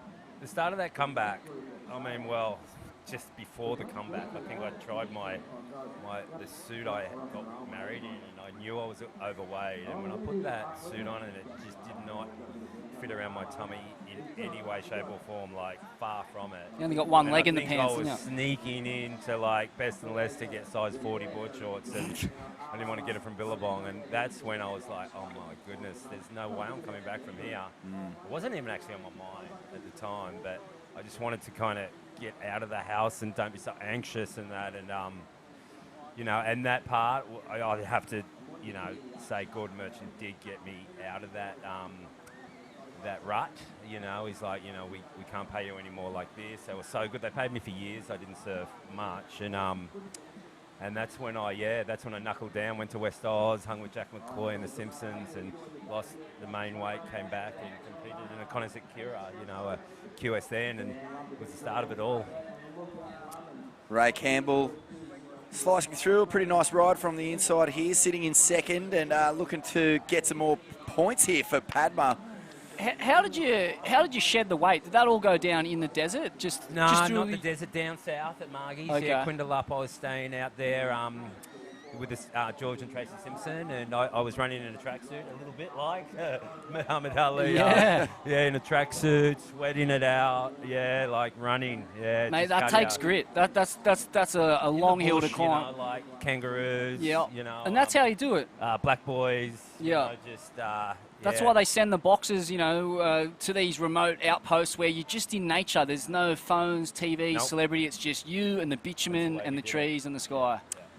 Mate, one thing I wanted to ask you about, because I was working on Surf Mags at the time when you were fit again, and that little era where you and Joel were hanging out a lot and just getting barreled. I think there was a few Indo trips in there from memory, and just sort of like, how did that sort of reinvigorate your love of surfing just outside of competition and just get you back into it? What did Joel bring to you? No, it fully did. Joel brought so much, and Andy did too. I mean, we got to do that, and even prior to that, it was like we went up and done the challenge up in the desert. That was up north, and Kelly came and Rob came, and so I got to surf against those guys, with no... I mean, obviously we had cameras, but it was just us, we camped up there for weeks waiting for a big swell, and so I went from the challenge to making, the Green Iguana videos, and so called, and then, eventually we've done the documentary, but yeah, I owe a lot to Jack, and Gordon, and, but yeah, having mates, to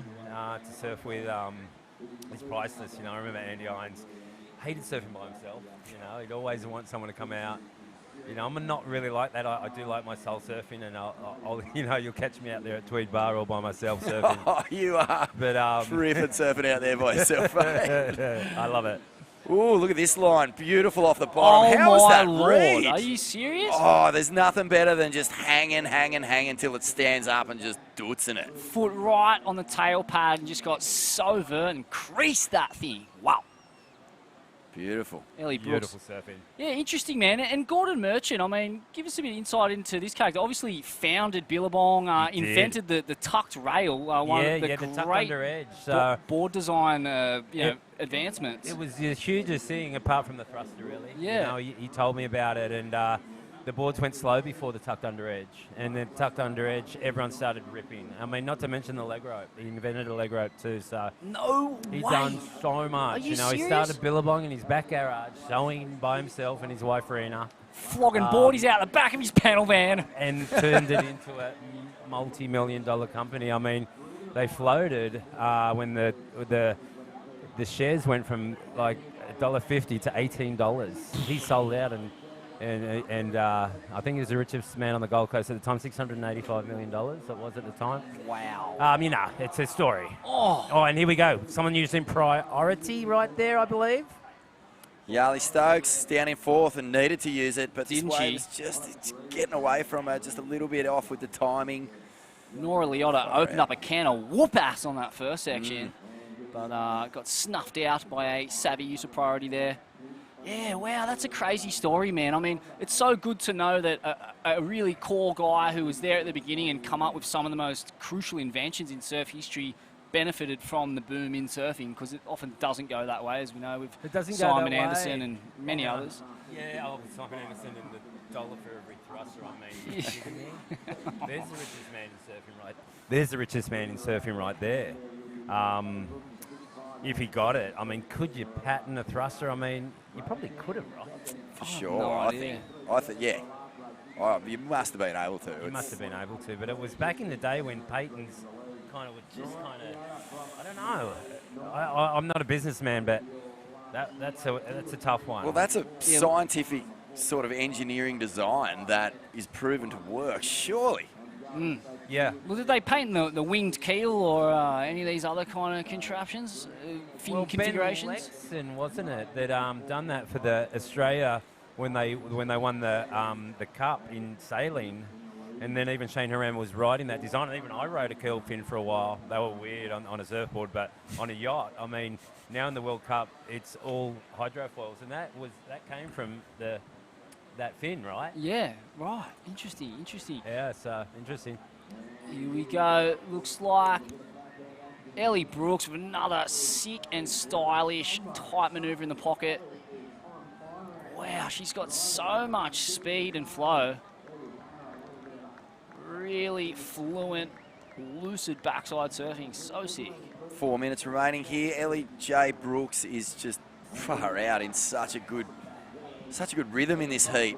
And Yarley Stokes, on the other hand, just struggling to find the ones that stay open for Kiwana board riders. Raya Campbell for Padma, she's been a standout so far. And Nora Liotta just getting a good jump there, a 6.33 and a 5.33.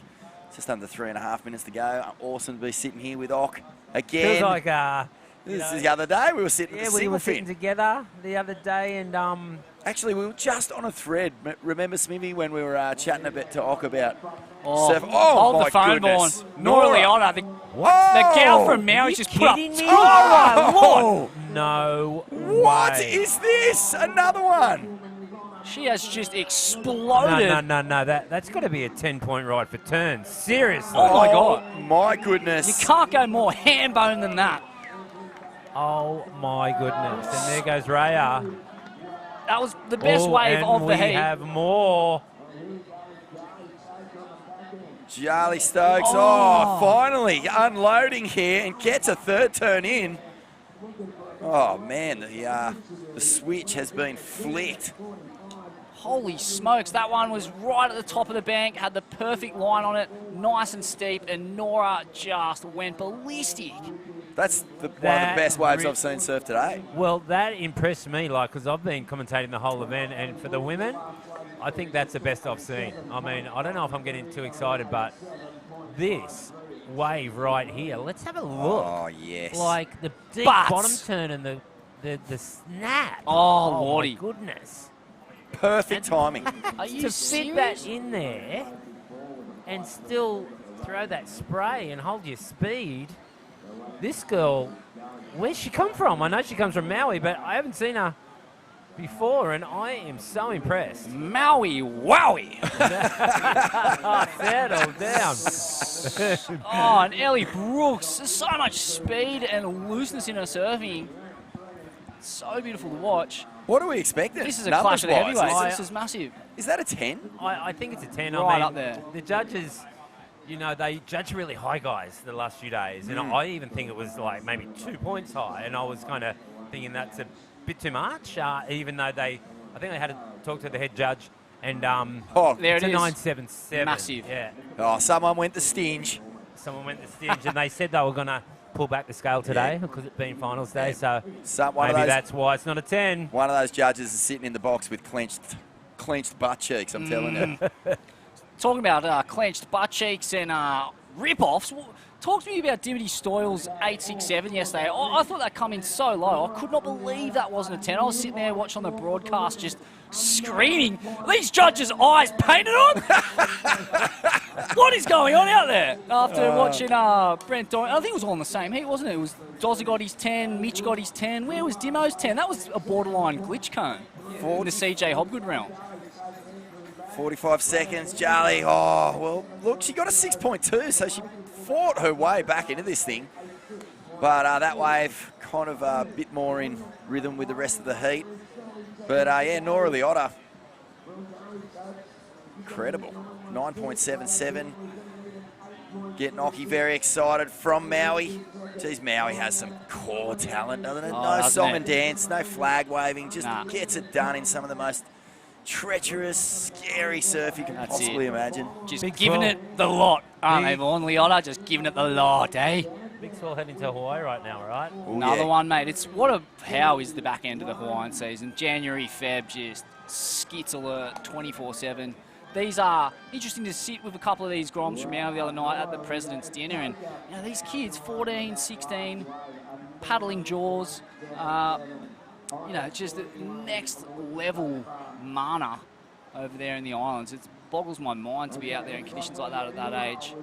But we're going to throw to a quick break and we'll be back with more action soon.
Holy smokes, Vaughn. The next heat has kicked off with a flurry. It's cooking. The tide's running out, and we're actually expecting a bit of a new swell to arrive through the afternoon. We're looking at proper waves in that kind of 10-second period range, 1.4 metres out of the east. So could be on for young and old out here come finals time. I'd stay tuned if you're sitting there on the couch. Yeah, no, definitely. There was a low out there in the Coral Sea that kind of nearly turned into a cyclone, and I'm not too sure it was from that, but we've just had that much activity that I wouldn't be surprised if it repulsed. Hasn't been getting under 2 foot here on the Gold Coast for a long time now. Do you subscribe to the juicy mango theory? If the mango season is bountiful and busty, that the cyclone season will be solid on the back of that? I will, yep. I've actually got a bunch of dried mango I should have brought down to the... Oh, that would have been nice. I will. Next time I go back, I'm bringing a packet. What do you run the... in Asia, they do a lot of the dried mango, but it's always cured in fish oil. Seriously? Fish sauce, sorry. I always use the fish sauce to dry things. It's awful. I had no idea of that. Anyway, let's get back to the surfing. So some experience in here and some up and coming talent. Shay Lee Wundle up against Dimity Stoyle, Freya Prum and Charlotte Mully. Dimity Stoyle, I mean, how good is she out here? She was going skits yesterday. I just couldn't get enough of her surfing yesterday. Her power, her timing out here, and her read of the tube. That barrel yesterday was mind-melting. She had no right to make that, as we see a replay of her first I think ride. she tries an air right here. Oh. Little straight air, just didn't land. Poke the nose. When's the next Orleans tour? I love that one that we did in West Oz. With Kirby. With Kirby. Oh. That was crazy. And remember, I was asking him to stop. Like, haven't you've climbed Mount Everest now? Are you going to stop? And he's like, I don't think so. I'm like, oh my goodness. Man, that's such a good Up point. to right now. Yeah. Who knows? Plotting his next assault on the biggest pit you've ever seen, I imagine, as we see. This is Shea Bay right here. This is a local girl, good friend of the family's. She just had a little fall there, unfortunately. Oh, Dimity, watch out. Nice little speedy whack. Wave's not really complying there. That was not bad, though. Look at this little gross section. Still got plenty of speed, and you pick those ones off well, and they can just stand up and keep running all the way past little Marley there. But, yeah, I reckon Dimity, something happened about 4 years ago. I don't know if it's because she was just, had that experience of getting on tour, or she was just hanging with everyone during that COVID break or whatever. But I thought she was the most improved surfer in the world for like 2 years. She just seemed to go from sort of like, I don't know, being one of those perennial queue grinders to just absolutely ripping. And when people start surfing on the next level, you really notice it, because in their free surfs and the clips they drop, they start getting waves that are full standout moments. Like she has a wave in surfing, I think the all-girl surf film that Dan Scott made, just a big tube. That is iconic. That Stratty thing, I think? Oh, Kira or Stratty or what? Stratty, is it? Okay. Oh, man, oh, man. But her surfing screams World Tour. She's got to get there. This is her year. She's come so close a couple times, but it just belongs there. There's no doubt about it. It's tough, Jed. She was on tour and she has gotten heaps better, but so has everyone else. It's not easy. Totally. I just look at the likes of you, Gabriella, Bryan, her name's eluded me, the lady from Torquay. India Robinson. Just that powerful, stocky frame and just moving heaps of water. And then she's just got that nice groom style from spending so much time on the points. It's just it seems undeniable to me, but as you said, putting it together over the course of a qualifying campaign is no easy feat. It's tricked the best of them up, that's for sure. It's hard in Australia, man. The men get 10. I'm not too sure how many the women get out of our Challenger, but you'd probably be able to know. But, there's such depth here, and we've got that many surfers. Australia's a huge country. I really feel that we should get more spots. Yeah, and I think they actually, I reckon you're spot on. I feel like they have to allow for more qualifying from the Challenger Series. It's not enough, is it? What is it, top 5 for the women? Top 10 for the men. That's just simply not enough for the global population of surfers. But then you run the risk of diluting the product of the World Tour, and which we've been through that in the past. The top 45, it was, I don't know. Yeah, we have, and then don't start on finishing at Trestles, right? Yeah. I liked, really, man, when you started your career, and it was the top 16 and the bottom 16. Yeah. That almost seems like the best format. I think so too, because it allows a lot of locals in. Like at Chopu and Pipe, there's 16 guys that will definitely hand it to the other 16.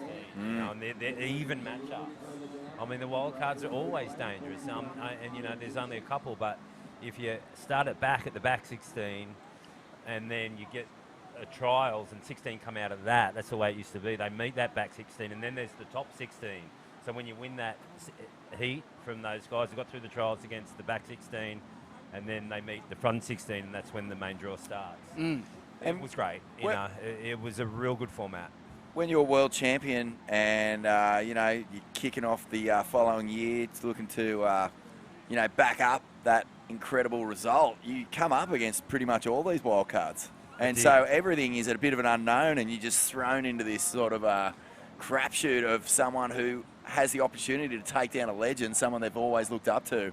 How is that energy in a heat? Is it hard to deal with? Yeah, well, it is, especially when the waves are big. I mean, I had Poto at Chopu, and I think I told this story yesterday, and it was huge that day. Our boards didn't arrive on the plane, so they came the next day. That's when the swell hit.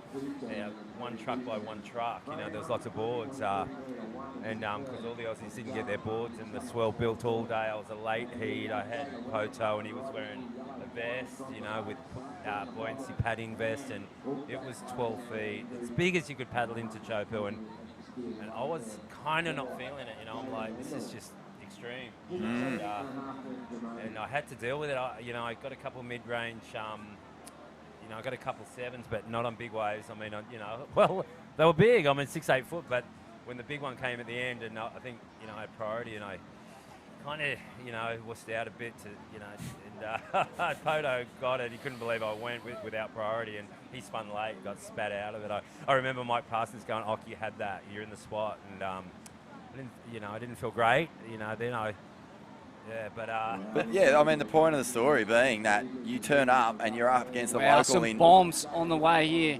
Pump and surf. That's what you got to deal with, even as a world champ. You're going to have to deal with the world class. And you should have to deal with that too. Yeah. That was the biggest set of the day. Jed, I love you because you called a repulse, and it's happening. It is definitely happening. I free surfed this morning, and there definitely wasn't a set that big. And so we're looking at another pulse here on the Gold Coast here. Snapper rocks. It's great. We're going to have a great finals day. One thing I love about the top 16, back 16 format too, it allows something like Tom Curran's world title to take place. And you could see that with Moana Wong or Barron Mamiya if we had that in place. I guess they did kind of have, Barron essentially did have the opportunity to win a world title. They've shut that down though. Yeah, they have. Yeah.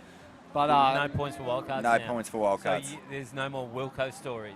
You know what I mean? Remember, he got in as a wildcard and won and stayed on tour for a while after that. It's not going to happen anymore. No more points, and I think that's just out of respect for the crew who have to work hard to get on the Challenge Series. I think it's that. I agree with that one. Especially given that the tour starts at pipe, which is an unfair advantage. You've got Moana Wong and these pipe specialists who can get a springboard onto the world tour and then continue to compete. I mean, what if we had the first comp of the year at Snapper and the same thing applied? Oh, a little spitter out behind the rock. Starting to puff. Here comes the swell. Starting to come. Here we go. This looks like Freya Prum right here. Up and riding. Local girl. Has gotten on the Challenger Series. She was there last year or the year before last year. And I'm sure she'd be wanting to get back on there. She's a hard-working girl. She's a chemist, right? She, she works hard and then travels and competes. Gee, she's looking fit. She must be putting some time in the gym. She's looking fit and raring to go. Nice snap from Shay on that one. Couple of local entrants here into the semi-finals. This has got, it's reminded me a little bit. I don't know if it was the day before or the day of the finals, but where you and Dingo made the final out here, and it was a really beautiful, dead glassy kind of just this colour. It was, you're right, it really was, and it's funny because I heard them say 20 years since that. Oh, 20, it would be, yeah. 2003 or something. And it was a really similar day. We started on the quarters that day. That was the final day. Looks like it's Shebe right there. How's she going in this heat? We've been telling lots of stories, but Green's up and riding. Mully and Green. Shay is actually in second at the moment. This would be her best result ever. She's a good friend of the family's, but it looks similar to this day. Because then I remember in the final it was onshore. That day was radical because we didn't think we were going to run that day. We had more days in the waiting period, and there was a party the night before, and we were led to believe that the contest wasn't on the next day. Classic stitch up. I did have a hangover. I was stoked. I made the final. Dingo's like, that's just an excuse. And it probably is. But well, you better believe Dingo was pretty hungover at that point in his career. He smoked me. Nah, Dingo wasn't at that party, I don't think, that night. But he smoked me in that final. I ran out of steam. But fond memories. I nearly got my name on the stairs at the Rainbow Bay Surf Club and the Romano Room. Here we go. Shimmy disco on one and fanging down the line. Oh my God, just vicious. obliterated that. Contempt for the section. Nice hooking maneuver there, and she'll just bang that thing out. Love that first turn. That was aggressive. Yeah. Laceration, full intent, absolute. Just really trusting the rail. Board looks so sharp, doesn't it? I remember one of the big takeaways for me from last year's World Title Showdown at Trestles was Steph Gilmore's board looked incredible. Oh, whatever she was riding, she was just perfectly in sync with it, man. Like, she made it, like, everyone who surfed that day look like they had seaweed in their leggies. Yeah, 100%. And yeah, she did. She the first time I saw her, like, she came up to the wave pool up to Surf Lakes, and I had to give her a big hug and congratulations. I'm like, you know, Kelly's the king, right? You are the queen. And she had the biggest smile. She's like, I'll take that nickname. She's such a classic. I'm calling that Slater's 11 world titles is looking in danger at the moment with Steph. With Steph? There's plenty of time left in her career. She's Look at this. obviously still at the peak. Oh my God. How is that? Knifey. Full shiv. Prison shiv there. Just right in the ribs while no one was looking. And threw a big bucket. I just love that. When a surfer is letting go of a heap of aggression just because they feel so good on their board, it's just the best. Shades of, you know, the best combo of board, human, everything in sync is, well, still gets talked about as Occy and the Skins. But look at this, crack. Yeah, I mean, that Dahlberg, I mean, there's sessions all around that Skins event, probably for 2 years, Ock, that just your boards and that wave and where you're at and just, I don't know, man, the flow state you were in. It's like a perfect union. It's like the cosmos just went yoink into one the board, magic moment. 6 channels deep. Wow. Yeah. Like your section in Litmus? That section in Litmus is yeah, psycho, that was mate. like a 6-8. That was pretty big bell. Yeah. I remember that day. I went down to Joanna and surfed the day before it was small. We were expecting a big swell. I stayed in Lorne that night and drove up the coast kind of with the swell and got to Bells. And I was, you know, driving past Anglesey and stuff, and I'm like, it's huge. It's actually huge. And got to Bells, man. It was pumping. Just no contest that day. I don't know why I was there without the contest, but you know, the Perry family I stayed with all the time, every time, like family. A big shout out to Jack Perry if he's watching. His mum Jo, Gidge, all the crew. Oh, this is I'm just missing one sister, but ranking here right now. It's just all 3 of the 4 going mad, but Shay got a great one there, Nock. A couple of rapid-fire snaps, vertical in the pocket. Yeah, I wonder. She needs to score, Vaughan. She really does. Not too sure what it is looking on screen, but hopefully she gets it. Yeah, let's have a look at the replay here. Just a really nice timing for these 2 waves. Big fan of spray. She makes that. She's getting it, but she doesn't make the last turn. Yeah, well, how hard is it? I mean, I'd love to know this from someone who surfs at the level that you do. Like in my life, I reckon I have maybe 3 surfs a year, if I'm lucky, where everything is perfect and I feel like I can just let it all hang out and I'm not worried about catching lines, you know. Oh, leggy snap. How often do you reckon that happens, mate? Like For me now? For you, or just during your career, would you have magic runs where you were just like... There's a big wave behind the rock. Sorry, Tubular we swells. should not commentate on what's not on screen, but the swell is definitely coming up. You know, like back then, yeah, like it'd take a while to get your clip, you know, when you're filming with Jack and stuff, but I don't know. I mean, these days, it doesn't happen a whole lot, but it does still happen. Like, I never have a filmer these days, and often I think I wish there was someone filming, you know, and to have my own filmer, but often Shags gets it, or Dan Scott. You know, Lockie McKinnon's away. He left Australia, but you know, I still got some guys there when the waves are good to film, which is great. Can't because, always got to try and keep your social media going. But, it doesn't happen all the time for me now. The body's got to feel right. It's got to be good waves. A lot's got to come into it. I couldn't probably just aim up at an event, at will now. It's got to be feeling right. Everything's got to be right. But it's a great question, Ronnie. Sorry, Vaughan. No worries, Tom. That's not the first time you've been called Ronnie, is it? Yesterday I was Ronnie. I anchored for my first time. I was throwing at ads and all kinds of stuff. And I was with Hog Dog, and I was like, this is the weirdest feeling ever. I felt like Ronnie, and it felt pretty good. That's good, mate. No, it's a weird thing to be, having to call heats and have the producers in your ear and do all that stuff. Ronnie's so good at it. Did you enjoy it?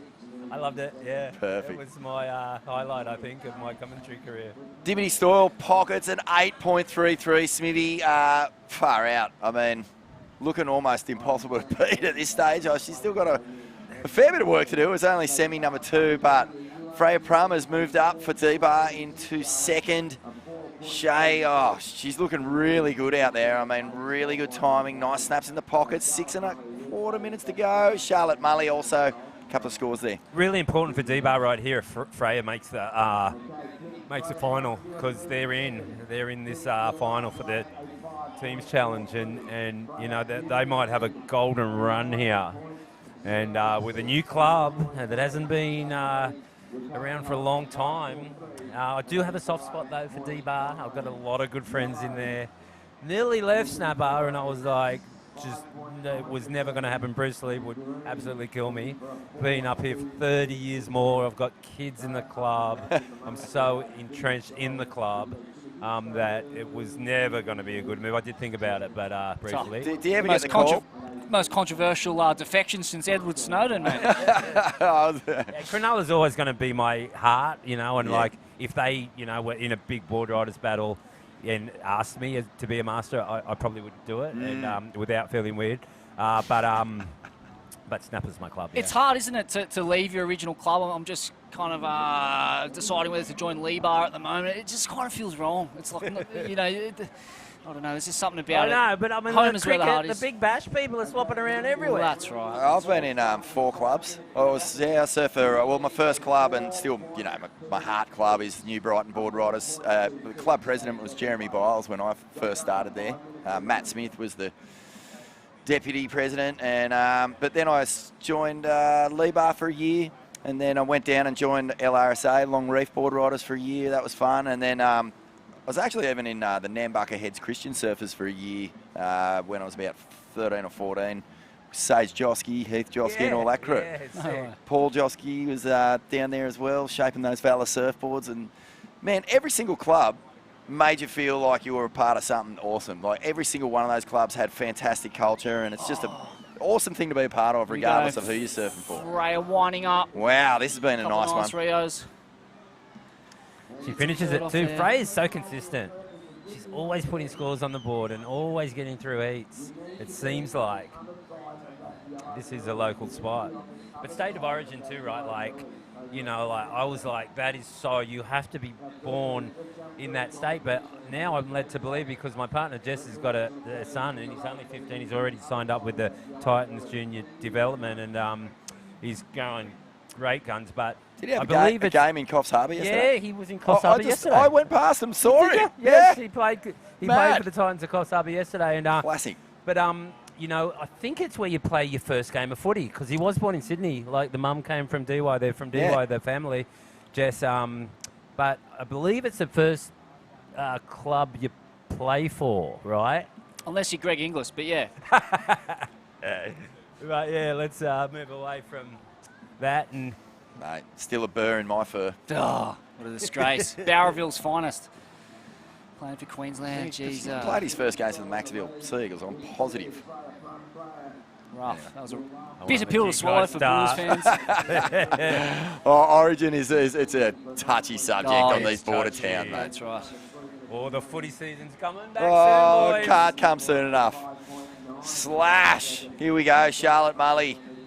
Got a 6.67, so hoiked that last right in this, right in it. I mean, this is a really tight heat. Dimity with that 8.33, huge advantage. Oh, man. I just want to give a shout out internationally too. I mean, especially Hawaii. It's a very fond place of mine. You know, to Kalar Grace, he's bounced back. He got through that heavy wipeout. Nephew of Derek Ho, which is one of my really good friends, and we lost him last year. So it was such good news. That backdoor shootout was such an epic event. I'm glad everyone got through it. You know, Makua hurt himself and Billy, Kemper. But I saw those guys' names in the draw for the Eddie, so hopefully they're all right and they're going to compete. But they're getting a big swell, and I wish them all the best and safe surfing. And it could be the Eddie and Jaws the next day, right? Oh, man.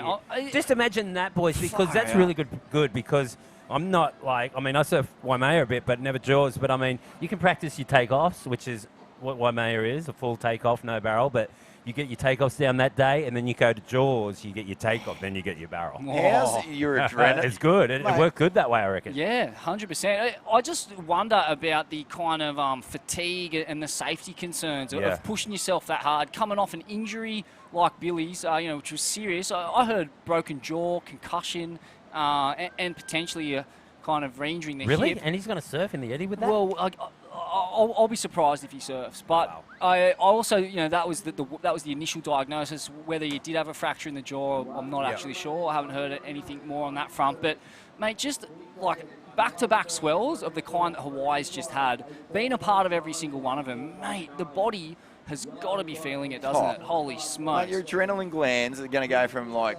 throbbing grapes into tiny, withered little biltong sultanas at the end of it. I reckon they'll just be, you have nothing left. Just be walking around like... When they get huge swells like that in a row, like, I mean, I think in the 80s one year I was there and it was huge for like 2 weeks straight. We were surfing around the east side and, you know, and not many takers at Waimea, like Derek Dorner out there maybe, like,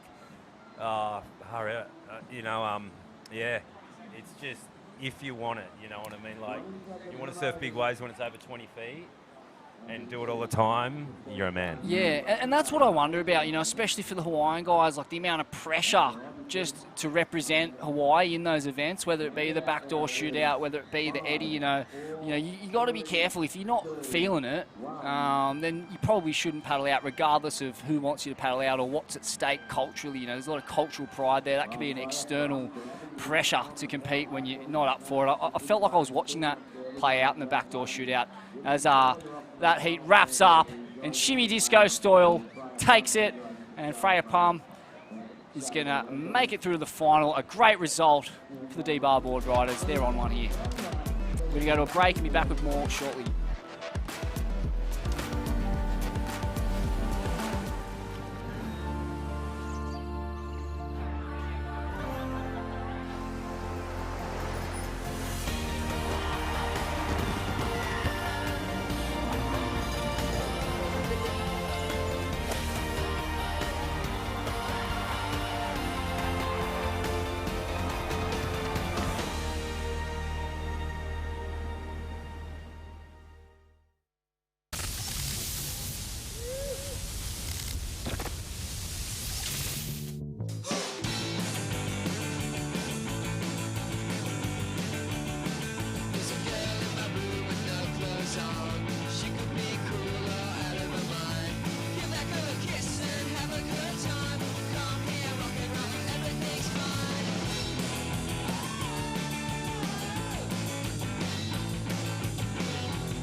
Welcome back to the show. This is the Usher Cup, and looking forward to watching the semi-finals for the Open Men's unfold now.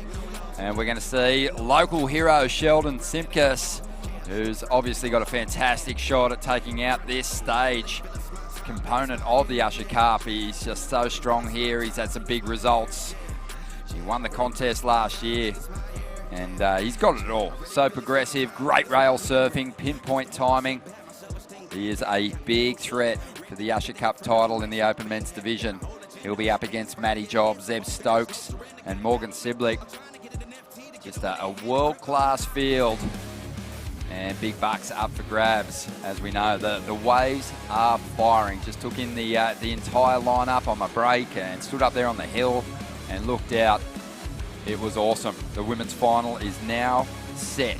What a battle it's going to be. Nora Liotta, the international competitor for Maui, is in the mix, up against Dimity Stoyle representing North Shore, Ellie J. Brooks for M&M, and Freya Prum for D-Bar. So a big opportunity for Ellie Brooks and Freya to give their teams the advantage heading into the final heats of the event. Great lineup here in this first semi-final clash. Ronnie Blakey with Cooper Chapman and Wayne Rabbit Bartholomew, the co-founder of this event, who's helped give us this unbelievable format. Bugs, I've loved what it's brought us. It's been so entertaining to watch it go down. Thank you, mate. And can I just say this? Thanks for having me. Ronnie, all time. So good to have you here. And, you know, it is a pretty exciting day here. It's starting to get to the pointy end of the tournament.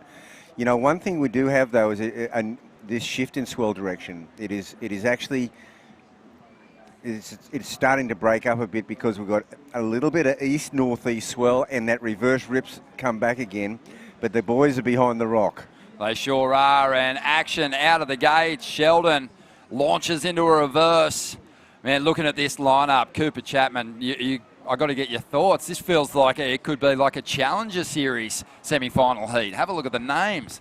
Absolutely right now with Morgan out in the lead. That 7.83, we didn't pick it up on the live, but I was watching it with my own eyes out the back, and that was two big turns at the start of his wave. It was a bit of a closeout, but two massive turns leaving him with the 7.83, and like you said, Ronnie, this heat is stacked. Australian surfing, probably the deepest level of talent we have. I was speaking to Occy the other day about it, saying I don't think Australia gets enough spots on that Challenger Series because the talent is just so deep here.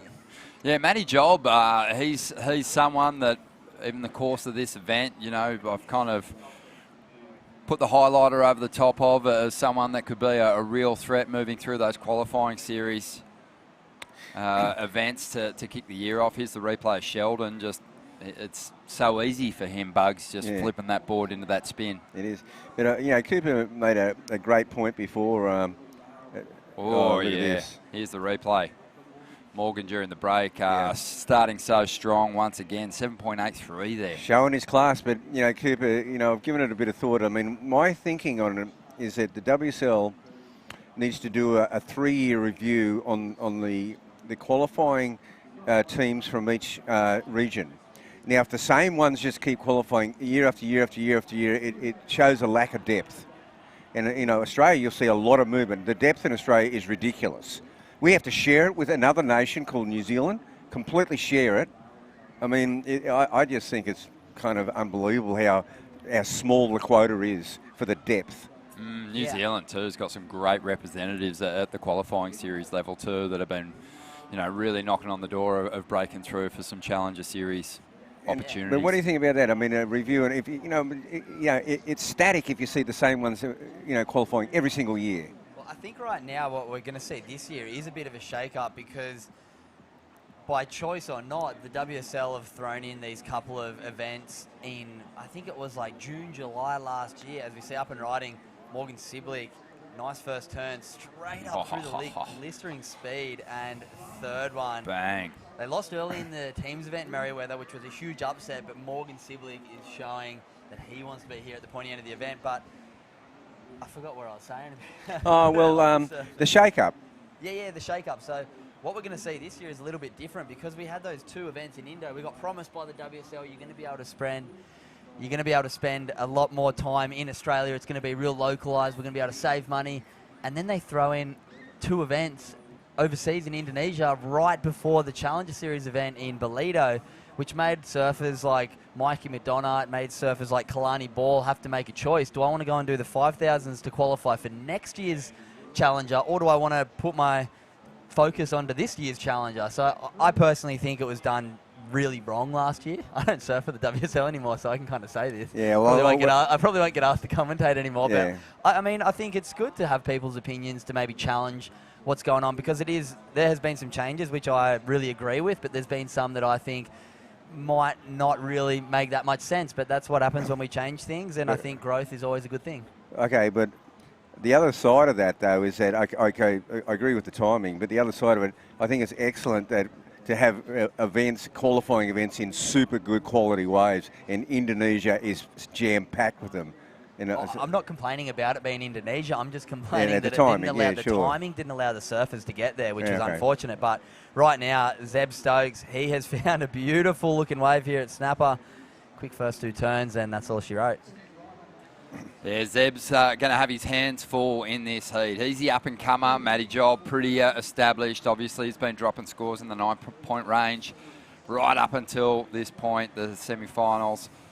Sheldon and Morgan, much the same. Have a look at the 2-wave total for Morgan already in the opening stages, the early stages of this heat. 7.83, 6.67. Sheldon, everyone's playing catch-up at the moment. Yeah, there's only one guy who's out front in a big way, and the others have just got these little sort of half scores. Bang, how's that? Yeah. That's a, Well for class. Morgan, it's a chest-high wave. For someone a little taller, it's maybe up around the knee, the hip, but he's got that great compact power. And, it's great to see. I'm going to look at the positives from what you two were talking about before and just say depth. It's a great thing. It's pushing Australia. I think in time there will be changes. There's been a lot of new changes of late, and I think there will be a natural kind of evolution of these formats. So, I don't think it's necessarily something to complain about, but something to celebrate our depth, and it's only going to make each of these competitors hungry. The other thing that we need in Australia before we go tackle Challenger Series events and CTs is grit and mongrel. And if we just open up the field, people are going to lose that. And even if they're fighting over each other to get in those Challenger Series events, in the long run, it's going to serve them better because they'll be so battle-hardened and determined that they'll go on to better things. Yeah, and that's a really good point, Ronnie, because in actual fact, the Australian surfers did come up a bit short on the Challenger Series level. 100%. Yeah. So, it's all working toward a real big positive for me as we see Sheldon up again. And he's, not used to posting these lower kind of scores in the opening stages. Typically, he's picking the eyes out of the sets. He's well positioned on the outside, but hanging on to a 3.17 and a 4.83 prior to this wave. Let's have a look and see if he got any real work done here. Yeah, this is his best for sure, Shelley, and he finishes it up. As you can see, it's even though Morgan got a bit of a connector, the east-northeast element now with that outgoing tide, the reverse rip, the connections aren't really there all the way. So I don't see super waves getting from the outside of Snapper through to Marley be quite rare. It's definitely changed. I knew it was coming. I thought it was coming around lunchtime today. It's actually a new swell. 15 and a half minutes to go. And you've got to say it's an impressive start here for the Merriweather surfer. And even though it's kind of all about Morgan, it's still about representing your club well in these events. And he's got a mad chance of it. Here he's really put up a couple of great numbers. And we'll see if he can hang on to this lead. Sheldon in that second spot just put up his best score, 5.67. Zeb Stokes. And he back in third position at the moment. And let's see what he can do. The youngster who's been really strong for the Kawana Club in this event. It's a great surfing family. The Stokes family. He sure is.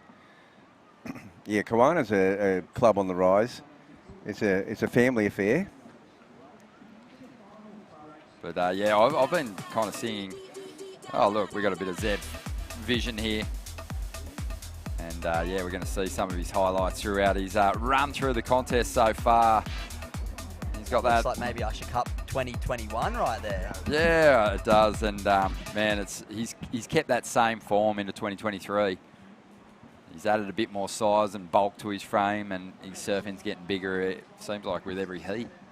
Yeah, the Stokes brothers are bloody good surfers. It's going to be great to watch them over the next couple of years. I think that team they have up there in North Shore, with Alistair Reginato has got some damage to be done. Unfortunately, they did fall out of the event in the teams event, but I think over the next few years we're going to see them really step up. We did see them take out an Australian board riders battle a few years back, which was impressive, but Usher Cup. Maybe not this year, but dare I say they will in the next couple of years. Yeah, there's a good little collection of clubs up there from the Sunshine Coast. Zeb with Kawana, and he's up at the moment, looking to make his move into this top 2. He's going to get a little caught behind here at the moment. Yeah, that's a feature right now. It's the caught behind. You've got to do your work in quick fire. That the pockets are in front of you. You've got to hit it.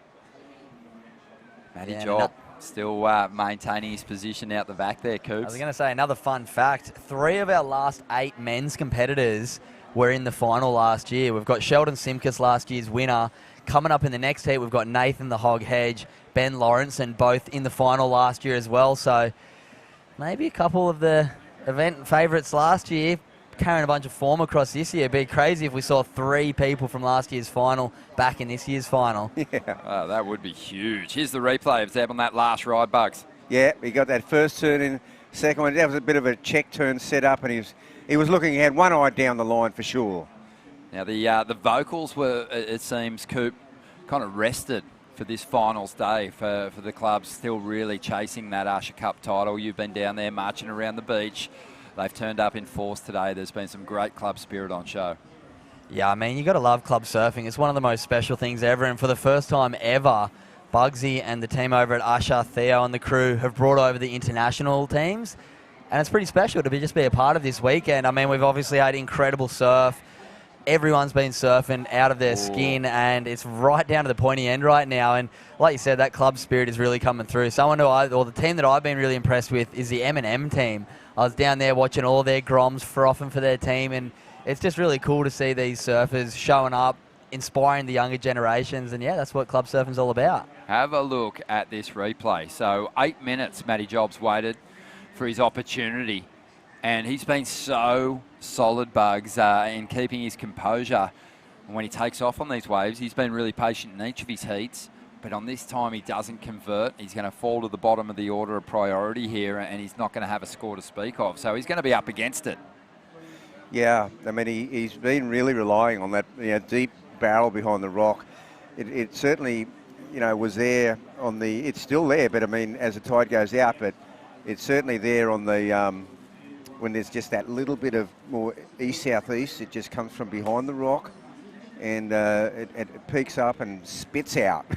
Oh, you love to see it. And let's see if we can make up for the mistake. Matty Job now racing down the line, whips the reverse, but can't ride on out. So Morgan in a real power position at the moment, kicked off with a 7.83.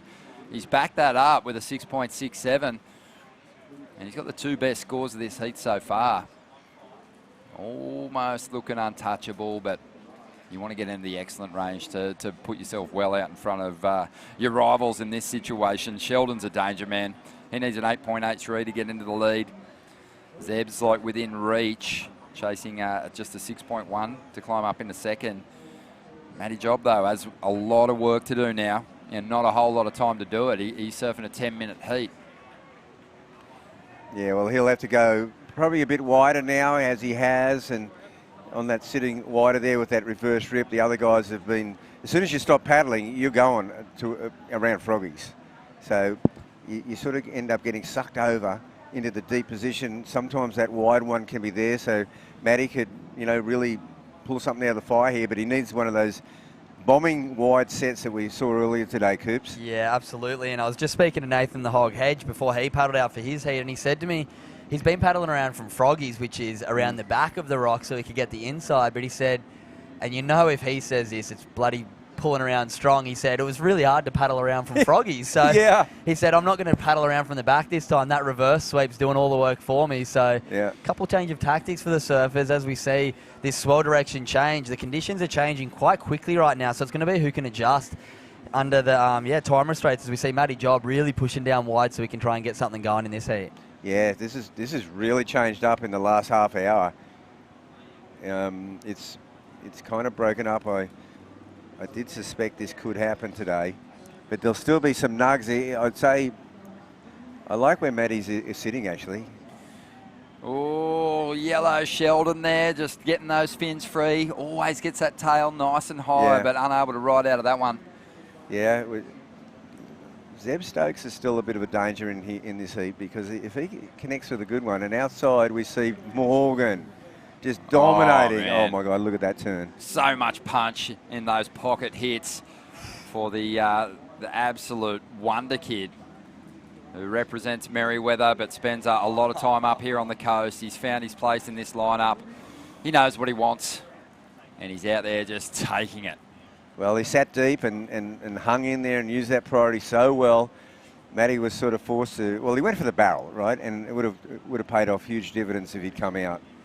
Yeah, now with this wind change in, it's going to be all about the face turns and getting the fins out, just like Morgan did on this wave. It looked like a bit of that 2021 form that we saw. He just looked so confident and comfortable over his board. I remember watching a heat of him at North Narrabeen a few years back that he had against John, and there was this one backside turn that he did.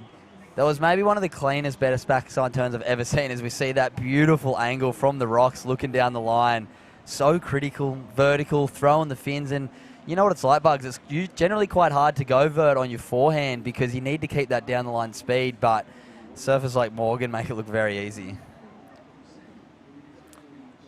Morgan is just a class act. I mean, he has shown that the highest ranked surfer in the event by quite a long way, and he's certainly living up to that form. You know, he spent that year on the Challenger Series, and you know what, he grew from that. He learnt from that. Loading up at the moment is Sheldon. Nice hit. Keeps that down the line flow happening. Has the speed to get that combo linked nicely. Yeah, he's looking to better that 4.83. Checking his equipment. Might have felt like he buckled his board there, but yeah, he's sticking with it. Heading back out into the lineup now with just on 7 minutes to go. So he's going to make a little bit more daylight. You would think he's improved definitely on that 4.83. Yeah, I think Sheldon's just doing the old building a house in this one. We have seen so many heats go way up into that high range, like we saw Morgan Siblick just drop in an 8.57, I think I saw quickly on my screen. But Sheldon, quick three-turn combo, lightning fast between transition. Like you said, Bugsy, he's going to better that 4.83 and make it a little harder for Zeb Stokes and Matty Job right now. But the tail of this heat is 8.57. Morgan Siblick backing up his 7.83, 16.4. And Sheldon Simkus, I can hear the snapper guys behind me. Take it away, Bugs. Yeah, he's got a wide one. He's not going to make it, though. Bang. No, they'll take him out of the break for a while. Well, with that reverse rip, you don't really have to do the runaround anymore. The escalator's there, but Sheldon is going to paddle back out. So it depends what happens now, because we're down to 6 minutes, so there's still time. How's the scores going there? Morgan Siblick's just stepping on his rivals' throats at the moment. 8.57 for that last ride. And they're all struggling to breathe, but Sheldon, he's after a combination to get himself in front. It's a battle for the second spot. Yes. Sheldon's not going to improve his situation with that last ride. It was garbage. Zeb Stokes for Kawana needs a 7.6. And Matty Jobs just been completely left behind here. He's been so solid on his opening rides. Even when he's been ultra patient, he's had the composure to put it all together. But if he doesn't make a move soon, he might struggle to find two decent rides. And guess who? He's here he is again. Yeah, like I said, stepping on the throats of his rivals. He'll punch through the curtain here. And behind him, we got Zeb Stokes up. And he's not looking for really too much. It's an achievable score, 7.6. Yeah. What you got to keep in mind is that the scale, it seems to have been compressed, held back just a little today there. No. Well, that's what head judge Glenn Elliott said he was going to do today. He was going to sort of bring the scale down a bit, and I said, well, you know, obviously he's got enough experience to maintain the scale from start to finish of a heat. That's the experience you need in a head judge to be able to do that, not bring the scale down and then, you know, go nuts for those buzzer beaters right at the end of the heat and just lose the scale. Yeah, it's going to be really interesting. The end of this one is going to come down to the wire. That last one for Zeb Stokes, we'll wait and see. Two very strong turns on a bigger set wave. He is looking for a 7.6. He may come short of that, but what he's definitely going to do is lower that requirement. With just 4.5 minutes remaining, that reverse sweep will bring him back out the back. Zeb Stokes may get another shot if he doesn't do it with that last wave that he just caught. We'll see if we can pick up a replay for that one. But right now, Sheldon Simkus on that hot seat, second place, 5.67 and a 6.33. That three-turn quick combo earned him the 6.33. But we are going to wait. And there it is, the last wave for Zeb Stokes, a 6.17 under the requirement. But he is making it a little bit easier for himself with just 3 minutes 50 remaining. He's chipped away at it, just needs a 5.84. Matty Job's out of it at the moment, unless he can break combination on his next ride and give himself a fighting chance going into the dying stages here. But yeah, Zeb doing very well there, 6.17. So he's in it. I can see some big waves on the horizon too, Ron Dog. There's one of the biggest sets I've seen for the day, maybe. Rolling up behind, I can see a few of the lads having a look. Here we go, the man of the moment, Morgan Siblick. Yeah, just racking up the scores now. This is his 7th ride. Doesn't even need this one. He's looking pretty good at this stage of the game. 3 minutes to go. I can actually hear the Snapper Rocks cheer squad willing Sheldon on to another big score here because they know he's vulnerable. Zeb Stokes has surfed great throughout the contest. He just got himself right back in this heat with his last ride. Needs a 5.84 to get in the 2nd spot, and this is crucial for Snapper. They want the biggest advantage points-wise they can get heading into the World Club Challenge. And on the outside, we've got Matty Job up. Does he have enough time to turn this situation around? Cuts that turn short under the lip. He's going to run out of room. Has to throw everything at it, but unfortunately incomplete. So it's been the first real slip-up for Matty in the event, and it couldn't have come at a worse time. Yeah, well, you can see the boys jockeying now with that reverse rip, and I think we see, Morgan down the line, but it's really the Sheldon Simkus, Zeb Stokes situation. They're right next to each other, and I think Sheldon has just, he's still checking his equipment. And he's just gone on the other side of Zeb, right. So to try to take control of the priority situation. Forget about it. That's your board. You can't change it now. You may as well just focus on the lineup and get yourself well positioned here to choke out Zeb Stokes' opportunities. So if the board's in trouble, then the only thing he can do is wait for Zeb to actually pull the trigger on a wave and use the priority. Yeah, it's all tactics at this point. He's bluffing Zeb Stokes at the moment, or looking to control him with that priority. A minute and a half to go, and guessing that board might have a little bit of damage, maybe a slight crease to it, a little buckle in that board might affect his chances of improving on a 5.67 here in the semi-finals of the Open Men's, the Usher Cup. It's all going down this afternoon. We're going to have the presentation over at Queen's Park. The Ain't That Swell boys are going to pick up the broadcast on their Instagram feed, the Swellian, and you can watch it all go down. Okay, there's movement now. Look at this movement now. Zeb Stokes paddling out. How many waves in this set though? Well, there's definitely one, and it looks like it's going to be Sheldon jumping into it. Whips off the top. The board looks okay at the moment as he drifts that tail across the lip a couple of times. Solid combo. And here's Zeb. Zeb chasing him down now. Might need a little more than the 5.84 after that ride from Simkus. Stokes driving up into the lip, gives it everything. It was going to be a solid turn. And look at Matty Jobs. Matty Job, he's chipped away at the requirement. He had a 4.7 on his last ride. He needs a 7.3 out of that one to get himself up into 2nd place. But again, that requirement might grow after Sheldon's last score locks in. Yeah, fireworks to finish. It's always good when everyone gets a shot at the end. And yeah, that's what I like too. Yeah, it was a big call for Sheldon to pull the trigger on that one. It looked like Zeb actually wasn't going to get the wave, so he could have sat back and waited and taken the next one off Zeb Stokes. But Sheldon, the Iceman, got on that one, performed, and like you said, Ronnie, I think he's going to better his situation and make it a little harder for Zeb Stokes, who unfortunately went down on his 2nd turn. Matty Job, maybe just a little too late. You got to think if he made that last turn on his 2nd wave, the 4.7, he might have been in with a shot, but it looks like Sheldon Simkus and Morgan Siblick are going to be our first 2 finalists of the men. Coming up in the 2nd heat, we do have Ben Lawrenson from Noosa, Nathan Hedge, North Narrabeen, Alastair Reginato from the North Shore, and our last international competitor in the men's draw is Caleb Cutmore from over in New Zealand, the Raglan team. So that's going to be the end of Heat 1, semi-final number 1. Well, really worthy finalists too, Bugs. And Sheldon, he's the baby-faced assassin. He's just such a grom, eternal grom, and he's done a great job here for the Snapper Rocks Club. Yeah, well, we'll still wait for those scores. Yeah, he's waiting. He is waiting. He's not locking it in. I'm feeling pretty confident for him. His last ride came through at a 6.67. It was actually his best. It was his best. And there he's waiting for that result. There it is. Morgan Siblick, 16.4. He knows it was a bit of a skitsy heat. He's just about to learn his fate.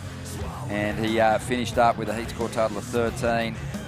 And it was a close one. Matty Job actually got close. He needed a 7.3. That's right. He got a 7.2. That's right. So he was the danger man. And again, showed us that he's going to be one to watch this year on the qualifying series. Yeah. We got another big clash coming our way. Semi-final 2 is just around the corner.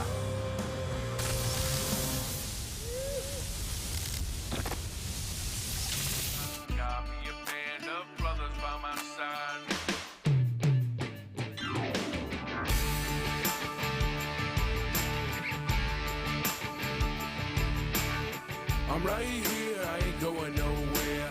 Blood, sweat, and tears, whiskey, shining beers. Lot of travel miles in this rearview mirror. Watching my back, but never running from my fears. Made a few wrong turns over these years. This is how I roll, this is how I ride. Keep it 100 till the day that I die. This is how I roll, this is how I ride. Got me a band of brothers by my side. Got me a band of brothers by my side.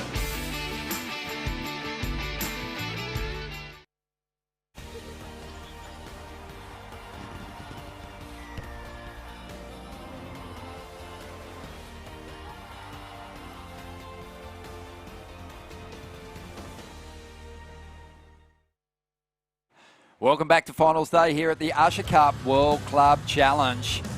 The big dogs are starting to get their face in the bowl and just mow down all the kibble.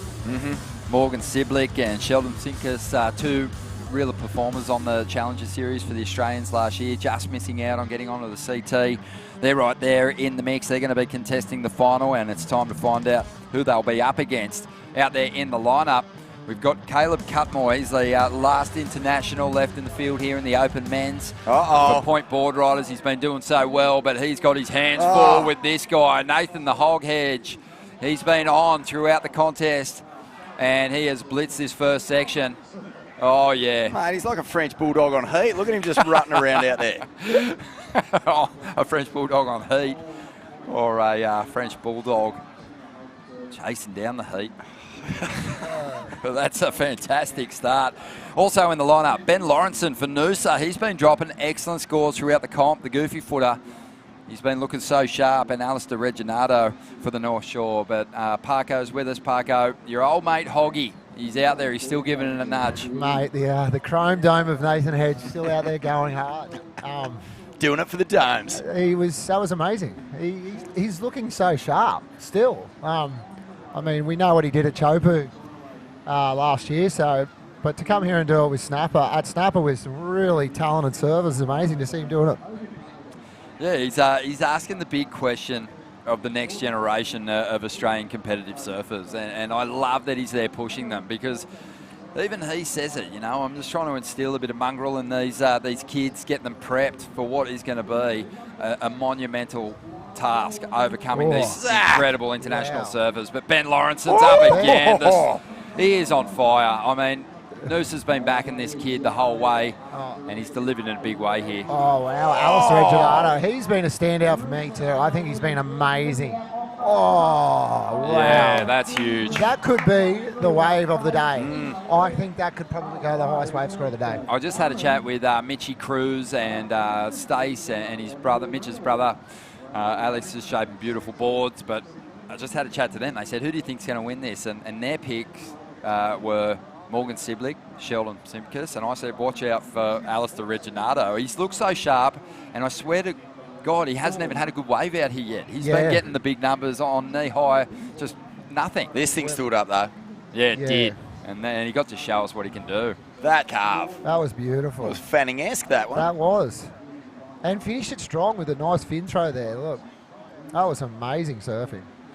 Yeah, he's one of those guys, Vorna, that when the board riders events come up on the calendar, his tail just goes right up. Yeah, well, you say Reginato, I say Reginato. And, mate, every single time he paddles out in a team's event, he's just got the hog factor. He's got that ability to feed off team energy and it brings out his best. And some people melt under that, like Mitch Parkinson, for example.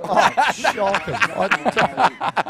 But no, he can be. Mitch can do the clutch win, or he can absolutely melt. Mate, Actually, speaking of classic team melt, sorry, I know you're just about to go, but do you remember that year that you were down there and I think you weren't allowed to catch more than 2 waves? Yeah, okay. Yeah. We've all had our day. We've all had our bad day, right? But I know. That was an absolute Barry, by the way. But we've actually got some footage of it. No, you don't. Please. I think you thought you could get a better score. All the confidence right now. I've got to go out for a heat too. Let's talk about that. The Legends heat here at Snapper Rocks at the Usher Cup is going to be all time. Yourself, Dingo, Ockie. Who else is in the mix? I think we got Hippo, Brad Gerlach. Sometimes I think the word legend gets thrown around a little too easily, Oh, you don't think those guys are worthy of the title? I was about to say, well, you definitely can go Brad and Ockie. I firmly believe are legend status. Myself and Dingo, I think, we've still got a bit of a journey to go before you get ripping into Hippo here, is what you're saying. Who? Who are you talking about? I actually saw Hippo just walk up the beach. I said, bro, you've got to stretch those hips. The old hinges on Hippo are not looking great today. Oh, but look at this. Look at the form of Brad Gerlach. He's loving living in Australia and has been coaching some up-and-comers and imparting his wave key knowledge. Jay Phillips is going to be out there. Does he hit? And Jay Phillips too. CR6. Yep. And look, he's beat Durbidge. Oh, he's beat in it. Oh, mate, he probably Might is. as well be. Yeah. Oh, flip top. That's classic. What do you reckon, Joel? Is it? What's the Legends heat about it? Bragging rights or? I don't think there's a winner and I don't think there's a loser. Is there a drop-in component? Because Dingo's going to take that out for sure. Hey, mate, congratulations on your win at the single fin. Epic, and you've taken it a couple of times now. And, that's a special contest to be part of and obviously a prestigious win after your professional career. Yeah, definitely. It's really enjoyable. I don't really surf contests for that part anymore. I mean, it's only enjoyment, and that is such an enjoyable event to be in and be a part of, and it's something I really love to. It feels like single fins are like surfing and dragging a suitcase. That's what it feels like, but it's a really enjoyable surf. Watching everyone surf, boards and with the history of Burleigh and the boards, it's an amazing weekend. And that's basically the idea, right? You're paying homage to the craftsmen of yesteryear, those guys that started to make those single fins a little bit shorter, a bit more manoeuvrable. What were you riding in the event? I was riding the same board I've only ever ridden it in the heat. I've never rode it outside of a heat. It's a mate of mine. He just gave it to me. Here we go. I think we got Hedgie up again. Trying to big numbers to kick off this heat. Yeah, wow. Nice backup there for Hogg after his first big start. It's starting to get that fast, low tide, real suckiness to it, which is sometimes it can be better for a backsider in that stuff, more so than a frontsider, unless you're on the larger wave. Yeah, well, Alistair Reginato found one of those bigger waves, gave him some space to throw down some big combinations. He got his best number of the event so far, 9.27. Is that the highest wave of the day? Well, it's his best ride through the event. He's been kind of, as I said, not really connecting with set waves, but his surfing's been so strong. He's been getting big numbers anyway, but 9.27's his best, right at the perfect time, because Nathan Hedge had dropped an 8 on his first wave early in the heat. Ben Lawrenson's riding this one, 7.33. Caleb Cutmore's going to have to make up some ground with his next ride, but this is a stunning clash. But go ahead and just tell us who shaped that board that you were riding at the that's single fin. a 510 Al Byrne. Sick board. It's in perfect nick. The fin's got a little bit of a wobble in it, and it works great. Works great. You really tell. Like some guys go down there and you can. So I don't know.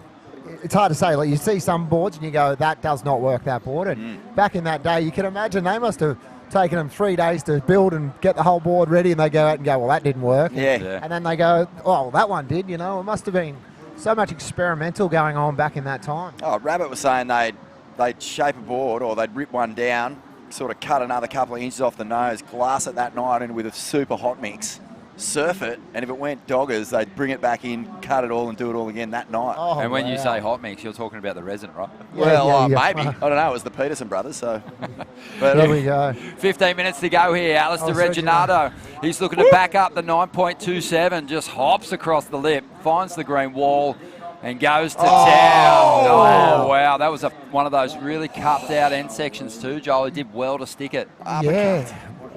He's pushing so hard there too on a pretty steep and dumpy section. Another one of those high-scoring clubs from earlier on in the event who are now out of the World Club Challenge, who are really looking to save face here and get that big individual result in the Open Men's. And Alistair, he's backed up that 9.27 beautifully. This final turn is such an uppercut, isn't it? Just a full knockout blow. And it's funny what you said about Hogg being able to come off the bottom as the wave sort of cups out more. I was just talking to Rabbit just recently about MP, and he was saying that MP cutty, he sort of came around the point at Kira one day and saw him do about 15 of those, and he was one of the few guys who could keep those single fins in the top part of the wave and surf them as a, on a really bowled out cupping drainer. Yeah, pretty classic. And when you watch that, the photo, it looks as iconic. We all know that. But Caleb, you watch the turn; it's so fast. Here we go. We got Ben up here. He's been such a standout too. I thought, especially in the for surfing for the club, he's been amazing in this. Oh, that 1, 2, 3 is incredible. This is a really exciting heat. 7.33. He's already hanging on to. He was after a 5.88 to get himself up in a second spot, and it just feels like he easily got there with that one. But yeah, he has been strong, Ben Lawrenson. Featured in the finals here last year. But as you said, just a real performer in the club, component of the event as well.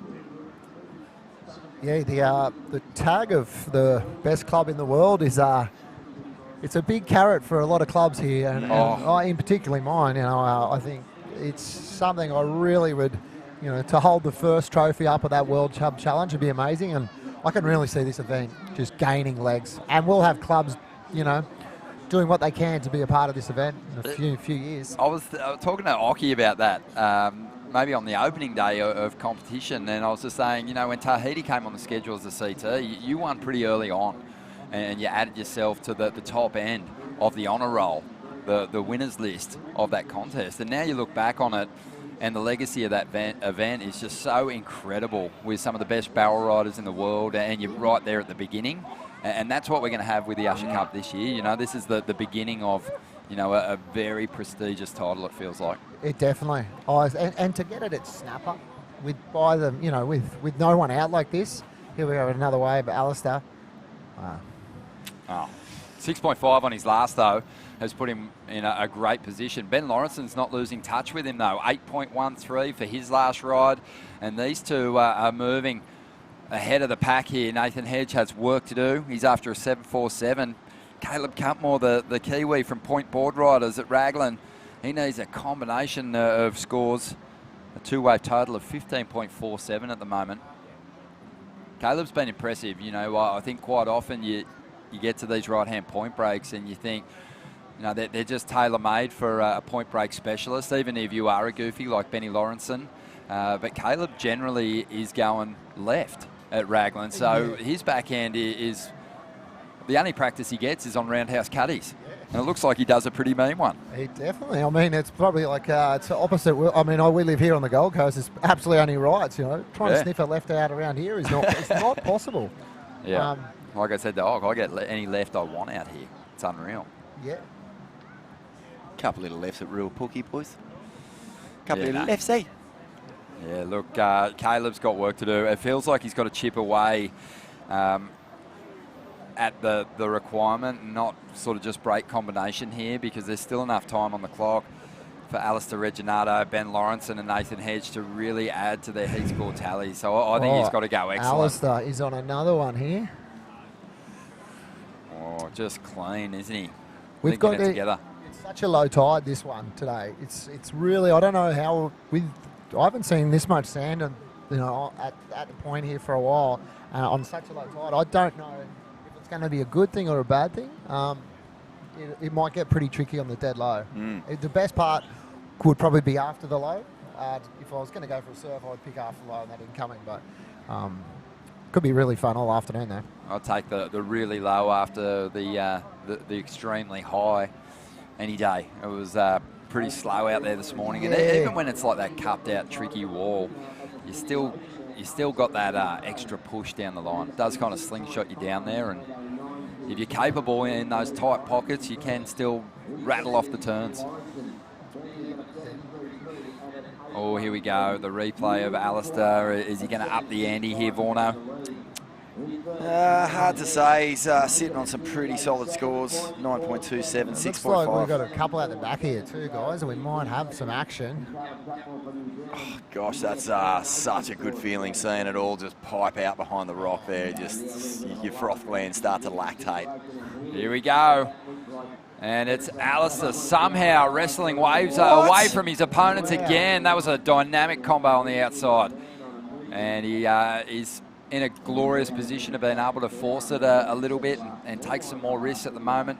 Joel, we've seen so many great moments competitively out here over the years, some highlight free surfing moments too. I always love making the turn after flying in at Kira Surf there and seeing your big blown up image of your huge pit behind the rocks, and went for a slash up at the Snapper Rocks, the Rainbow Bay Surf Club the other day, and saw there's a beautiful mural of you on the wall too. Yeah. Interesting. One of our friends of ours, one of the Snapper, Dan Pryor and his wife Jamaica, she painted that, and it's pretty amazing. Oh, the likeness is uncanny. Yeah. Incredible. Yeah, it's cool, but what a great moment to have to celebrate here at your home break. Is it the best wave that you've had out here? Yeah, I would say. It looks like backdoor up. It was such a big blue barrel to be in. It was incredible. I actually wasn't going to catch the wave. I was like, no, it's a closeout. And then Mick was like, you're going, go. And then, so I went, all right. Then it turned into the greatest wave I've ever had out here. So, you know what's mad is that I remember in the 2009 World Title race, Mick was using that same billboard. I think there was a photo of you on that as motivation, because he couldn't believe that he would have to drive around Kira Point, his board riding club, his turf, and see you there every single time. Yeah. And then he calls you into the wave that puts you on that billboard probably for the rest of all time. Oh, no, I think I'd really like, I want to see, I'd love to see, if it comes down, I think I'd love to see Steph up there. Hopefully in a wave like that or something amazing. I think Steph's deserving of, she is the queen. She's our GOAT. So 8-time world champ. Can you believe it? She's right in it for a ninth title, for sure. As long as it's at Trestles and she's in that final five, the rest of the field on the championship tour is going to be wigging. Yeah, for good reason. Yeah, I would be scared in my boots if she went back in there, going into Trestles, third or fourth in the world again. Mate, it's a dumb comparison to make, but one that I like to do anyway. She would have had a good chance at winning a couple of heats on the men's side as well, the way she was surfing. Her board looked better than anything the men were riding across the whole thing. It just looked like pure soap on wet tiles, just skids. I think we might have a rider here. We got Hedgie up here. Hedgie needing Here we go. He needs a good score here. 7 minutes remaining. Nathan Hedge has been bumped back into third position. He's got the 8. And he needs a 7.47 to get himself up into that top two. Alistair Reginato, he's had a lot of waves, but the best of them, the 9.27, which gives him a real edge point-wise over his rivals out there at the moment. He's trying to get rid of a 6.5 to increase his lead. 7.65 at the moment needed for Ben Lawrenson, who's been rock solid so far in this semi-final clash. We saw Dimity Stoyle on screen a moment ago. She's gearing up for the women's final, which is just around the corner. Representing the North Shore Club, Ellie J. Brooks will be surfing for M&M, Freya Prum for D-Bar, and Nora Leota, the international competitor from Maui. She's going to have an opportunity to wrestle a victory away from the Lokes. 9.77 in her semi, and far out, mate. It was just pocket jamming like you cannot believe. Love it. Bring it on. So things are going to get really interesting in the final stages here. Caleb Cutmore of Point Board Riders, New Zealand, just still kind of struggling to get himself into the mix here. Needs a big number soon. Oh, man. What's it like, Joel? I don't know if you've ever felt this, actually, because you spent most of your career up the top end. But, when you're in a heat, and like a four-man heat in particular, and three people have just got the rhythm and they're attacking each other, and you're just sort of paddling around on the inside trying to find a bone. Yeah, I know. do you ever have one of those in your absolutely. And sometimes you just have those heats where you can't find a wave that's over a 5. You know, you're wondering how is everyone on these waves, but how, you know, like, especially with the way it is, like there's only a lot of 1 and 2 turn waves. It's such a, it almost got a touch of north. It's like Snapper, it's almost becoming a closeout here, being such a low tide. Yeah, it's tricky, isn't it? Really tricky. And you'll see on the camera, like a snapper's never good when you've got a reverse sweep. I mean, it can get fun like this, but when you're seeing guys paddling down the point, the best snapper is when you're paddling up the point. You're paddling against it, you know. Okay, we've got the Cooley Summer Vibe Walk going down this afternoon on the Usher Cup Instagram, and that's going to take us to our presentation, Vorno. You're going to play a role in that, I believe? Yeah, I can't wait, Ron. It's going to be all time disco, shimmy, down there pumping the beats, dropping the fat ones, and I can't wait to get me dancing shoes on and just cut the rug something sick, mate.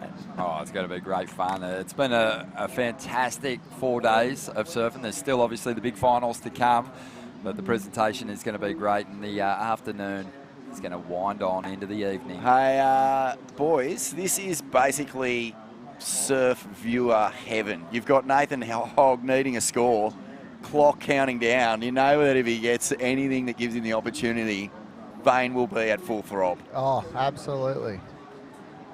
Yeah, the Hogg. You should tape his nose up for these moments. It's probably a good thing there's some current out there, so Hogg's got something to paddle against. Yeah, because somewhere to put that energy. He can't sit still, so he needs to. He always needs a whirlpool to keep him still. We were watching him get ready for his heat for the World Club Challenge the other day for North Narrabee. He was sitting on the exercise bike, and I was like, there's only one person who actually rides an exercise bike to the beach. It's Nathan Hedge. He winds those pedals so fast that the bike has no choice but to get moving.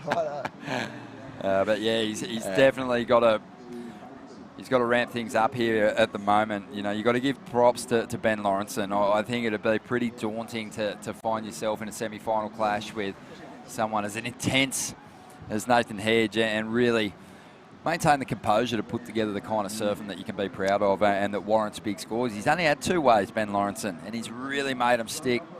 He announced himself last year. He was like the guy you kind of hadn't heard of, and you were just going like, what is this? Who is this kid? And he's just taken that energy, brought it straight into this event, and I just love it when, you know, someone has a golden run, but then you see them a year later or on the back of, you know, a good result, and they just push it, and their surfing just like ignites. Like it ignites something in them that takes them to another level, and they never go back. And it's the great thing about these club events, and especially having an international one. You know, usually if it's say a qualifying series, the names have already become pretty apparent to you, and you're sort of aware of these people as they come through the rounds. But last year, Benny Lawrenson really put himself on the map, and it, you know, from the first round, everyone who isn't a household name or had some kind of exposure has that same opportunity to step into the spotlight, and it's given him a lot of confidence. And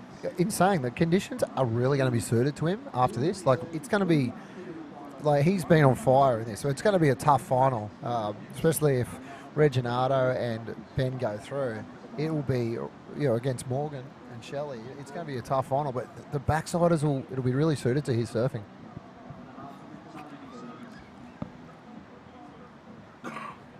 Minute and a half to go here. Can Nathan Hedge hold his nerve? He survived a couple of close heats already, Parko. It's always fun when he's in this situation, because you know when he finishes off his wave, he's going to start I'd love to see, and I'd love to see the Leighton Hewitt. Oh yeah, like come right back out into him and pull out that fist pump to the forehead that he does. Well, I mean, Snapper has been in the same boat. Couple of close calls there. Oh. And especially on that high tide this morning, it felt like everyone was on a tight, like was a tight call. There was no one running away with them.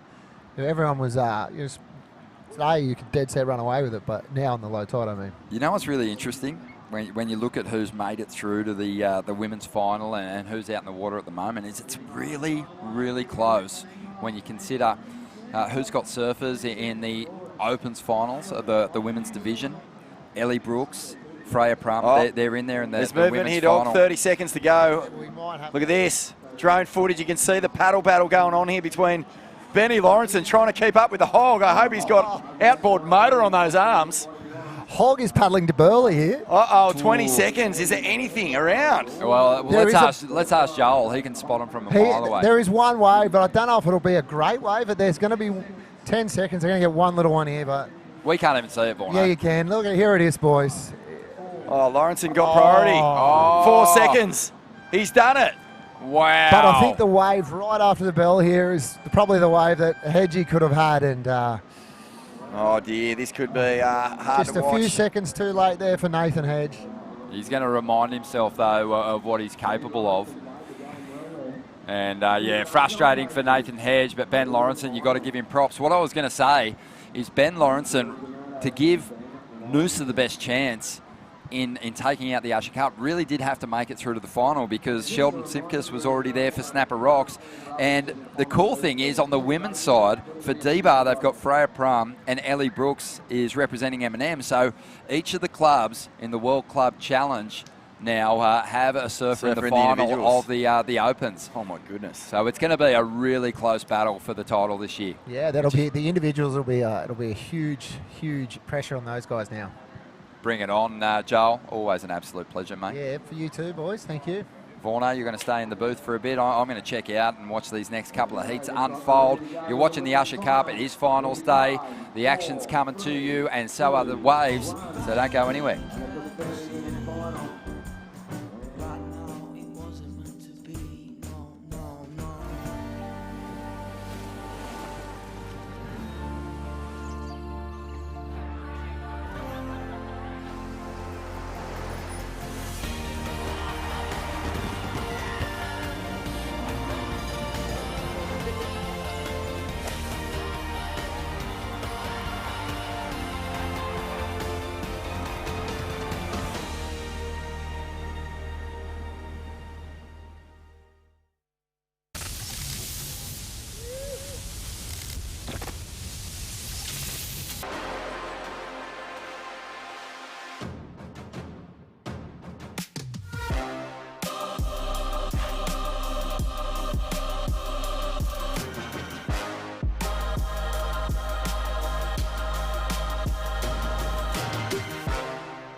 And we're back in the booth. The swell is filling in.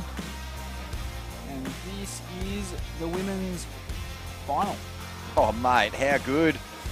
Yes, it's been a pretty pumping day. Snapper's turned on. Actually, the whole event has just been blessed with incredible waves. Tide's starting to bottom out a little bit here, but as you heard from Joel Parkinson, there's plenty of opportunity. He's starting to lean towards the goofs, which is a little nod of his expertise of this lineup and what sort of surfing's going to fit the curve of the wave as it really starts to bottom out. It's lots of sand in here at the moment. Jed Smivvy Smith in the final. This is the women's final. Nora Liotta out the water. Ellie J. Brooks, Freya Prum and Dimity Stoyle. Huge repercussions here for the title of the Usher Cup, the ultimate points tally. Still being affected by individual results here.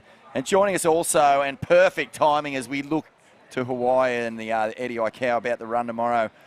One of Australia's all-time great juice heathens. Vortex shamans. It is none other than Ryan Hipwood. Hippo, welcome to the couch, mate. The Usher Cup, Legends Heat coming up. I heard you going out in that as well. Yeah, I'll go for a bit of a wiggle.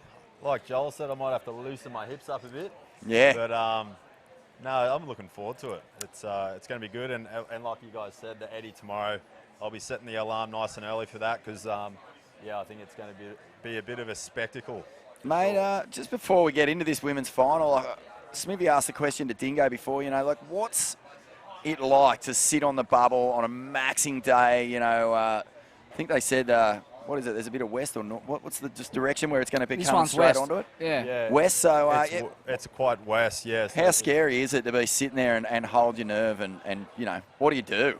The crazy part about surfing Waimea when it's big is that the swell lines just stack, and you can actually see the outer reefs outside pipe and stuff, and you'll see stuff out log cabins that is like 20, 30 foot pits going top to bottom the whole way. And so that's your indicator. And so when you're sitting out there, you'll see these things like Kirib at 30, 40 feet out log cabins. And yeah, it's a small takeoff for a big wave spot. It's not stretched out like Jaws. And you've got your lineups with the church and stuff like that and the boils, and it's a crazy, steep, intimidating. How mad is that you've got to line up with a church? Lining up with a crucifix as you're about to drop into a no. crucifixion of another kind. Yeah, it's wild. And the boils that come up regularly there, you know, you've got indicators and stuff like that. And everyone's got their little niche and how they sit and, you know, the different approach. But, yeah, the drop's insane. And, man, I've got to know, just in the context of where it fits into the big wave sort of pantheon now, you know, people are surfing such giant waves. We'll stick with this. Dimity Stoyle been on fire throughout this event, surfing for the North Shore. Loses the fins. Watch uncharacteristic there. Nearly Tommy Carroll on the inside there, late too. drop out the back too, Smithy. So we've got the surfer in yellow. That's Ellie Brooks. Was it Freya Prum even? Yep. Yeah. That's green. Yep. But yeah, mate, like where does it stack up? Like when you paddle out at Waimea after surfing, let's say, you know, maxing Jaws or, I don't know, like some of the other big wave, deep ocean spots you surf, like, do you feel like you're ever sort of like paddling out there and like, okay, I just did Jaws on this huge day, this is a little easier, or is it just in its own world? The hard thing about Waimea is to get the right direction, the right period. It's quite an inconsistent big wave spot. It breaks regularly, but it doesn't break good often. And so that's why obviously you don't see the eddy run that frequently. But, you know, when it is lined up and it is perfect, it's as intimidating as any spot. And your equipment's a bit different. I like thrusters out there because it's so steep and you want to kind of get your nose up and stuff a bit more and you want to land on something. But there was so much emphasis on Jaws, you know, when I was chasing it full time, that Waimea kind of got left out of it, and the level that got pushed out at Jaws was just insane. But yeah, I mean, Waimea on its day is as heavy as anywhere. It's insane. And who are you tipping to take it out? I'd put my house on John to win that event. Hard to go past him, huh? Well, I was having a good old chat with Ross Clark-Jones, which you can have a listen to on the Ain't That Swell podcast, mate, and he is chomping at the bit. How good's that guy, mate? Like, you know. I know. Well, last time John won it, he came second. And he actually... That is crazy. Madness. Yeah. And to be honest, like, with all due respect to Ross, like, you know, it's such a stacked lineup. But the guy knows that wave so well. And dedicated himself to that specific event too. So it's so exactly. deeply meaningful and important to him. Boys, starting to feel the energy here. Like M&M board riders have rallied the troops and they're down on the shoreline, but crack! One of the real revelations of this event. Oh, lordy. 2 vert hits. So this is the Maui girl, is that right? Yeah, she's been going ham too, man. What a bolter.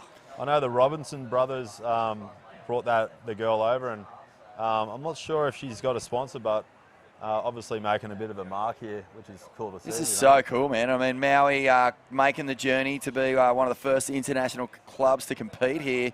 And Nora's just been whacking it right in the perfect spot, like really coming from around the whitewash, jamming it in that steep part of the wave and just getting the spray and the buckets and the judges pumped, really. So good little start here, 6-point ride. It's quite unique because if you've been to Maui surfing, there's not a whole lot of waves that replicate snapper. So, that's exactly what I was thinking. Yeah, she's doing really well. What's the go with Maui just in terms of, you know, good little options for fun little free surfs? Is it all just like 80-foot bombies and people doing 540s and just madness everywhere? I think their D-bar is Pavils, and it's basically that. It's like a D-bar of Maui. Everyone surfs the same, goes there every day. It's basically the spot to surf. Here we go. On go. the other side, but. Freya bogging one. It looks like that direction. It's definitely got a bit of north in it now. When I first rocked up, I saw bigger waves down the end, so I think that's the north in the direction. Well, Kind of stretches it out a bit. It's the surfer from Maui out in front at the moment, and she really is the unknown quantity in this final. Freya Prum, Ellie J. Brooks, Dimity Stoyle, well-known names on the Goldie, well-known names on the Australian contest scene. Dimity Stoyle, far out, mate. I mean, not just everyone's favourite human. Does a wonderful job commentating on the WSL broadcast as well, but just such a powerful, you know, high-performance, high-speed surfer, and just a rail game that is searing. Pretty handy on the decks too. Not bad. On the wheels of steel. Are you kidding me? Shimmy Disco. She's going to be on the Savo as soon as this wraps. Did you bring your leopard skin pants up, Smithy? Did I? Man, I'll never leave the house without those. Here we go again. No. I really love that vert hit she's got where she's almost looking back over her shoulder as she snaps it. I reckon that's really the sign of someone who's got that manoeuvre on lock, where they're able to open up a bit more versatility in that move and just jam it. Kind of fits well with snapper too, because it's actually quite a hard. It's quite a hard wave to surf when the tide drops, because the transition's really steep. There's not a whole lot of. You can't do that open wrap too much because it's kind of so steep, but. Just bottoms out underneath you, and Freya, nice little up and over, but just coming unstuck a bit here. Still holding down second, and you know, wherever these women finish in this final, it will have repercussions for the points tally at the end. I think Noosa Noosa was well and truly in that last heat, sorry, and then in this heat, I think North Shore might be out of it, but D-Bar definitely in the running in the World Club Challenge still. I was a little bit upset to see my boy bow out, Hoggy, in the last heat. It was interesting to see, though. There was a pretty decent paddle battle going on, and second was holding down priority. And I think Hoggy wouldn't have been used to having it flipped on him, because he's usually the pressure man. So it was pretty cool to see the younger guard, you know, giving it, Mate, that's giving it back. So. And Ronnie made mention of that, you know, like Benny Lawrenson, like last year came here, might have been intimidated paddling out against some big names and stuff like that, and he might have actually just held back and respected the space of those guys a little bit. This year, mate, nothing.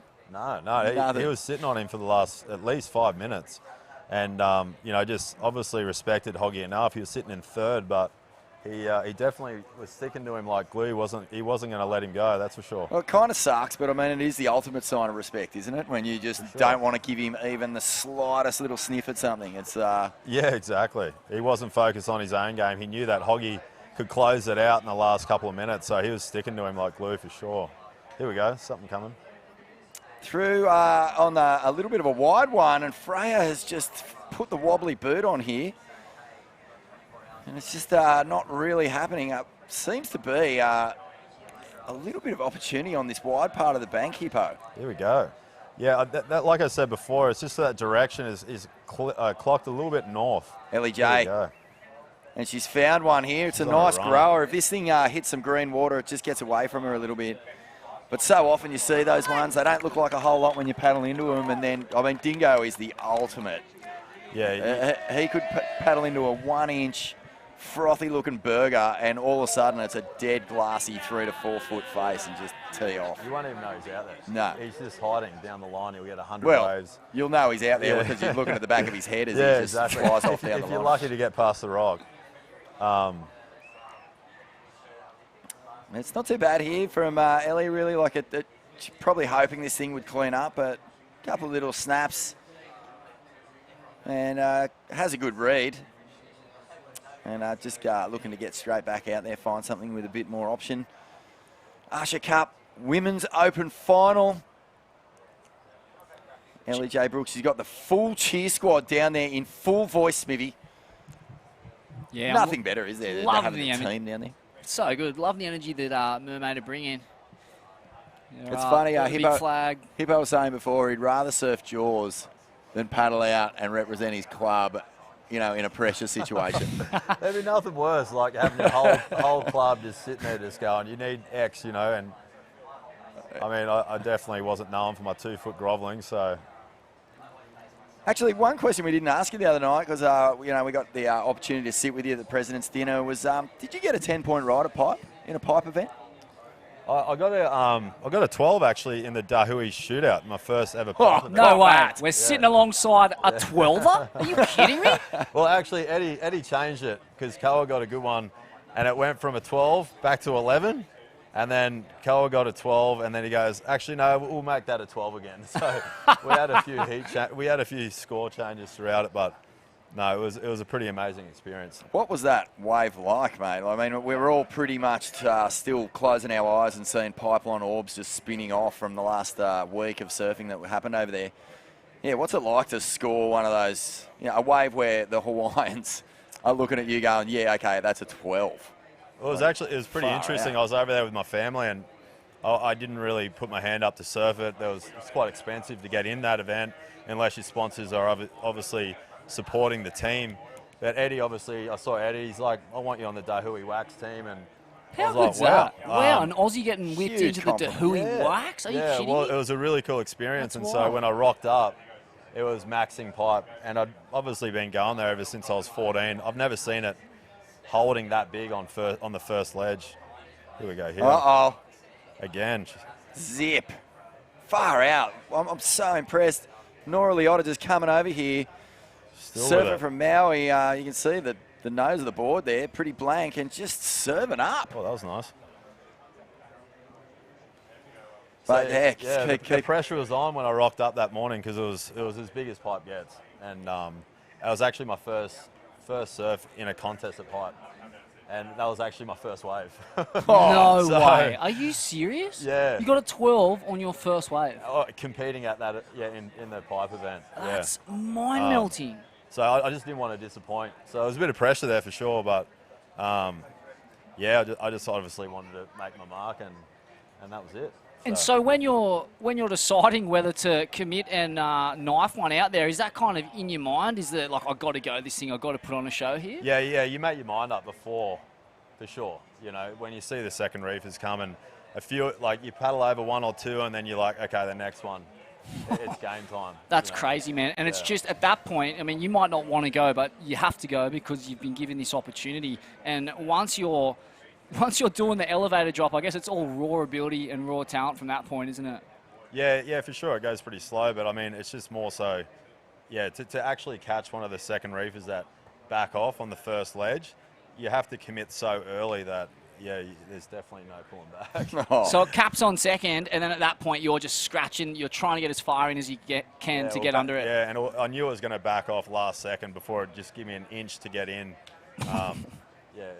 Oh, it's a game of just oh my God, life and death hanging on just the thinnest thread of glass rail. It really is. It's so tenuous and Here we go. Oh, she's got a little runner. So could be a grower here for Freya. Just, oh man, well look, she's got off to a little start, a 3.57 and a 2.4, but she's slowly been sliding down with just some poor wave selection and a bit of wobbles, maybe some nerves in the final. D-Bar looking for a big result here from Freya if they want to take out this World Club Challenge. Ellie J. Brooks, it was a slightly smaller wave, but the cheers from the crew, M&M board riders, is down there on the sand. They're the closest people to the lineup, and they are making sure she can feel that energy that they're giving out there. She's taken the lead. Such a talented surfer, and Dimity Stoyle has been on a crazy roll. Hope she's not out there thinking about what song she's going to kick off this party with once the comp ends. But she'll have the party mix sorted, that's for sure. Bit of work after to the do. victory. Little bit of work to do. 12 and a half minutes remaining, still time. But Joel was saying, this is the most amount of sand he's seen here in a little while. I think maybe it was sort of during 2020 or, around 2020. There was a similar sort of sand build up here, and the dead low tide with this big swell that hit it was making some of the craziest orbs down through this middle bit.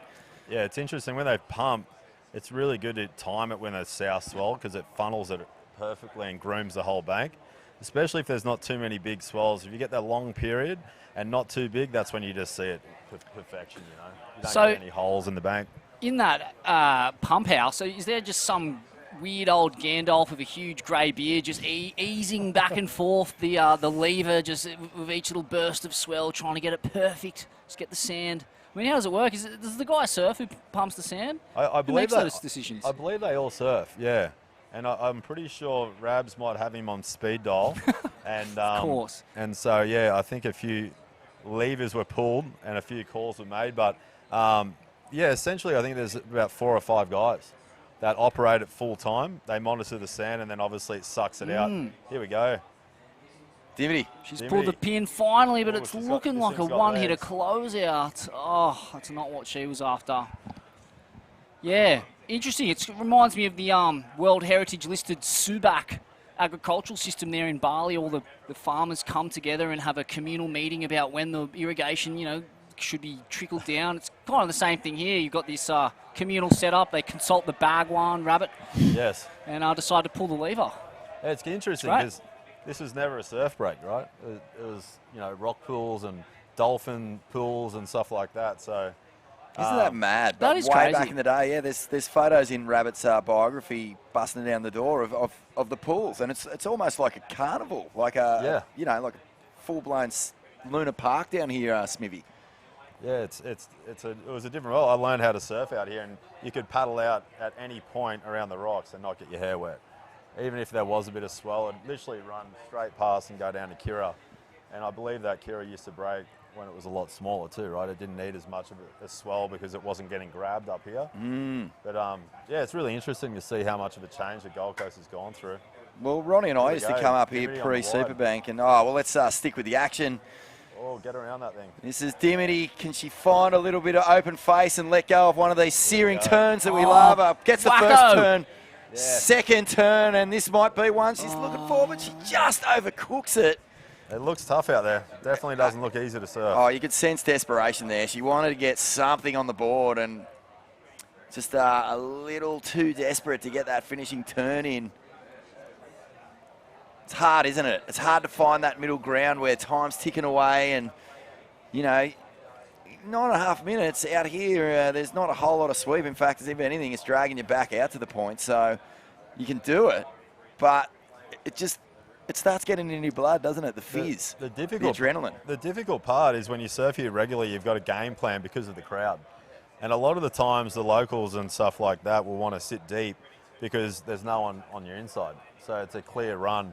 It's definitely harder when you've got no one out, obviously, because you've got the whole playing field. So to come down the point sometimes is a bit foreign, and it's an open opportunity that people that don't surf here regularly look at and seem to capitalise on. So. Cool. Well, Ellie J. Brooks is out in front in this women's final at the moment, and down there with her support crew, Stacey Galbraith. Well, we'll come back to him in a moment, but looks like the Open Men's Final is about to hit the water. Benny Lawrenson. Here we go. Let's throw it down. Oh, hang on. We've got Dimity Stoyle, just a little look-see there, but let's throw it down to Stace, who is with Ellie J. Brooks' massive support crew, the M&M Board Riders. Copy. Whoa, if there was a Club Spirit Award, it'd have to go to M&M down here with young Aiden Finn. Aiden, how's Ellie looking out there, son? Oh, wait, she's on fire, eh? Unstoppable. I reckon she's got this one in the bag. Is she got to do anything to put this one away, or is she that far in the lead it doesn't matter? Doesn't matter. She's just a shredder. And you look like you want to say something. What do you want to say? M&M is better than every club. Every club! Every club is trash other than M&M. We're just better. We're just better. Go M&M! Ellie's winning $7,000, I'm telling you now. You heard it here first. M&M for the win. Get him, Groms. How good's that? Pure froth. How many Amazonian berries have those kids had? Flaring. The synapses are flaring. Look at that. Big energy from the Mermaid crew. That's what we want to see. So many clubs, really starting to make their mark in this club scene for a long, long time. I think Snapper won the Kira Teams Challenge 11 times. Or Australia Salt, maybe. But here's Ellie. And looking like she's got a little grower here. It's a glassy face. She's whipping off a few nice high-speed turns, replacing a 5.17. What do you think? Oh, I don't know if Small that's the wave. number. Maybe a little short. Such a rare beast, though, isn't it, Snapper, that it could produce like a freaking knee-high wave that you can still manage to rip off 5 turns on and get the number. Mate, what's your tactic? Obviously, you know, the Legends heat, it's what, yourself, Joel, Dingo, I think Jay Phillips, B Turbage going out there for it? Look. Like, must be some old beef Hold you the can settle phone. out there. Shimmy Disco winding up. 6 But minutes 20. Big hit off the top. Gosh, frustrating. No bueno on the end. Freya Prum, is she going to get a little grower here, Smithy? One little turn off. Wow, it is really got a weird behind wedge running through it. Wow. Nora Liotta very much in striking distance have taken the lead here with 5 minutes on the clock, only needing a 5.85. Oh, Dimity is looking at that one. And what a win that would be. Here. Oh, okay. So Ellie Brooks, snap. That's 2 nice little turns. Will she get a third section? She does. And Eminem starting to find voice as she brings it through into the inside. Really, I think the wave selection has been pretty impeccable in a really tricky lineup. That's multiple waves with multiple opportunity here for Ellie J. Brooks. She's got such a trademark backhand snap too that just fits perfect. Has she improved on that 5.17, do you reckon? I reckon maybe. I think she did, yeah. Yeah. I think she would have. That was pretty rapid-fire surfing, critical in the pocket, managed to get down the line with plenty of speed. But Nora Liotta's dropped a 6. Hold the phone, wow. And Dimity, first crack.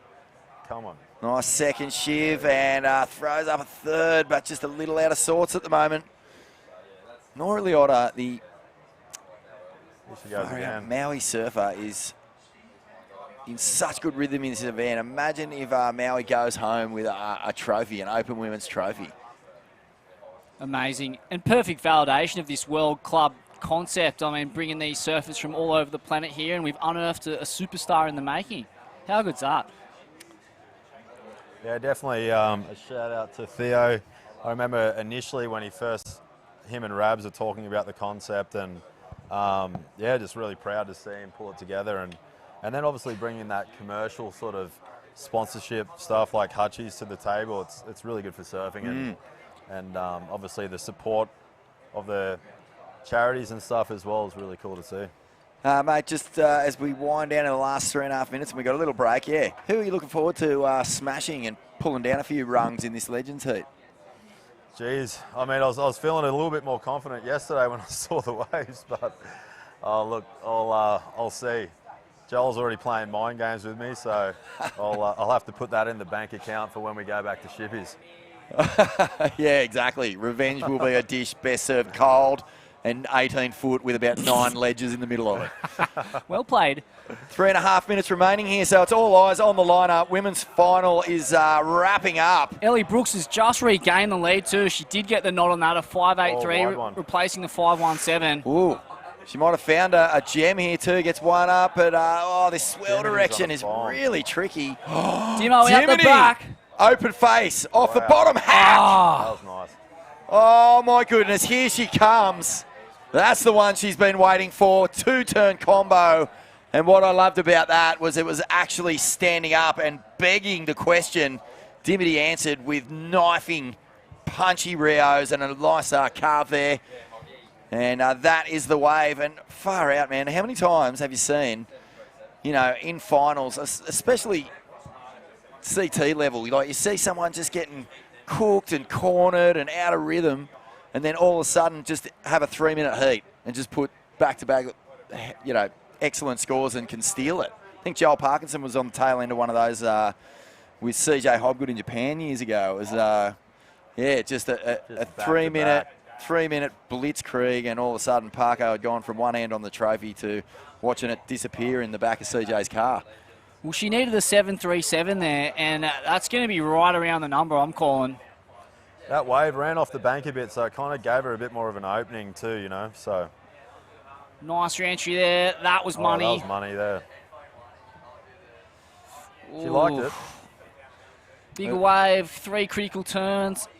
Not sold. She's that in it's the a lead. 7.37. Wow, there you go. 8.17. Wow. Shows what I know. Bang. They like that second turn. I think you had to reward the actual, the wave was still tricky. It was surfed beautifully, and the commitment. I mean, it was the biggest wave of this final, and it was the best surf wave of the final. So there's no question that, it was definitely going to be the best scoring wave. But the judges really loved it, Smith. Really loved it. And now Dimity has gone basically from having a bit of a shocker to first place for North Shore board riders. And somewhere out there, Shane Bevan has got one hand pointing to the heavens. Just going, come on, Dim. Nora's leading this final the whole way through too. So back to your point of the last 3 minutes, she's pulled it together. Yeah, Nora must be wondering, how did I end up here? I was leading the whole final. The sign of a good final, isn't it, with the lead changing hands so many times. And right here at the pointy end, Ellie Brooks. Well, nice first turn. Ellie Brooks snaps it off the top. Coming around the corner, gets a 3-turn combination in. I can hear cheers. There's a massive support crew here. Has she done enough to get in the front? It was a wobbly wave. Needs a 6.64. Oh, it might go. It's right there, 6.67 and a 5.83. Doesn't get any more tense than this. Oh. And has Dimity again. Dimity's found one. Look at this thing. One's a bowl out. nugget. Wow. Oh, just kind of cupped out and went weird on that section. 2 turns, I don't think. Well, could improve on the 5. Touch maybe. of the Matt Hoy cut downs there. A little. I think that's done and dusted though. 5 seconds. 4, 3, 2, 1. How good. Wow. That final really came to life in the last 5 minutes there. And it looks as though... Are we waiting on a score for LEG? I think we might be. In the end. She needed a 6.64, I believe. 6.64, man. This is going to be so close. It was a smaller wave. It had a bit of a wobble, but you've got to give LEJ props there. She just surfed it seamlessly, heaps of speed, and sliced it. We're going to throw down a Stace on the beach as we wait for the scores Quiet, to drop. everybody be shh. Everybody shh, shh, shh.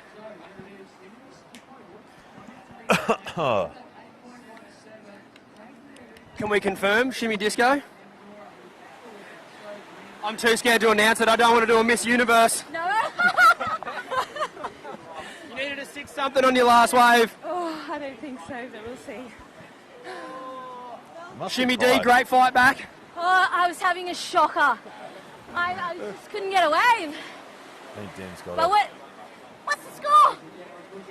I can confirm. Here it is. I'll let Tapper do the job. That's it. What a deserved win it is. Amazing. Amazing scenes down here. Amazing. Don't get the shoes off too often, but it's worth it today. Well done, Dimity. Usher Cup! Oh my god! That was crazy. I was having such a shocker.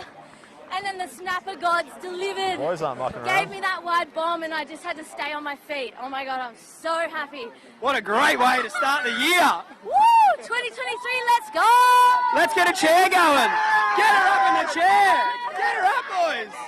All the way to the top. Oh, Tiana. Amazing.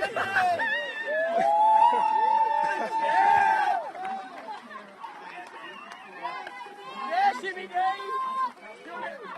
you want a clicky heart? It's not on, Roxy.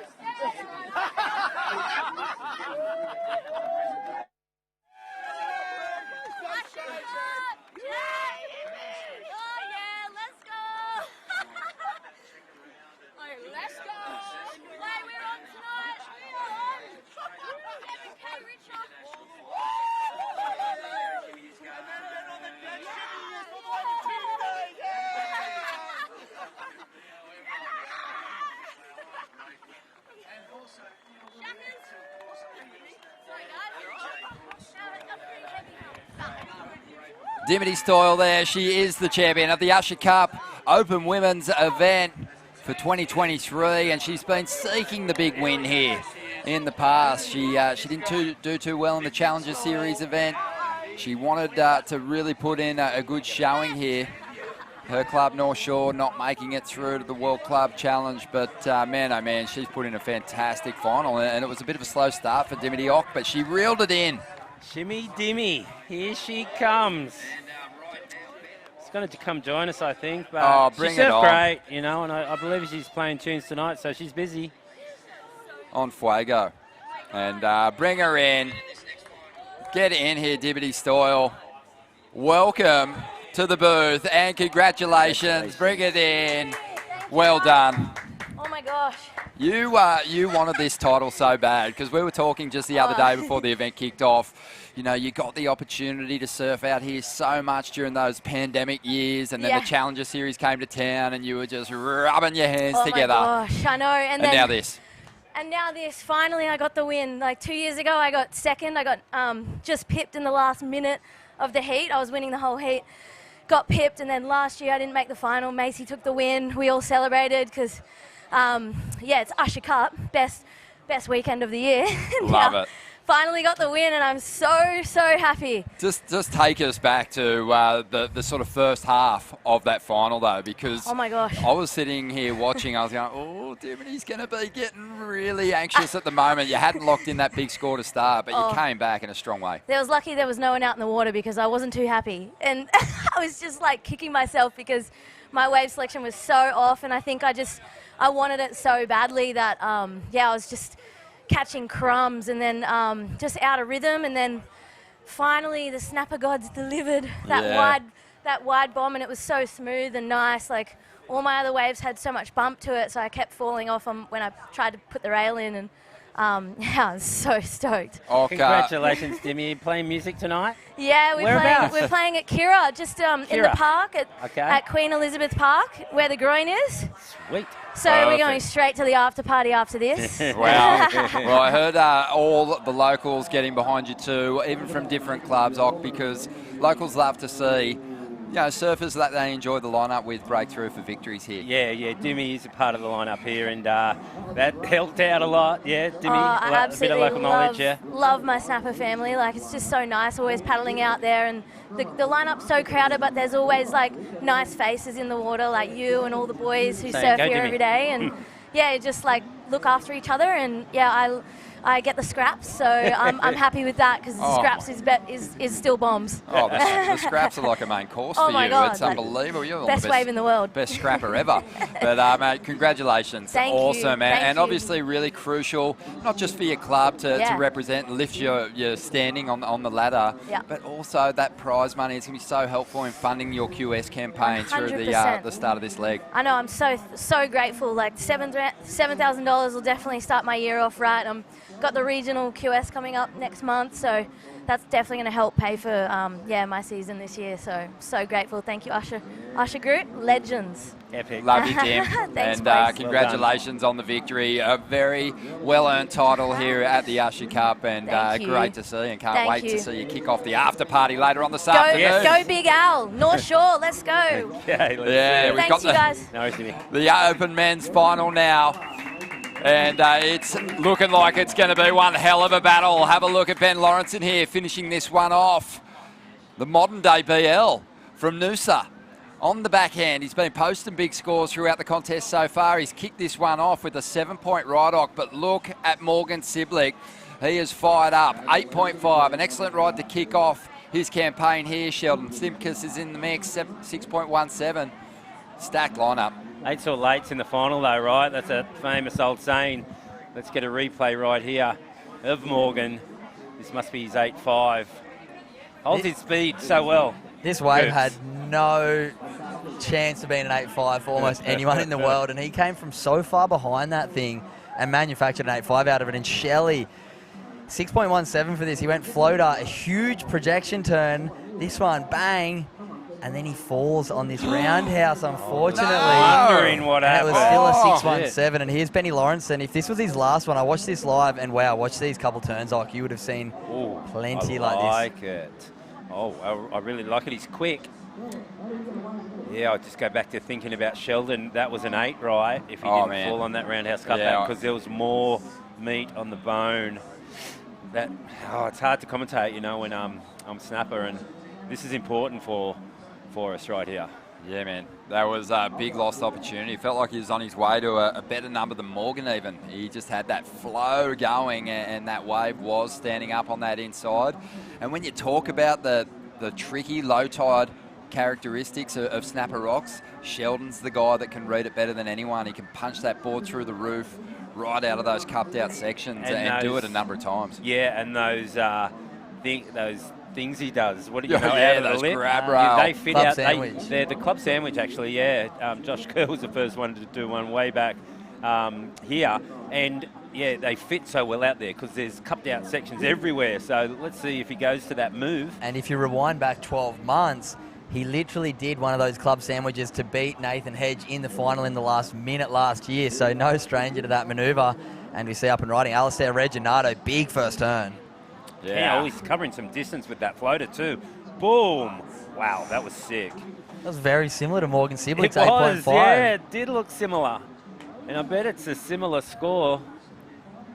Yeah, this is going to be a hard-fought final. I think we will see Sheldon go to that trademark move, but let's have a look at the replay here for Reginato. Yeah, this floater, he really covered some ground and then hit it really hard, nice, bit of a slide. He's similar explosive, to isn't he? The surfer from explosive. North Shore. He's put on weight and he looks way more powerful now. Yeah, he's growing put into on a muscle. man. Muscle on muscle. It's super impressive watching both Alistair and Morgan. Their closeout Rios aren't just those lip lines that you generally see on those cupped out sucky sections and just sort of the safety turn to finish a wave. We're in the finals now, and both of them are literally throwing the kitchen sink at that last section, which can be really hard to keep speed out of those sucky turns, but both of them doing it perfectly right now. The last turn for Morgan and that last turn for Alistair were just beautiful. Oh, so strong, and waiting for those numbers to drop now. Here it is, 7.73 for Alistair Reginato, right in the mix. Things are heating up here on finals day. Let's check in with Stace. Yeah, thanks. I'm down here with the absolute GOAT, Jay. Jay, one thing to have an event at home, but one thing with waves like this, you must just be stoked to have crew from all around the world turn up and get some fun waves. Oh, mate, it's been incredible 4 days of action here at our point, our local spot. You know, we've got a bit of you think we have a bit of an advantage, but, you know, we always surf this wave a lot, so, you know, it's down to like a bit of a disadvantage in a way, because we've been scraping through our heats. You know what? It's the final. Sheldon's out there, and amongst some other good, really big clubs, so, you know, I want to stay a little bit humble and not so confident, but, yeah, I just want to see everyone enjoy our time in the sun, and the guns are out. Let's go. You once famously said you just want to make some money. You reckon you're going to do it today? You know, it all goes back into the kitty for the Snapper Rock Surf Riders Club and our junior development. So, it's just fun this weekend. Theo does a wonderful job in the crew at the Usher Cup, and Rabbit's just brainstorming this. So I'm enjoying the ride, and you know, we're just like, it's going to be bigger and better. It's going to be unreal. I can't wait for the end of the day. And Shimmy Disco, I can't believe she won it. Like, that's amazing. She's got a good kitty in the bank for her. So, yeah, we're excited. Excited for the presentation night. So, yeah, it's going to be unreal, mate. Thanks for having us, Jay. Thank you. Yeah, I know that all the locals of Snapper Rocks were happy to see Dimity win because she spent so much time in the lineup. The other thing they love is the fact that she kept Ellie Brooks from getting the victory and just keeping her points total at bay for the M&M Club, which is in that World Club Challenge final as well. So that was a bit of a bonus. Ben Lawrenson, though, he's a danger man here for the Noosa Club because Noosa's still alive and in the mix, and he's going to have a serious run at the victory here. He's got a 7. He's backed it up nicely. Morgan's the danger man, though, at the moment with a pretty decent point spread with that excellent ride that he did post, 8.5. Doesn't need much at all to get himself into the lead. It's just shaping up to be a beauty. Everyone's got a good number, Rock. They have. And you can't help but to feel for Sheldon right now with that fall off. He is a little bit behind the 8 ball right now with those 2 scores for Morgan and Alistair. Scores that you'd be happy to keep in your scoreline at the end of this final. But for Sheldon, I don't think a 6.17 is going to be something that's going to be in the scoreline of the winning surfer of this heat. I might eat my words, but what do you reckon, Og? I hope not. I really do hope not. You know, it's 8s for sure that's going to win this thing. And, there's not a lot of 8s out there. Just, I think Dimmy said, she got one smooth one, and I'm looking to line up. And I do surf snapper a lot like this, but I know that with the reverse rip and onshore, there's a lot of troughs out there. You get a kind of a couple of waves. It almost takes 2 waves to smooth it out. So let's see what happens in this final here. Starting to get excited, not just about the remainder of this final, but also the Legends Heat that's going to be hitting the lineup soon. Ock, you've been waiting, you've been training, you're ready for it as we see Reginato up, going after the lead here, looking for a 5.84 out of this one. Whipping out of the top a couple of times there. That was another good score, I think. And right behind him, Morgan Sibley. Wow. Beautiful air reverse. Starting to enter that zone, Morgan, that is a glorious place for someone to get to where you feel like you can kind of go for just about anything. Yeah. His confidence is soaring. It's soaring right now. No pressure on these guys, at all. They just enjoy their time out there at Snapper. Yeah, so interesting to see where that goes, that exchange, because that Alistair, again, just so good at ripping through those cars, but getting the board back up there and getting those final explosive end section hits in. Going really fast too, and it doesn't seem to matter that he's not on a complete smooth one, because it seems like he's just drawing through those chops. Like, like I said, when I said if you put on weight, I mean just like in all the, right spots, like, no, I did. Put on muscle. Muscle. Yeah, 6.33 for that last ride in a pretty short amount of space. So Morgan's going to need a 5.56 now to jump up into the lead. Here's the replay of it. Yeah, so that's Alistair. Nice first turn there. This one came in at 6.33, second carve, and this one just bottomed out a little bit, didn't get that really strong turn. And I thought Morgan Sibley made a bit of a mistake on the one that we might pick up a replay of, but he took off on one that looked like a bit of a closeout, one quick snap, and he knew he had to do something big if he wanted to manufacture a score through the air reverse. And there we see a 7.83. He now is holding the top 2 scores of this final, and he's in a demanding position, 16.33. Alistair Reginato is going to be looking for an 8.6 if he wants to move up. And here's the replay, just a foam climb straight into this blowtail reverse. Yeah, more of a blowtail reverse, right? Yeah. He's all teeth, Morgan Sibley. He's all smiley. But he's quietly, he's just got that little sort of inner battler in there, and he just always puts in such solid heat performances. He does. So likeable though. Post-heat interviews, he's fantastic. As I said, just always grinning. But can switch into that competitive mindset. I was upset last year when he just missed out, didn't he, on the Challenger Series? Really close. And again, I think he was 2. I think we had 2 spots out. So he might get a start here and there, maybe?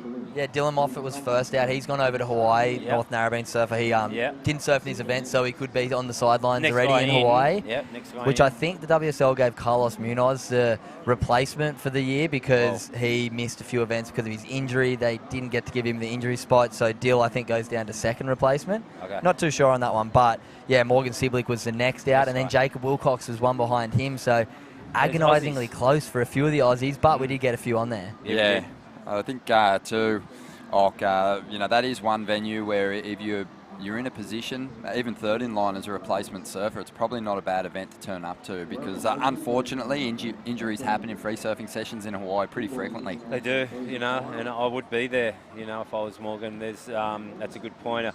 It could go to a local, wild card 2, which is, I think they go ping pong back and forth, don't they, when it comes to that? Anyway. But one thing great to know for Morgan, he does get that automatic spot in the Challenger Series this year. Oh, does he? The 10 that missed out, I'm pretty sure it went down to 24 on the qualifying series. It didn't qualify for the World Tour, but I think it's like 10 of them get an automatic spot in the Challenger. So they don't have to do regional. Yeah, so they don't have to do the regional tour, which is great news for those 3 Aussie surfers. I'm pretty sure Kalani Ball was 1 out of those automatic spots, as was Sheldon Simkus. So a bit of work to do for Sheldon if he wants to get a spot in the Challenger this year. I was having a quick look at the qualifying series domestic tour for the Australia region, and he's down in 71 because he focused his energy on that Challenger last year. He got second here at Snapper, so he was all eggs in one basket for the Challenger. Didn't go to the events in Indonesia. And right now there's surfers like Jarvis L, Marlon Harrison who are on about 7,000 or 8,000 points. And Sheldon finds himself with just 200 points. So he's got a bit of work to do if he wants to find himself back on that Challenger this year. It's Yeah, that's going to be interesting to see how that plays out. But right now, Sheldon's not concerned about that one bit. What he's concerned about is getting something better than a 6.17, because his combo, when you start thinking about the lead, and he needs to break that combination pretty soon, just on 13 minutes remaining here. And I'm going. It's been good. I don't know. This might be it for me. I'm out there for the heat, and I've really enjoyed commentating with you, Ronnie. Mate, it's so good to see you. I always relish the opportunity to dive inside that melon. It's been and so pick great. your brain. I hope I haven't annoyed everyone too much, but it's been fun for me.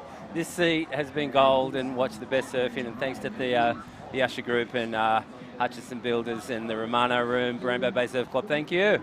Good on you, Ock, and best of luck in the Legends Heat, and enjoy the afternoon, and of course make sure you get along and watch that presentation. So we've just seen another solid ride there for Alistair Reginato, and expecting a decent score to drop. It's all happening. We're going to bring Vaughan Blakey back into the mix with Cooper Chapman as well. Coop, what a fantastic 4 days it's been. Sadly, it's kind of winding down, but winding up at the same time. Yeah, as we see Sheldon Simkus trying to do it for the snapper team. They want some of those precious points for the team challenge, but unfortunately Sheldon Simkus going down in that one. But yeah, as you said, Ronnie, what an epic couple of days it's been. I think as much as it was great out there surfing yesterday, it's been pretty bloody fun hanging out with all you guys in the comms. Man. This is going to be the best spot in the world to commentate. We're sitting on the sand watching Snapper Rocks and watching Aussie team surf, and it doesn't get any better. Yeah, that's right. No, it's been a lot of fun, mate. Enjoyed your company. Vaughno, take us through this ride for Reginato.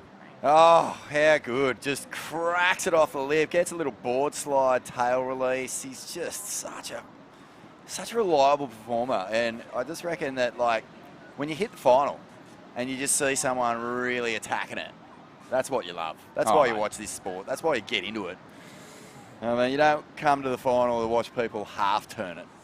That's why we've got these 4 guys out there. I mean, Morgan Siblick, if there's one aspect of his surfing that you know is going to be there time and time again, it is just full-blown lip-smacking aggression. He goes at it so hard. I remember Potts, I think one of his first compliments to Kelly, even though he probably said it begrudgingly at the time, but Kelly, it's in Kelly's book, Pipe Dreams. He says, you know, Potts pulled him aside one night and said, you know what I like about you? You whack the lip. You hit it. Yeah, you hit the lip and you hit it hard. And Kelly's, you know, felt like, oh, okay, that's actually, that means a lot to me. Yeah, coming from your peers, yeah. And certainly, you know, Morgan, Alistair Reginato, Ben Lawrenson, Sheldon, they have been whacking it hard on their road through to this final. Morgan's out in front still. Alistair's last ride coming through. Didn't go into the top 2. 5.43. He's looking pretty decent there in second spot at the moment. But everyone wants the win. Benny Lawrenson needs a big score now, 9.33 to take the lead. And wow. Sheldon's kind of hanging back in that 4th position. Now, these are crucial points up for grabs when you think about all the components and all the different stages of the Usher World Cup. We've got the World Club Challenge coming up, and we had finalists from each of the remaining teams in that final with surfers in the open division. So it's going to play a part. You just know it, and Sheldon doesn't want to end up in 4th place here, considering that Ellie Brooks finished in 2nd position in the women's open final. Far out, yeah. It makes for pretty interesting watching. You just you're zoning in. Like, every place is an extra few points for your club. Like, you know, you might be sitting there in Shelley's position right now, and I mean, a 3rd is going to be better than a 4th. So you're just not going to you're not going to leave anything in the cupboard. It's going to be drag it all out. Yeah. And look at this right now, that drone angle giving us a very good bird's eye view of what's going on in the lineup. You can see Sheldon Simkus sitting well and truly behind the rock by himself. I would not be surprised if we saw him come flying out of a pit from behind the rock. Although I think he does have 3rd. Here we go, look at this, on cue. Sheldon Simkus, is this thing going to barrel for him? He's going to have to get in and out. Other surfers are going to be fighting off him. Quick 2 turns, trying to race down that one, and unfortunately that one running off. But you can see the intention for Sheldon Simkus, trying to find a bit of space in the lineup. He is on the back foot. He's looking for something up in that 7.5 point range, even to move up to a third. So he's got to go hell for leather if he wants to move any position, let alone up to second. I think he needs something in the 8 point range. Hey, mate, how many times have you seen the local guys sit deep without priority and just pick off those ones that just don't even go anywhere near the guy just down the point?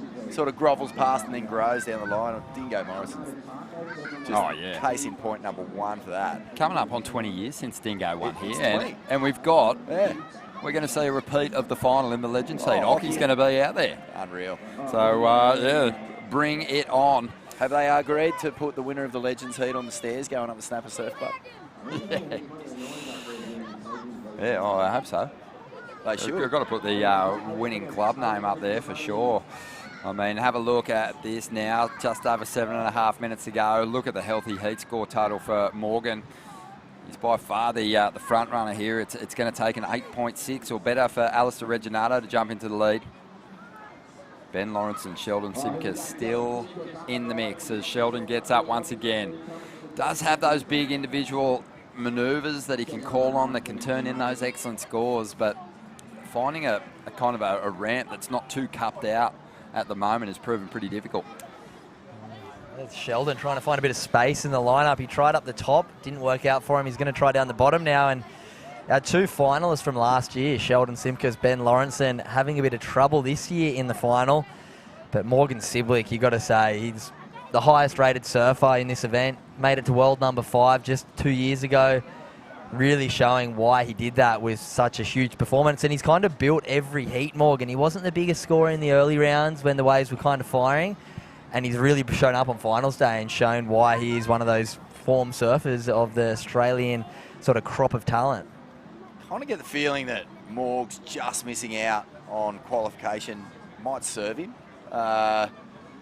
I don't know, like to go from number 5 in the world to missing the cut and now to just missing, by a handful of points, that requalification, it might just spark, flush out all that head noise of having to step up and all these responsibilities and just get him back to his pure mongrel, get him back to that inner fire that just wanted to take people down at all costs. So I just think getting so close and trying to, I don't know, just consider sort of what that means. You can just flush it all away now, start from scratch, and he's definitely surfing like an elite level surfer here. He sure is. Look at that. Up again, Morgan looking to get rid of a 7.83 to increase this incredible lead and has just that compact rail gouge. What about where he did that? Yeah, just drove it right through that incredibly cupped out section of wall. The guts dropped out of that thing like... yeah. Go on. Well, yeah. Let's have a look at the Sitting here with replay. my brother, so you do the math. Here we go. Look at that. Whack. Just an aggressive rip through that section. That's one of those turns that a really good surfer will watch and appreciate. That was one of those turns that might have looked a little bit clunky, but you see it as a kind of high-level surfer and go, that was one of the most difficult turns kind of pulled off throughout the event. Even though it wasn't the cleanest, the most beautiful-looking one, the level of difficulty to rip through that turn on a sucky section and come out with speed and power.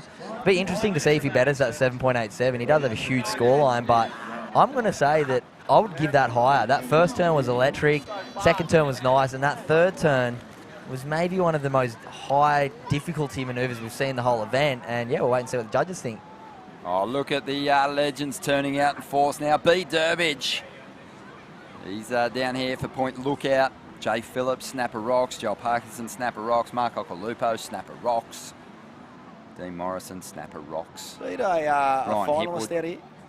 Beat, yeah. Yeah, mate. Yeah. Had some finals here. Yeah, thought so. Yeah, Durbo. He's strong, isn't he? And let's see how he goes. See if those hips are still holding up.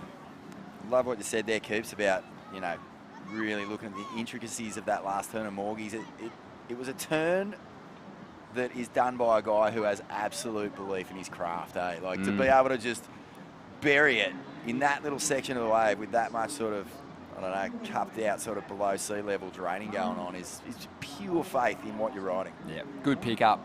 Coops, because we have seen a lot of, in those trickier low tide conditions, a lot of kind of those, they're almost cheater turns. You know, it's like a punch, but you keep that down the line flow. It's sort of like the wave forces you to go there, but Morgan able to commit through a full rail gouge, and the judges picked up on it. 7.87, just increases his heat score total. As we see on the outside, he's up again. Is there anyone else out there? What is going on? Found the rhythm. I guess, you know, when you're up against someone who is on a mad roll, it's kind of helpful to see something like, you know, that last heat of the women's final go down. There was just nothing doing for Dimity in that final, and, you know, put together a 3-minute heat. Yeah, I guess, Coops, the other thing is we've been talking like what it's going to take the victory here at the moment, but maybe for like Sheldon Simpkins, going after the big combination and 2 scores at this point is lost. Maybe go for second place or just try and catch up to those other competitors out there, because it's extra points for your club and it could set you well on your way once we get that World Club Challenge happening again. Yeah, dare I say, Jay Phillips and the Snapper team will all be begging him to just get something on the line. You don't need a 10. A 10's not even going to get him the win anyway, so obviously right now a 3rd would be better than a 4th for Snapper, but there's a bit of work to be done right now. Both Ben Lawrenson and Alistair have got healthy scores in their scoreline. Sheldon with that 617, you've got to think back to that wave. He fell midway through the wave and still picked up a 617. It could have been a completely different story if that was up in the 8-point range, and he would have surfed a very different heat. Yeah, that's right. Yeah, he's having to adapt now, but I think his smartest move is to really go for this 8 and get himself ahead of Alistair Reginato as Morgan just finds another one down the line here. Oh, geez, he really clubs it. That is just, you know, like not even a whole lot in that wave, but that one big turn, it's kind of like a fluffy lip, not even really giving him much back, and he still just stabs at noon, high noon. Cue the Clint Eastwood music.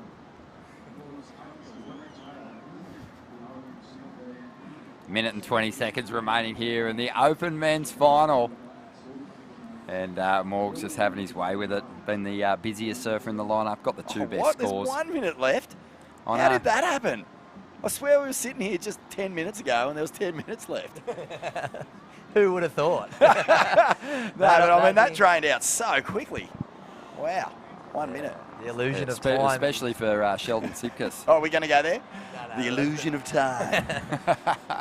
Mate, when you're in the lead, it goes in slow-mo, and when you come in last, it's running like Usain Bolt. Alistair Reginato! Oh, he had it. Do. It's just that tricky transition down the line there at the moment. Hard to ride out of those airs.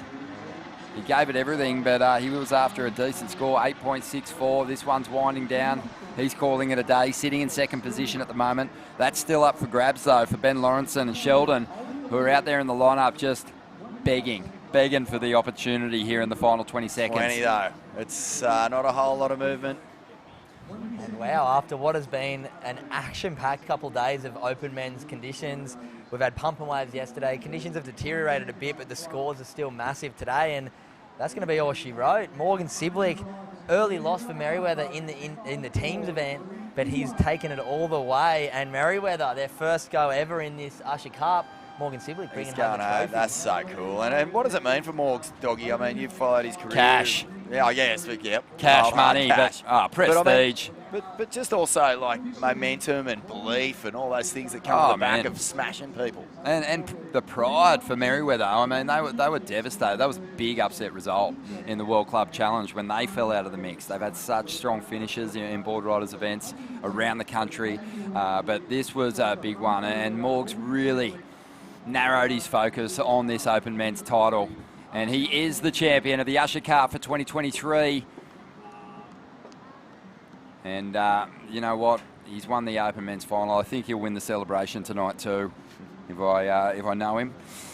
And we're gearing up now for the Legends Heat, which is going to be a lot of fun. But the results, Morgan got the win. Alistair Reginato hung on to that second place finish. Ben Lawrenson for Noosa in third. Sheldon for Snapper Rocks was in fourth place. Let's throw it down to Stace and hear what Morgs has to say for himself. Local press first. Sorry, mate. You're a wanted man down here. Sibbo, mate, well done. Thank you. Yeah, stoked. It's a pretty fun event, eh? Epic. How's it feel out there with Shelley? He's obviously wanting to go back to back. You're pretty happy to stop that campaign? Yeah, stoked, man. No, it's good to surf against like Shelley, Alistair, and Ben. I haven't seen much of Ben surfing, and man, he was ripping all day. It was so sick to see. And Alistair and Shelley are CT level, especially out here and everywhere as well. So yeah, it just felt good. It was a sick event. Thanks Theo for putting it on, and yeah, the Usher Cup is a mental one. Greatest event on earth? Greatest event on earth.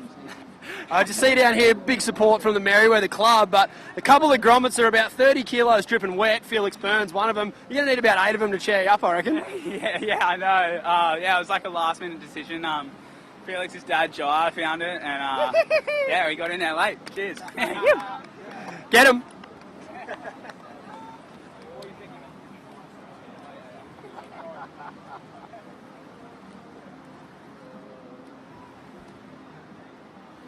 Yeah, so there he is, the champ, the Usher Cup Open Men's champ, and good back in the winner's circle, Smithy, because he's just such a lovable character in Australian surfing, Morgan Siblick. He's, you know, had a couple of rough results, you'd say, as we turn our eyes to the Legends Heat, and there he is. Durbo, just getting ankle tapped.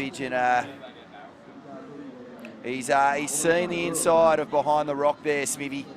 A finalist here in one of the early Quicksilver Pros. I think, was that against Fanning? I think it might have been. But, yeah, it was just, you know, an amazing heat. I remember it was just a tube fest, tube duel par excellence, just pulling the 6-shooters out and blasting away. And I think that's Sheldon from the previous men's final, not getting the waves that he was hoping for. And here he goes, the bull, the raging bull. He is in peak form. He is just ripped to pieces, Occy. I believe how just surf fit he is. But then again, you watch him chase around his little groms and it sort of makes sense. He's got his hands full. And there he is, look at this, getting chaired up the beach. Morgan Siblick, your Usher Cup champion for 2023. And a nice result here for Morgie. I mean, he was a cult hero. And he still is. He remains that. And I don't think anyone in Australian surfing really enjoyed seeing him, you know, miss the cut and then narrowly miss requalification. But there's lots to like about this performance. I think that's the first time he's been chaired up since he arrived on the podcast there in Newcastle, clasping a 6-pack of EB, covered in his own spittle. There are different circumstances here with a win and a solid check to pocket too. That's going to help out during his next Challenger Series campaign. Should he get there? Who have we got here? This is... This looks like Gurr Alert. Oh, it is too. Bradley. Ronnie, you've had a lot to do with Gurr over the years. Yeah, he called some events with Gurr back in the day. Steamer Lane? Steamer Lane. Yeah, he was awesome. He won that event one year, didn't he? Yeah. He threatened to punch me because I kept calling him Brad on the Bradley on the broadcast. Unlike Kong, he loves his moniker. He loves Gurr. Yeah. And that's how he'll be referred to. Thank you very much. Oh, man. So fun. It was just, I was watching some footage of him the other night at the President's dinner. And just forget just how buttery his style was and how much flair he had. And I do say had in terms of, you know, just that classic 90s fluoro rock star vibe, you know. He's gone all sort of dapper gent on us, hasn't he, Smitty? Indeed. One of the true style masters and just characters of world surfing. But looks like the champ is here. Morgborg. Congratulations, my man. That was a deserved victory. We're frothing to see you back on the winner's dais with a bit of momentum, washing off that, you know, a really valiant Challenger Series campaign, but far out good to start 2023 with a win. I know. I just went down to Marrow the Board Riders for our annual 20 contest for Gaz Callanan, and they were just like, oh, you want to do the Usher Cup? And I watched it last year and it looked so fun, and I was just like, yeah, chuck me in. And I don't know, it couldn't have been any better. We got pumping waves all event. It was so sick, and no one out, so we couldn't have asked for a better event. Like, guys getting 10s left, right and centre, so it was epic. Mate, you're definitely one of the form surfers of the event. Like, I mean, what does it do for you when you sort of, you build your whole year around trying to re-qualify, you miss it by, like, a handful of points, nothing. Like, I know you've always got the fire in you, but you just look like you've just gone, stuff it. I'm just going to go out there and attack it, which is when you really do surf your best. Yeah, I don't know. That's been my goal. I just wanted to, like, kind of, I don't know, feel it a little bit more this year and kind of attack it. I felt like I held back. Like, this year was a bit of a tough year for me, just especially at the start of the year. I just felt like I wasn't really connecting with my turns at all for like 6 months straight, and I know it wasn't very good for the confidence at all, and kind of plummeted it down. But I don't know, I feel like in my free surfs lately I've been surfing a little bit better, so yeah, it's good to be able to come here and get a little win under the belt. I know I'm stoked, yeah. Yeah, talk to us about just the emotional roller coaster of being in the Final 5 showdown, jousting for a world title, then obviously losing your spot on tour in somewhat controversial circumstances with that cut-off, and just what that does to you mentally, and how do you get back to the form you're at? Have you been really trying to remember what got you there in the first place? What's the process like getting back to the top? Yeah, like I went. This year I was just like training my butt off and trying to just get back into the form I was in. It was super hard, but lately I've just been kind of like taking my foot off the pedal a little bit, and I don't know, just relaxing and having a bit more fun in my free surfs, trying to film a little bit here and there, and I don't know, just hang out with a good crew. We had an epic crew on the Challenger Series, and I know, just a good bit of banter, and it was just good fun, and I feel like that helped me a lot, just to stay relaxed and push myself a little bit more. I felt like I was just, I don't know, not all there at the start of the year, and yeah, it was a pretty big roller coaster, to be honest. So yeah, I don't know, it feels good just to be back surfing good again, and having fun with it. That's the main thing. Having fun. Holy Krakatoa. Going vert alert on that one. Oh, yeah, mate. Well, look, Morgs, you're a mad dog, mate. And mad dogs are at their best when they're let off the chain. They just go mad out in the bush, just taking down roos and just being feral creatures of ripping the night. The throat out of pigs. Yeah, cheers, Warner. Hopefully the boys get a big old bomb soon. Oh, this is all time, isn't it? Joel Parkinson, Jay Phillips, B. Durbo, Mark Ocalupo, Dean Morrison, Ryan Hipwood, Brad Gerlach, all in the lineup for this Legends Heat. All guys you would have had on your wall. Did you have actually magazine stuff on your wall? Yeah, I actually surfed against a bunch of those boys back in the day, No, I'm just kidding, yeah. Right. Growing up, just looking at the mags when I could get one, when I could get Mum to buy me one, see all those boys in it, and just watching Parker on tour, and that, it was sick. Your mum and dad watching? Yeah, I think they'd probably be watching. So, hey, Mum and Dad. Everyone at home. Hi, guys. Hope yous are all good. And have we got the okay for postcards from Morgs too, mate? Are we going to fire up that thing this year? Yeah, I don't know. We'll have to have a word with Fletchy. I was trying to tee it up earlier this year. I gave him a buzz, and so I don't know. We'll see. I'm going to try go on some clips. I'm going to try go on some trips and get some clips. As I said before, I want to have fun, so I just want to go get some good waves. It was pretty heavy. Like, you're spending so much money on the Challenger Series, and we're going to these places, and like, I don't know, you might as well run the whole Challenger Series here in Australia because we're getting better waves.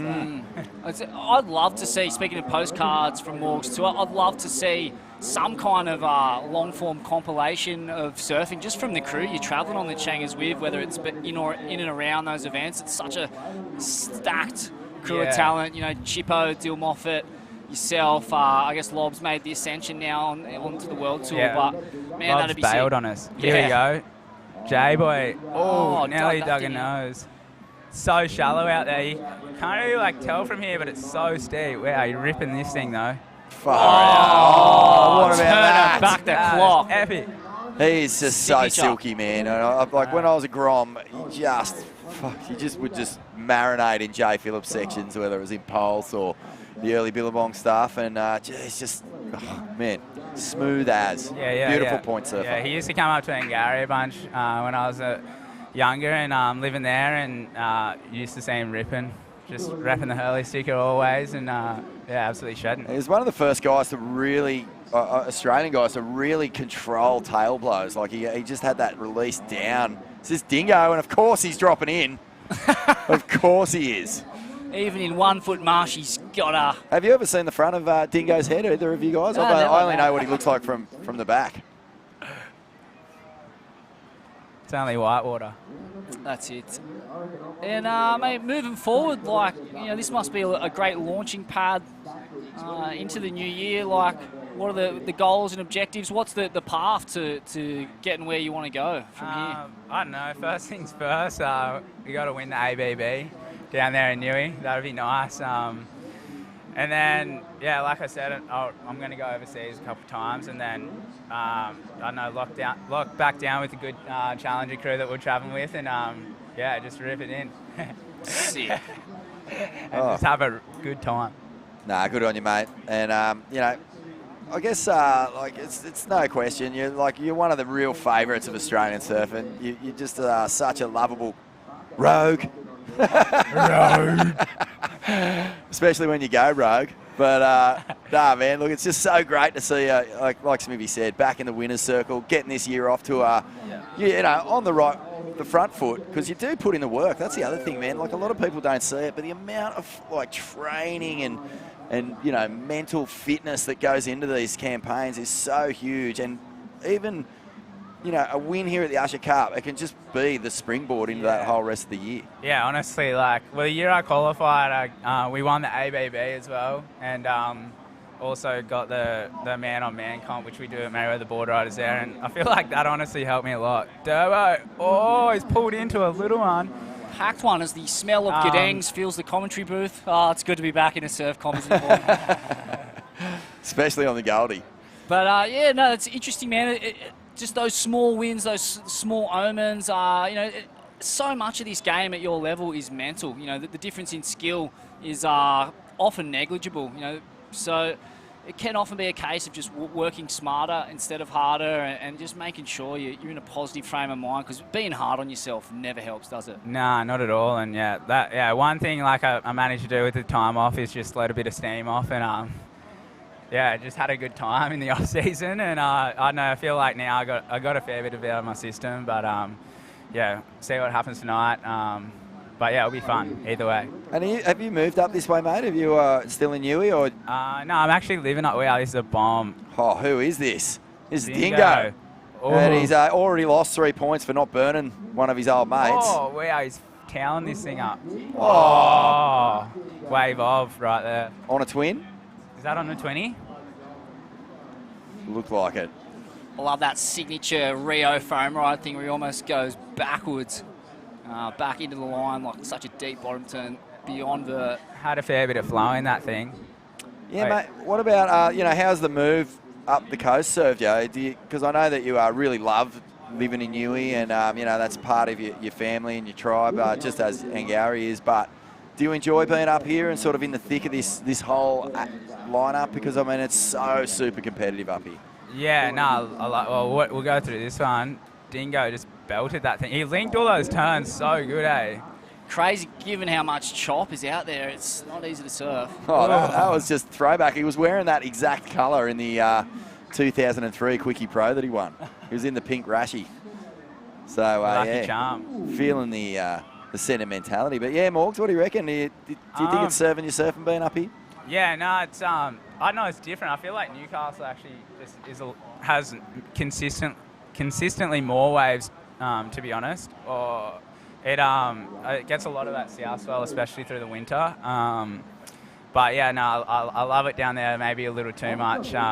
It's a bit of a danger zone for myself, getting sucked into having a bit of fun. But no, it's been good living up here. My girlfriend lives up here and close to my family as well, and just training. So I know when I want to be switched on, I'm up here, and then it's not that far of a drive to go back down to Newey anymore, so I get back down there a little bit, and it's always fun to go back down home. Such a culture of excellence down there too, the Merriweather Board Riders. It's the most stacked club, one of them in this country, in the world.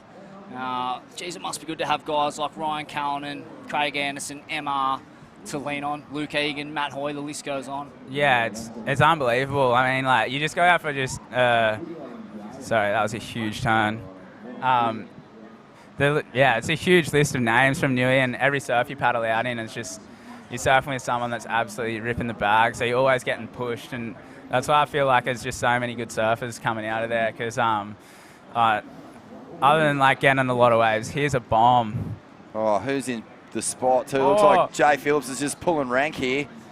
Oh, a little free surfer in the area.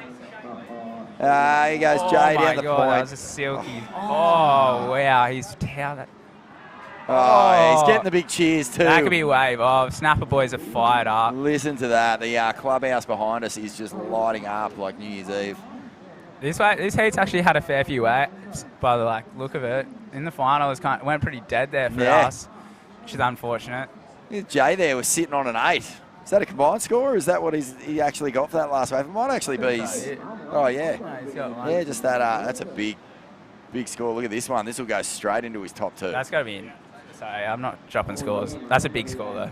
Oh, here we go. Oh, Bede. Oh. Far out, mate. That was silky. You know your Olympic chances are looking good if that's your head coach. Jesus, dude. He'd be still toweling everyone up on tour. Guaranteed. Toweling everyone up. Interesting choice of phrase. What does that mean exactly? Throwing them on the towel rack. Ah, magic. Hanging them up. Mate. So, what about things like, the Olympics and getting on tour? I mean, what's your goal list look like these days, Morgs? Oh, cop this. Oh, this will be slow-mo, absolute demolition, darts. Jeez, that takes you back. Takes you back, doesn't it? This next turn was the money, though, I think.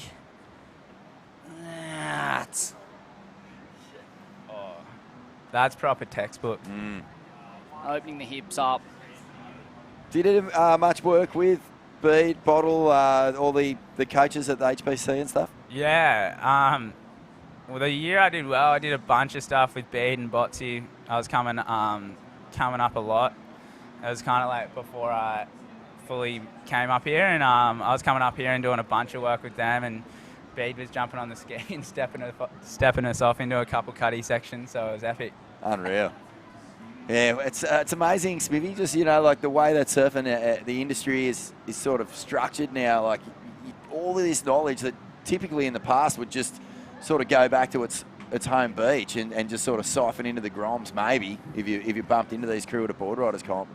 Now it's all there, and the wealth is getting spread around, and all of the wins, the mistakes, the way to manage your head noise, the way to stay physically on top of your game. It's just all right there to just basically get right on the teeth. Yeah, that's right, and we're starting to really see the benefits of all this investment in the HPC. We see a few sets rolling through, and it feels like we're starting to get a kind of a classical Australian prototype in this modern era. I think Morgs, Cal Robson, Connor O'Leary. Oh, Dingo, look at this grower. Oh, he's got so much speed. Gets a little float up and over. I thought this thing was going to actually open up. How's that framing? That's a skits framey, dude. Get a photo quick. He's glitchy. Old school. Have I missed it? Oh. Dang it.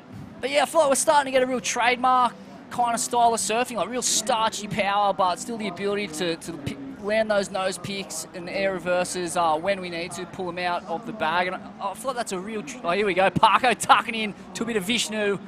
Can't make it. It's probably still in it. But yeah, it's good to see. I feel like there were some question marks over the HPC early on when we weren't really getting the results that we wanted. Hippo. Oh, what? That was mental. Hook to tail slide. That was so sick. Big man throwing buckets. Buckets of KFC. Now, you go in there, Smithy. I mean, you and I are in there quite a bit with just different Surfing Australia things. And, mate, it's awesome. There's always like Kiwi grinders or the next generation or some sort of camp going on. And far out, mate. They are getting put through the paces. The cheeks are red. The sweat is dripping off the brow. It's on. And you see everyone in there. Everyone from yourself and Jack Robbo and Cal Robson and all that, right down to, the next generation of little Groms. Yeah, that's it. That's the coolest thing about it, I guess. Like, there's always someone, one of your mates, that's like pretty frothing to get in there, lift some weights, I guess. And I know it's like Jack's moved up here now, and he was getting in there a bunch as well.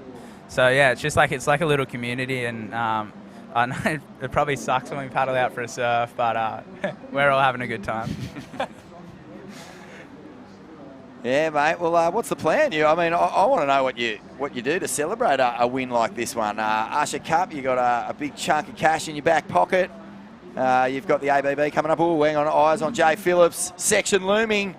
Oh, touch of the. Oh my no goodness. way! Are you serious? Pull it! Oh my lord! Big tail blow. Beto behind him, just crack a toe up. Oh my god! How is the performance level in this heat as we see the Raging Bull winding up? Oh! Signature carved down. Old school. Wow, what an exchange that was. Is it best single wave in this? It might be, yeah. Looks like it is. There's no, if you don't better your score, it doesn't seem to go in. So. I thought Jay definitely, it's all right, I'm not calling anyone actually. Here's Joel Parkinson. Yeah, this was in between those two waves. We missed this one. Oh. That technique is unbelievable. How's it in the slow-mo there? You see how his back knee compresses as he's twisting through it, and then he just drives straight into his next bottom turn from mid-face. Actually, Morgs, I was going to say, man, clearly, like, your tail release, tail blow, air game has really come a long way. It's looking just effortless for you now. Yeah, wow, Joel put that thing together. Positive body language there. How was that? Mate, he looks like he's about to nod off. Are you serious? He was so stylish and smooth. I've been working on it a little bit lately. It's been a fair bit of fun, but it's pretty frustrating at the same time, especially when you see all those Brazilians just stomping full rotors like nothing. It's like it feels like a full rotor for those boys is like easier than a frontside snap. So I know I'm trying to learn it, but I still got a long way to go. But definitely progress a little bit. It literally is, though. It literally is that the full rote air rev is their kind of frontside snap, and it feels like we've kind of got the mortgage on. How's that pun? Well punned. We've got the mortgage on just the kind of futuristic power game, and I feel like that's becoming the staple of Australian surfing. Is that a fair comment? Yeah, 100%. I mean, I don't know if anybody will catch up to this guy. Like Ethan Ewing, like that guy's next level. The turns that he was doing at even Haleiwa this year, but all last year at J-Bay and Sunset. He was my pick to win Sunset for sure. He was ripping so hard. And then I know at Haleiwa this year, he did a cutty through the foam. I was like, on what planet?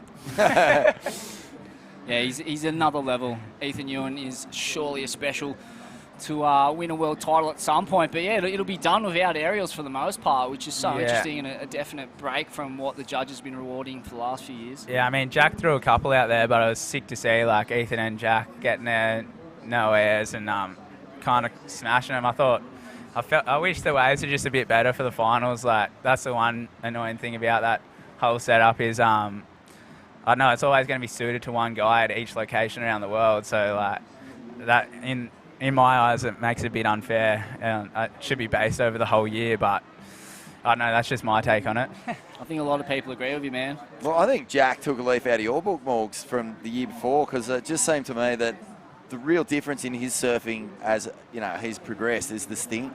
Like, it's the full sting. Like, he attacks it and throws a bit of flair in here and there, but the fundamentals are just backed with aggression, and it just is working for him. Like, I don't mean a mental aggression. I just mean a physical aggression. It's like blasting it as hard as you can because you just have pure faith in where you're at, your body, your boards, your game, and that was like, I think both he and Ethan, the J-Bay final was probably the best example of that. Just purely going at it with just non-stop Formula One surfing, and yeah, I mean, not an air to be seen, and it wasn't missed. Yeah, I feel like Robbo's, his rail game's gotten, like, it was already good, but it's gotten pretty next level, especially when it was good when it was big, but I know the lines he's drawing are like lines, it's like similar to John, like nobody really you don't really see that ever, and it's pretty sick to see. I feel like he's got his boards super dialed, so I know him and Ethan are looking epic for this year. Hippo's having a little blinder out here. He's cruising along, but when the section stands up, he's just smashing it. Oh, no, it is 2 waves. Is it? Oh, here we go. Yeah, there we go. It's taken a while, but the scores are dropping about 15 minutes Oh. after the fact.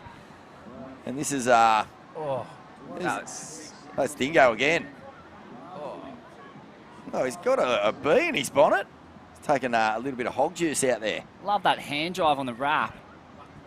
Always looking for the viz.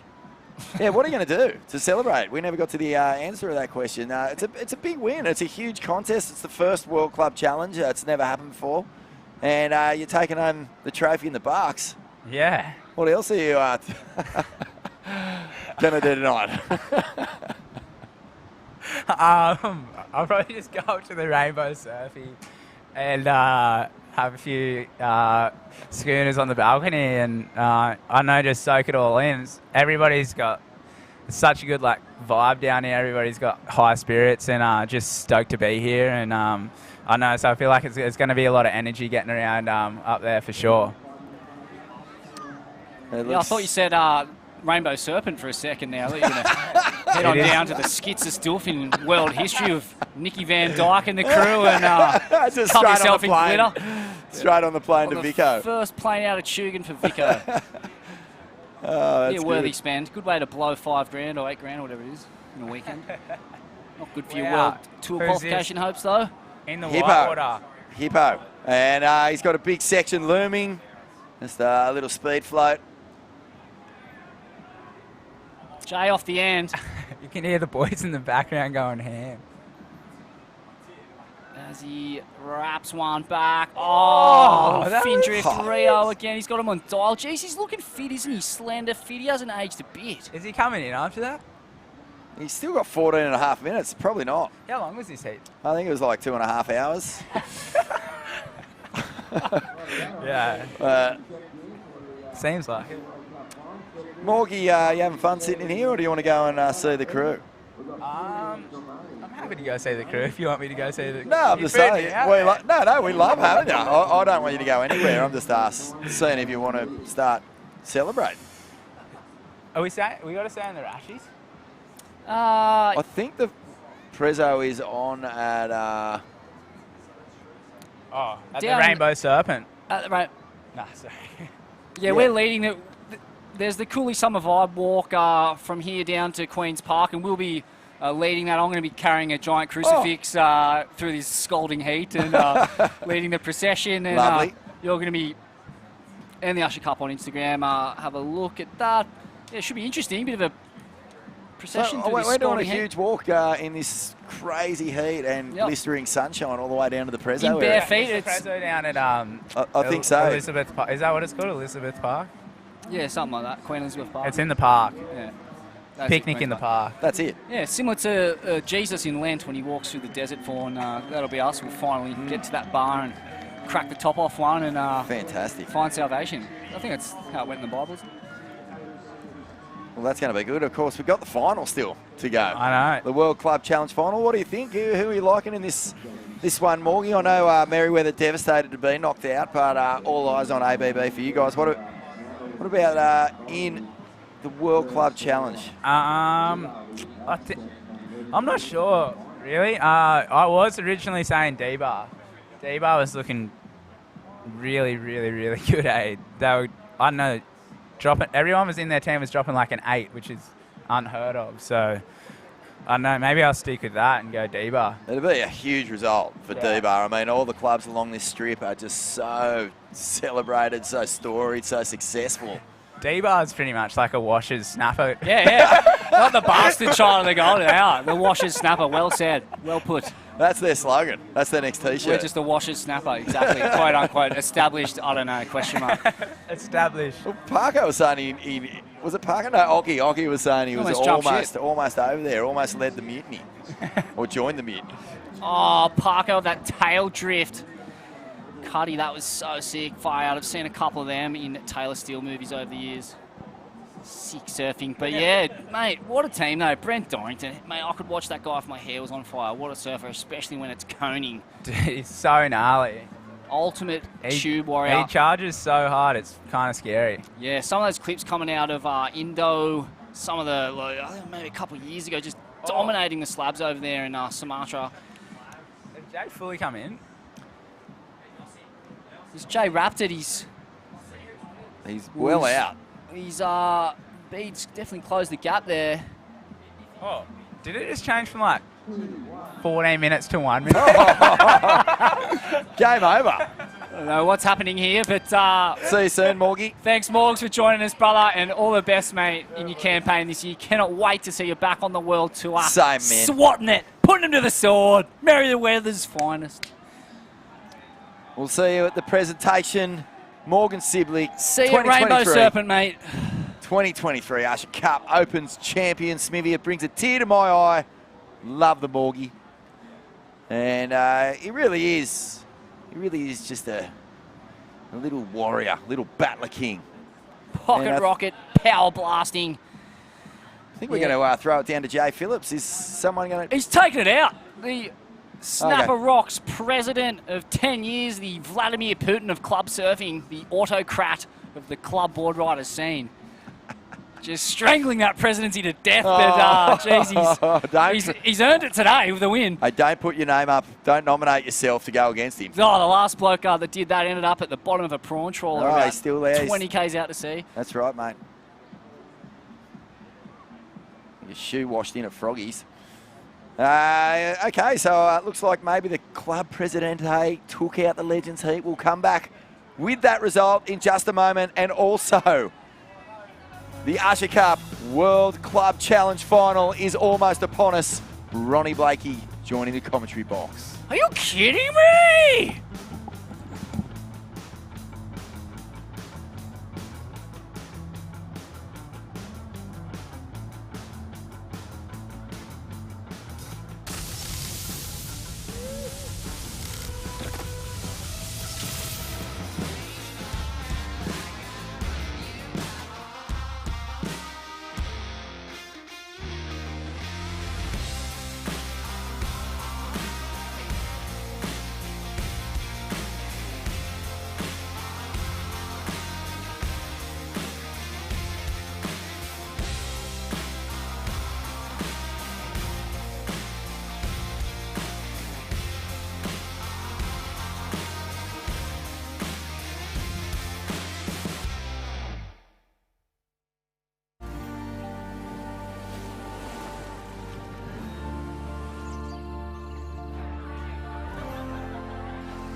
It is time for the big one, the World Club Challenge here at the Usher Cup to decide the champions for 2023. And the very first International Board Riders Club meet. What a contest this has been so far. We're in for a special show. We've got the Snapper Rocks Club setting the pace amongst the finalists here in the World Club Challenge. They're out there in the pink. It's going to be M&M, Mermaid Miami out there in the orange. D-Bar is going to be in the yellow, and Noosa Board Riders are going to be out there in the green. Ronnie Blakey joined by the Ain't That Swell team, Smithy and Vorno. Lads, this is going to be a whole lot of fun. It's a full Queenslander-thon. All that's missing is Billy Moore and Gary Larson out there just screaming themselves hoarse. I mean, maybe they were giving them a rev up before they made their way out, but geez, World Club Challenge, it's a Queensland, regional board riders event right now. I can't believe, what an amazing opportunity this is for, three clubs who were probably sat in the shadow of some really big, heavy-hitting Queensland clubs. Australian clubs, really. I mean, if M&M, D-Bar or Noosa walk away with a win, it's a huge feather in the cap and a real announcement that they're going to be scary in the next coming years. I'm going to give you guys a quick update on what's happening here with the leaderboard as we see our legends make their way in. What a collection of all-time greats that is. But at the moment, on the club leaderboard at the Usher Cup this year, it's Team North Shore out in front. Thanks to Dibbity Stoyle, who got the victory. Alistair Reginato in the men's open final. Of course, they're not in this World Club Challenge final, though, so that's going to hurt their chances. Merriweather's currently sitting in second place, courtesy of Morgs. But Merriweather was gone and a long way back in the World Club Challenge. Snapper Rocks is currently sitting in third spot, so they're leading the teams that are out there in the final at the moment. Not too far behind them is Noosa. M&M have a little bit more ground to make up, and it's Duramba in sixth at this stage. So the results here in the final of the World Club Challenge are going to be crucial, and they're going to decide who takes the cup, the Skull Cup, here at the inaugural International World Board Riders Meet. It's been a lot of fun.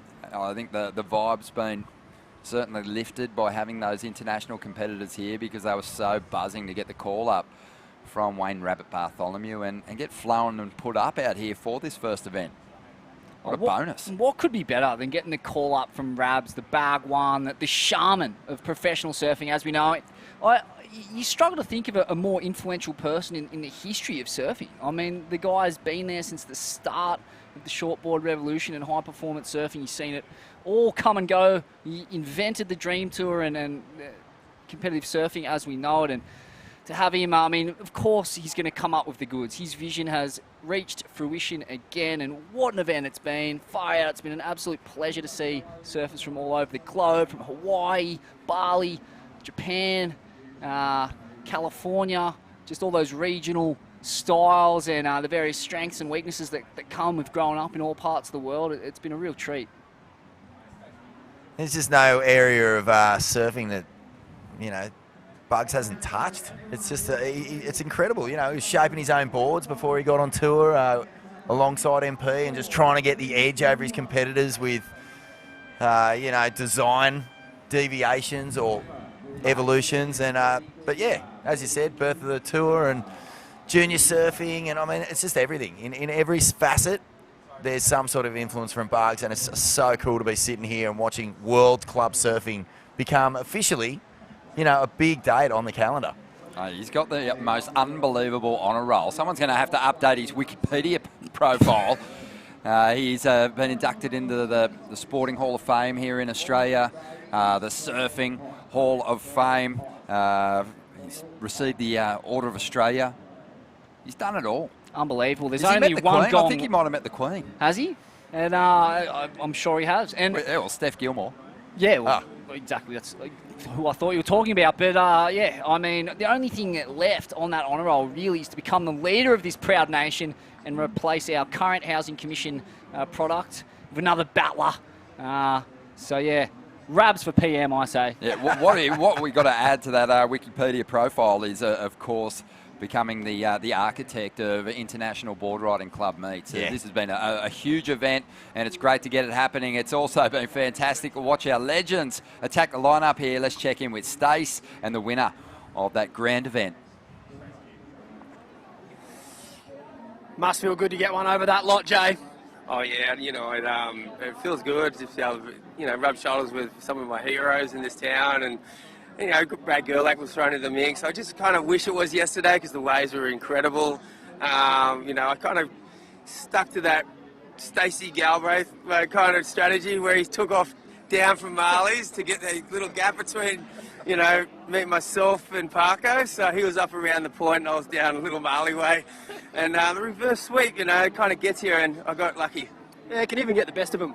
Yes, it does. And World Cup challenges are happening right now, and a little luck on our side will be beautiful. And you know, the sun is out and the afternoon's about, and the presentation will be right up, kicking off. And Usher Cup 2024 next year is going to be bigger and better, man. So happy, so happy. Jay, finish this sentence for me. Snapper, snapper, snapper, rules. You know that. Thanks, Jay. What a beautiful singing voice. And yeah, congratulations to Jay Phillips taking it out. So maybe a bit of an omen, a confidence builder for Snapper Rocks as we get the World Club Challenge underway now. And we can see there in the green for Noosa. And looking to lock in a big score in the early stages here. Waiting on that number to come through. He wants more, though. And we've got all our clubs down there on the water's edge just chomping at the bit to get out there and get themselves a couple of high-scoring rides out here. Got any early thoughts on who you might take this thing out, Smithy? Yeah, I mean, the conditions, they've gone a bit marginal and tricky with that onshore. There's plenty of bump on the face. I mean, so I'm kind of going to lean towards the local Wizards. Probably, yeah, I think it's still got to be between D-Bar and Snapper at this point. But Benny Lawrenson is the wild card in the pack. He is definitely the form surfer of the event. Well, one of them. And zap! Oh, that was a pretty solid turn there for the M&M club. He's let it go at the end of this ride. And for Snapper Rocks, Jagger Bartholomew up, but it was Connor Lyons in the green for Noosa, only putting up a 3.33. So you can catch as many waves as you want, but you've got to keep that clock in mind. You know, you want to give those surfers at the back end of the order plenty of time as well to lock in those big scores, but Connor Lyons has gone back out there looking for more. It's a huge call, isn't it? You commit to a wave, you give it everything, it might fizzle, it puts you in two minds, and all of a sudden you're stuck with this, you know, this decision that could affect your entire team. Your life, Vorno. Your life. Could affect your life. It just seems, you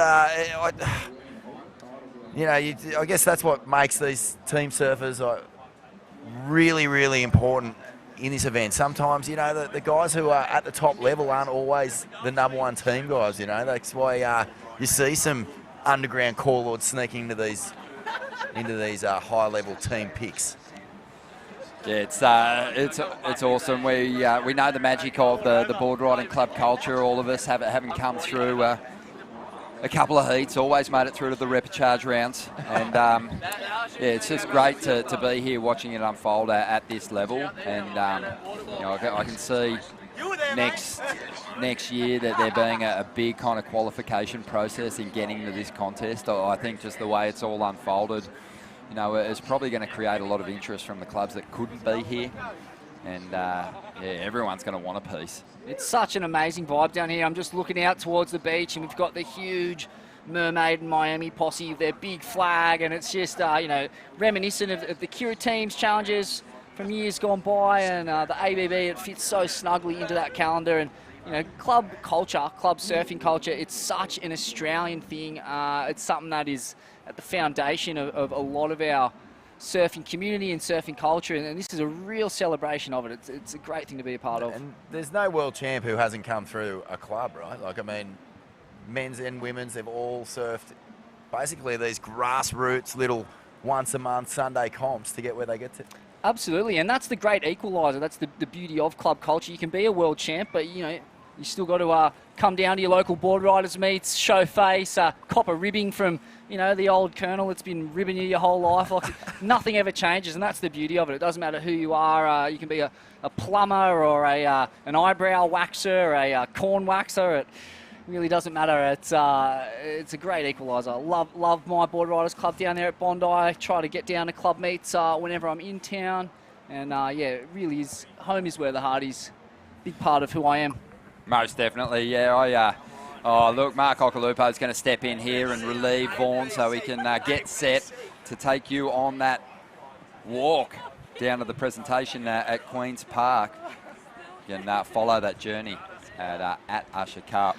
But Occhi, a couple of absolutely mind-blowing backhand blasts out there, mate. That was a lot of fun to watch. Did you enjoy yourself? I did. But the funny thing was, you know, like with all of us out there, I'm looking at the main thing about it was to get Snapper by ourselves, but I said we probably would have got that to ourselves anyway. Yeah. So we laughed, but it was so enjoyable with, you know, all of us out there.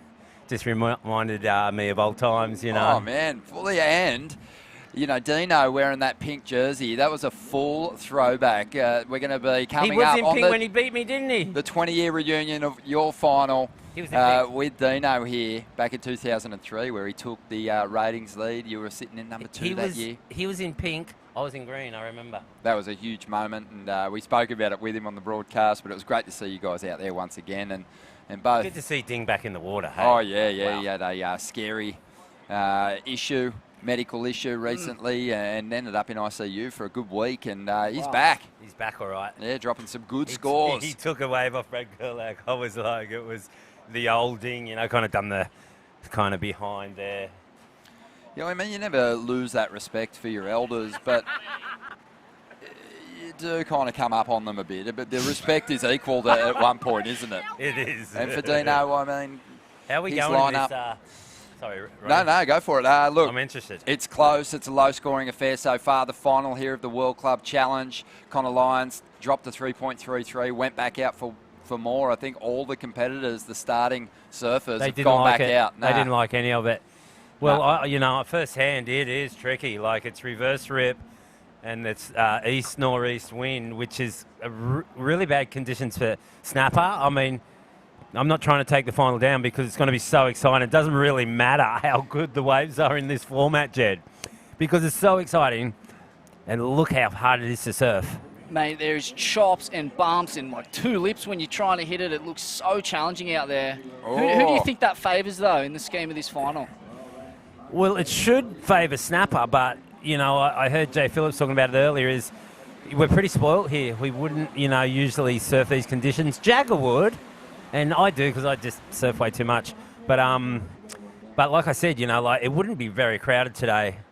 Maybe I'm wrong, but it's just that difficult, and after a run of swells, it's you'd have to invent some kind of new board to fit into those waves because I don't know what would work. Yeah, well, M&M have just dropped the biggest number of this final so far.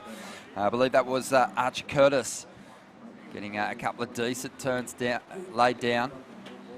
And so he's going to put the M&M club on top. And we know that it's really compressed between these clubs on the leaderboard points-wise at the moment. They're trying to make ground, actually, on North Shore and Merriweather, who with the big wins in those open divisions are currently sitting above them, but they're not obviously collecting any more points with these clubs in the final. So it's likely they'll be overtaken here at some point. But M&M are right up in the mix. Wow.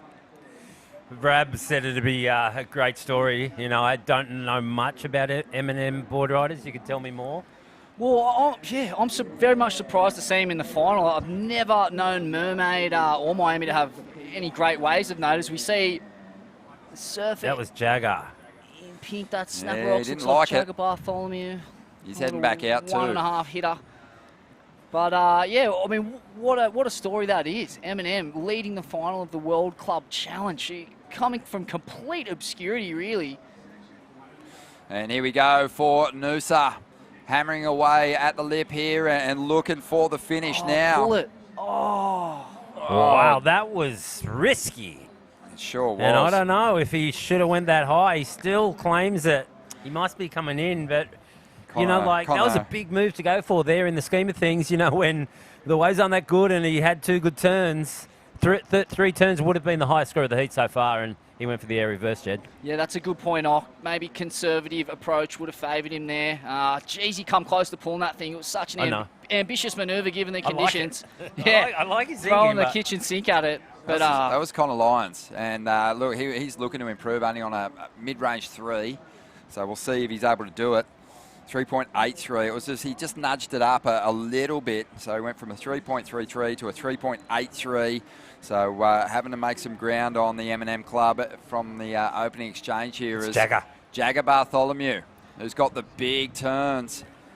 He doesn't like the end section there. He's going to head back out. There we go. That's a clean face and a couple of big backside hits from our surfer from Miami.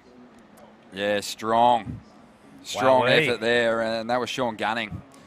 He's been a strong performer right throughout the contest. So they're kind of setting the pace at the moment here, Miami. They are. Mermaid.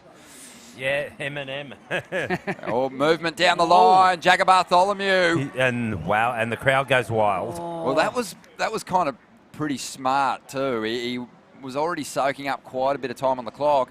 It was a quick pivot. He got back out there, found one section. I think he will improve his situation here. And it might even be comparable or might even better the number that Archie Curtis put up earlier on. Yeah, it might be because they've been liking that air reverse. even though it's one move. Let's see how it is. The Snapper boys went mad up there. There's a lot of Snapper locals here watching this event, but look at this first wave. It's spicy. And look at the air reverse. Was it pretty good?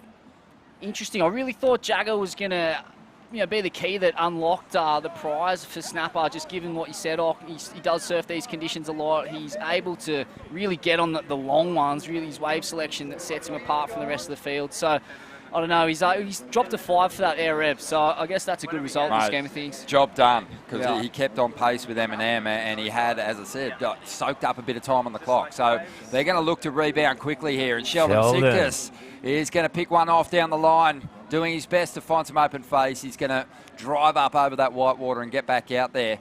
And Nick Vasicek for D-Bar. He's having to think about it. He's going to go there. But even if he claims it and changes his mind, he can go back out, right? He's not too many penalties. He's thinking about it. I think he's coming in. He's released that third surfer now for the Duranbar Club. And I'm not sure who that's going to be, but it could be Nathan Cook. It could be Freya Prum. Let's see what unfolds here. But, it hasn't been the big... Well, maybe their second surfer, the man of the moment. 4.03 for Nick Vasicek, so they're a little off the pace. The best number at the moment is for the M&M Club, that second surfer locking in a 6.17, Sean Gunning. Strong effort from him.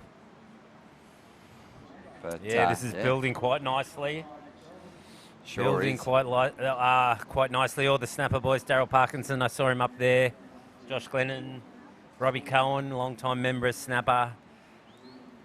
Deep Daryl Parko. Oh, yeah. The father of Mitch and one of the great Tube Pigs underground core lords from the zone. Oh, here we go. Sheldon. Down the line. He's found his place in the lineup. It seems the Snapper Club has actually made that move down to the inside section, just sort of near Little Marley. There seems to be a little bit more room to move with those bigger set waves. There is, but what you find when it's like this, especially me, is you get lost. Like, I'd like to sit off the rock because there is a wedge that comes there still, with the backwash and that thing. There is always that wedge next to the rock, and it's usually about 15, 20 minutes to the side, and that's my spot. I would not sit anywhere else because it's just too risky. Like this sections aren't there, but hopefully they're making the right decision. You really get the sense that Snapper's in the box seat at the moment, being able to unleash Sheldon Simkus now on the lineup after Jagger Bartholomew. I mean, two absolute specialists in all kinds of conditions out here, as we see D-Bar Surfer winding up.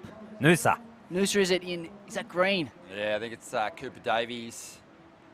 Yeah, it's Cooper Davies looking to get his team back on track. I mean, when you look at that opening ride for each of the clubs, it was Snapper Rocks and M&M getting the edge with the 5-point rides. D-Bar not too far behind, but have to make up a point somewhere along the line here with their next three surfers. Noosa almost a point and a half behind. So, there's a massive advantage now for M&M and Snapper Rocks as we head into the second half of this final clash. Look out, here we go. M&M has found a wave here. Oh, it's a good it's a big turn, but he's off. Hits a bit of chop on the way down. It was a nice looking section too. And that was Sean Gunning. Everyone had a look at that next one, but didn't have any opportunity.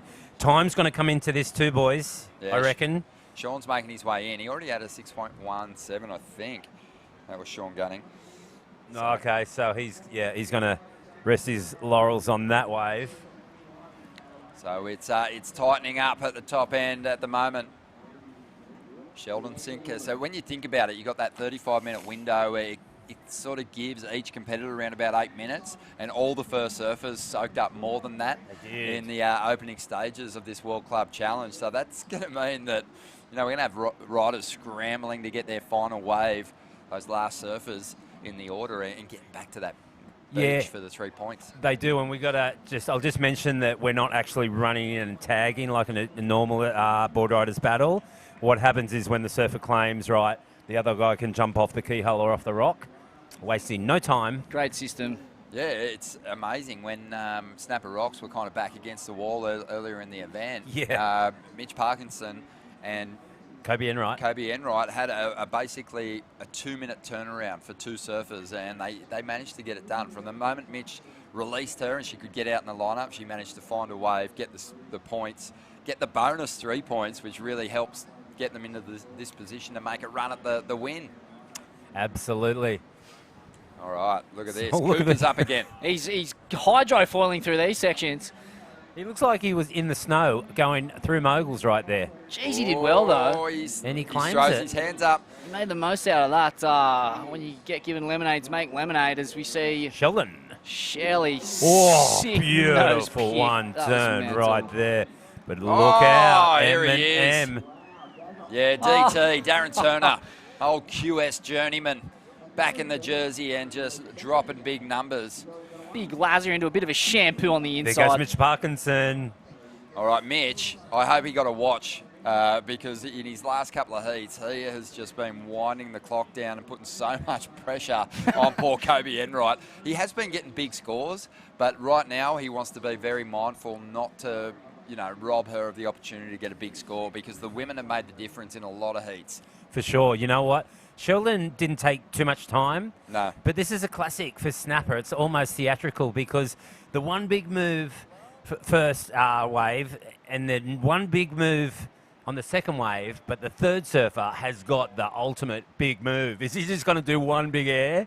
Yeah, this is going to be really fun to watch. He has thrown some big individual turns at us. He's been barreled behind the rock and just spat out onto that open face already in the event. Mitch Parkinson, he can really stand up in a big way for Snapper here. But have a look at M&M and Snapper Rocks. I mean, they got themselves back on track with the clock with their second surfers wasting no time. So they're back in that position of having 8 minutes for each rider. And that is a glorious position to be in, as we now see for Durambar. Brent Dorrington, he's had some big scores in the contest already. Such a great surfer.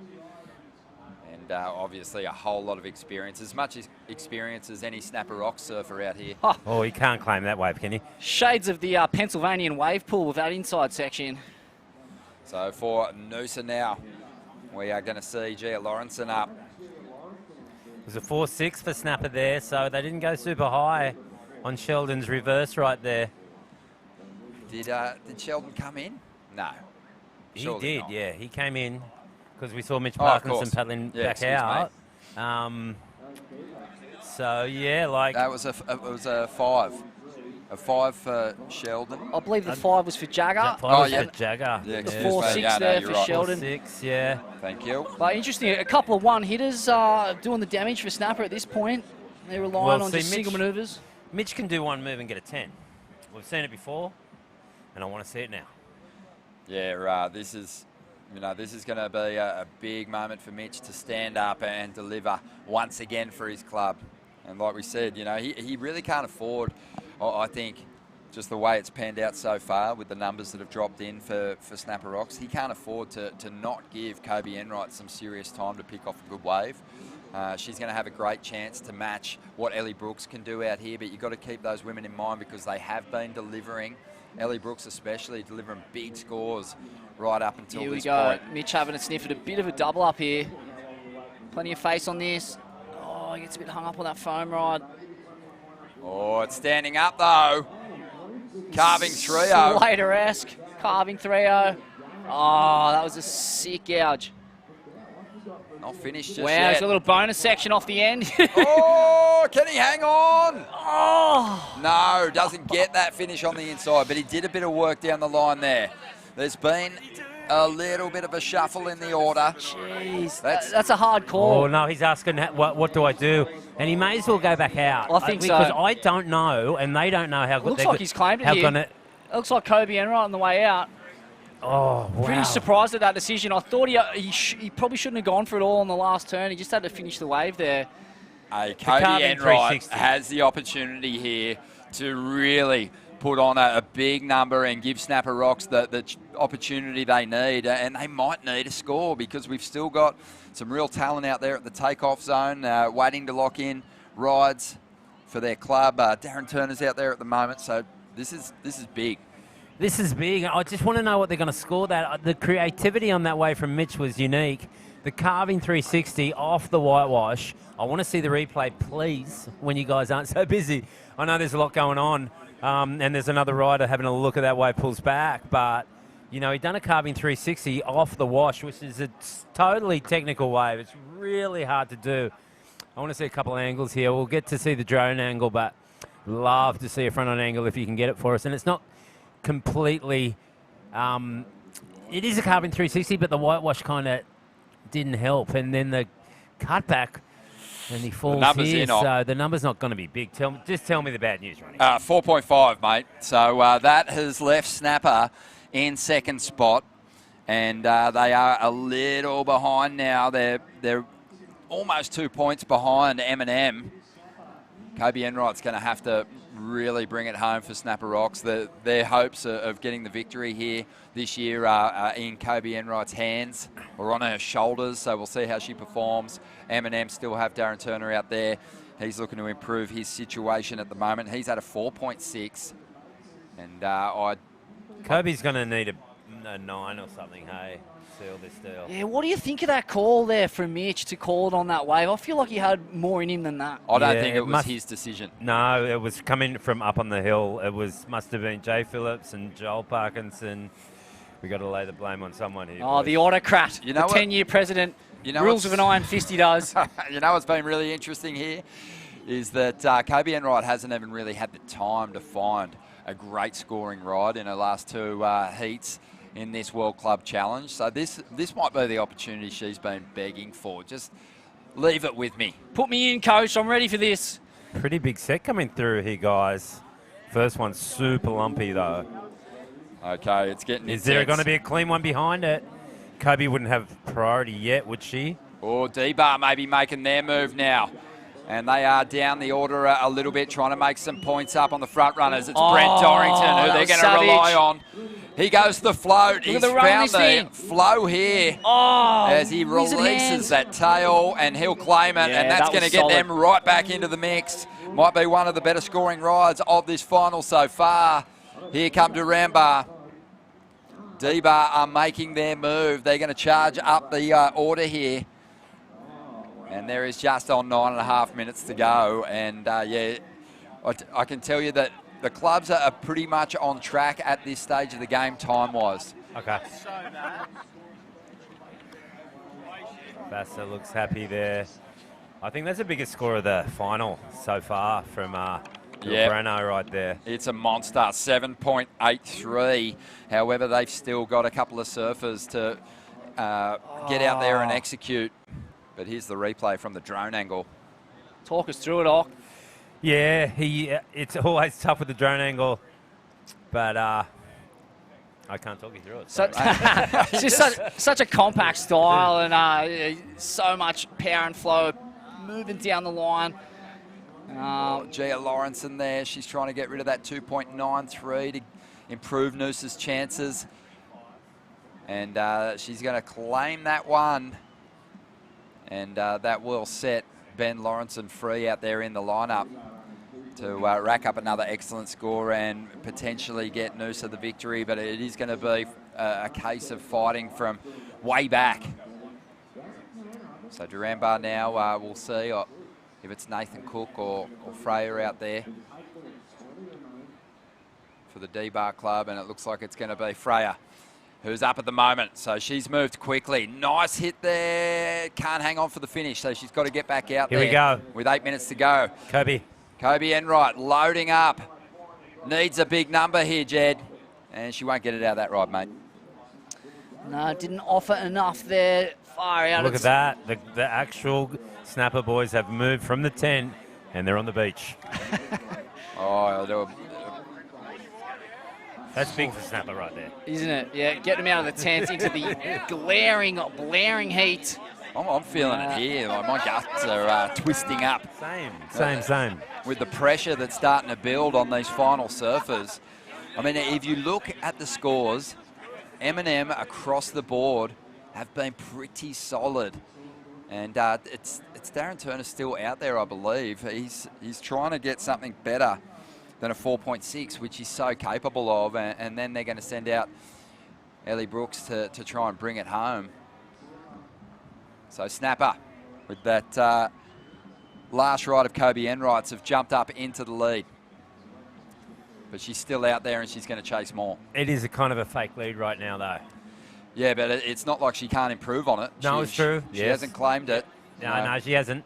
And it's so low tide, Doc, too. That She could build. She could just keep building. you could take a wave with 60 seconds to go and win this thing. And actually get your turns done and still make it to dry enough sand, I think, to get the bonus 3 points. You'd seem to think like, obviously D-Bar in that box seat with the 7-8-3, but all the other three clubs had similar scores. So one big score out of those guys might blow this out. Oh, she's claimed it. I don't know why she's doing that. That wasn't a big score. If I'm, prove me wrong, but She is making her way in, I think. And that's going to leave Nathan Cook out there as the final surfer to get the job done. Here we But go. that's going to be a low number. On a wave here. It's going down the line. How far she's out of there. Trying to better that. Oh, huge hook. Trying to better a 3.27. It's on the outside. Wow, there we Darren go. Turner. Hasn't he been rock solid? Oh, he really has. Yeah, love this guy. He's living on the other side of the hinterland in the bush at the moment. In the bush. And he said on the first day of the competition when he saw the waves fire, he's like, I've got to get back down the coast. This is madness. And I'm sure with this performance, he'll be even more inspired to get back into that salt air and maybe pull the jersey on a little bit more. It's gorgeous, mate. Back there. The hinterland of the Gold Coast is amazing. Springbrook, Mount Tambourine. That's where he is, on the other side of Mount Tambourine. And it's not too far of a drive. He hasn't got any excuses. Like half an hour, you can get to the coast. So 4.6 is what Darren Turner's trying to improve on. He's going to do it. Let's hear from Stace. He's down on the beach with Brent Dorrington. Hey, Ira, Dad got a 10 yesterday and a 7.83 today. What does he need to work on? Yeah, that was my response too. He's got a fair bit on his plate. Where do we even start? Brent, one for the team. I was stoked to snag that one then. I've got my good little luck charm with me here. So, got lucky there. And Freya's out there now, I believe. And hopefully we can get the win, boys. Everyone's fired up. Where are we going after? I don't know. I think we're going to Sands, or where are we going? Down to the park, I reckon, for the prezzo. We'll lock right in. Thanks, Breno. Get him, Ira. Stace. Oh, here goes Nathan Cook for D-Bar. He's their last surfer. They got work to do. Freya Prum, she only managed a 2.1. So it is going to take a good score here from Nathan Cook, you'd think, to get the team back on top. Something, they're going to need a solid score. Kobe Enrights put the Snapper Rocks team in front already with a 3.27. It was a little bit of a disappointing result for Darren Turner. His last wave, it didn't even improve. It was actually the same as the scoring ride he had at 4.6. So M&M has fallen to the bottom of the order. I guess the good thing that they have going for them is the fact that Ellie Brooks has been putting up excellent scores frequently on her road through to this World Club Challenge final. So their hopes are resting on Ellie Brooks now, but have a look at the numbers. They're pretty close. Snapper Rocks, though, still out in front at this stage and looking to get rid of that 3.27. Maybe a good tactic in the end. Like, just keep her out there, give her a lot of time in tricky conditions and let her build on the score. Yeah, this is... Is that coming from Rabbit, Jay Phillips? It's coming from one of them, Joel Parkinson. Someone on their backhand. It looked like Noosa. Benny Lawrenson just manufacturing a score out of nothing there.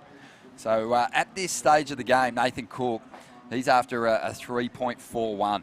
For the lead? To put T-Bar ahead. No, just to put him ahead. Kobe can still improve on the Snapper Rocks total. I know that, but I mean just to get in the lead. Nathan Cook, if he can get a 3.41, they're out in front. Now, Noosa is right in it too. That they are counting on Benny Lawrenson out there at the moment to bag a number that could see them make the jump up into first place as well.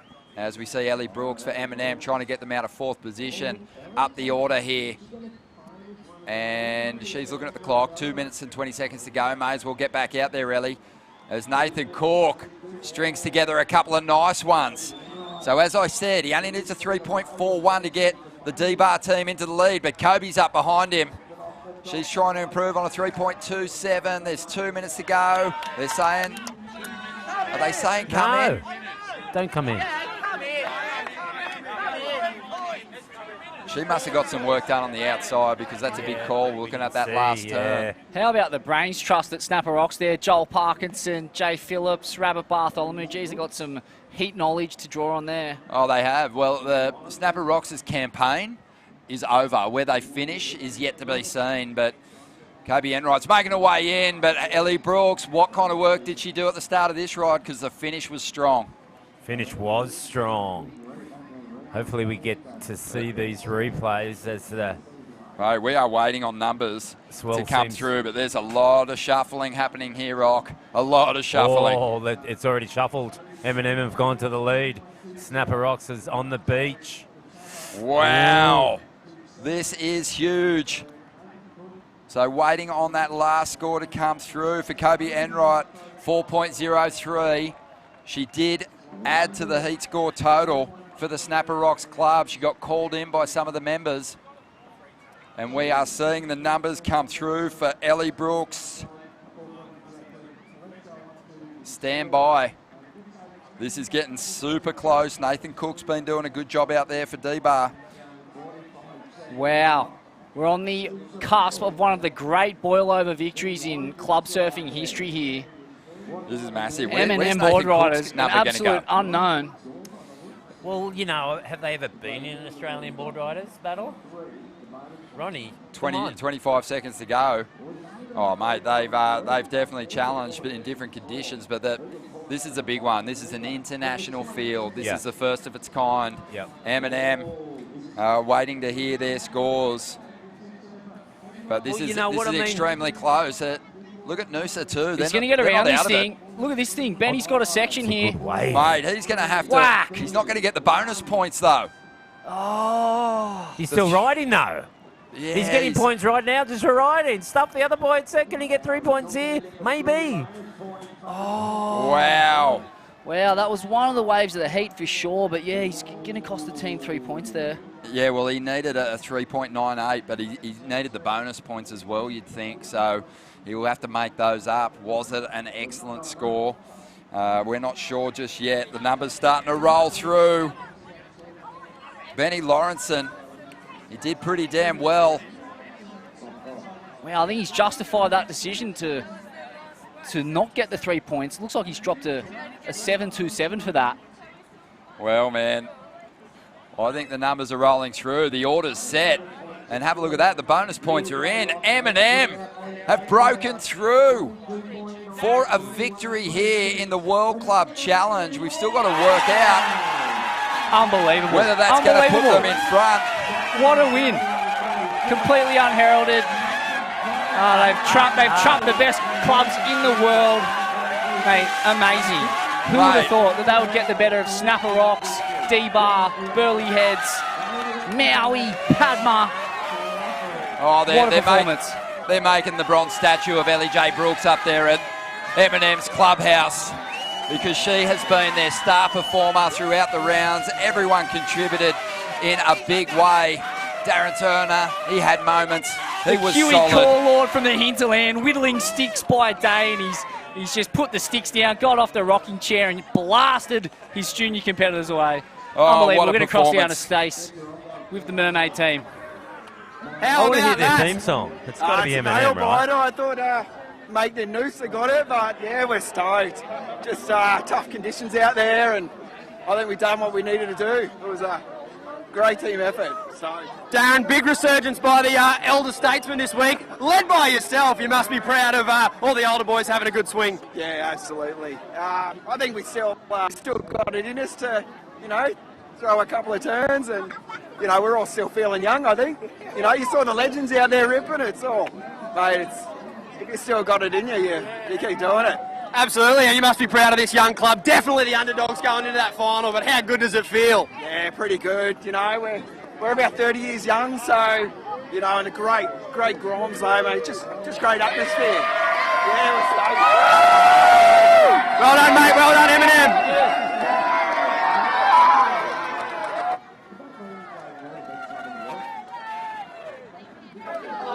incredibly stacked field. Just a team of battlers, and really anchored by Ellie J. Brooks, who was their highest scoring surfer throughout the event. And have a look at the energy coming out of this cheer squad. They are beaming. How good is that? How about that, Oh? I want to, yeah, I'd love to go to their party, you know, Eminem blasting out. Wouldn't we all? Lose yourself, like, at the Star Casino in the Atrium Bar.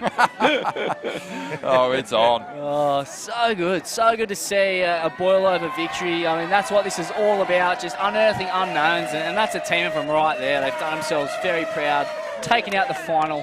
What a performance. Yeah, really solid. I mean, Ellie was the one, too, who got them the big result in the Open Women's Final. She got a second-place finish there, and she's anchored this team beautifully, doing enough to keep them in front at the end and getting back to the beach for those bonus 3 points. We've still got to add the numbers up and see where the teams fell on the leaderboard. Was the victory enough to get them the Usher Cup final? The outright. The outright We're win. Forgetting that. Did it get them the outright? They actually have won the first tag team, you know, well, we're calling it catch and release. They've won the teams, but have they won the whole thing? Exactly, yeah. We don't know that yet. By the sound of their screams, because it was loud. It was I reckon close. They're adding up the numbers, right? Snapper Rocks was ahead of them on the points tally going into the World Club Challenge final, because they had great results in the Opens and in the women's as well. Sheldon was in the final for the men's.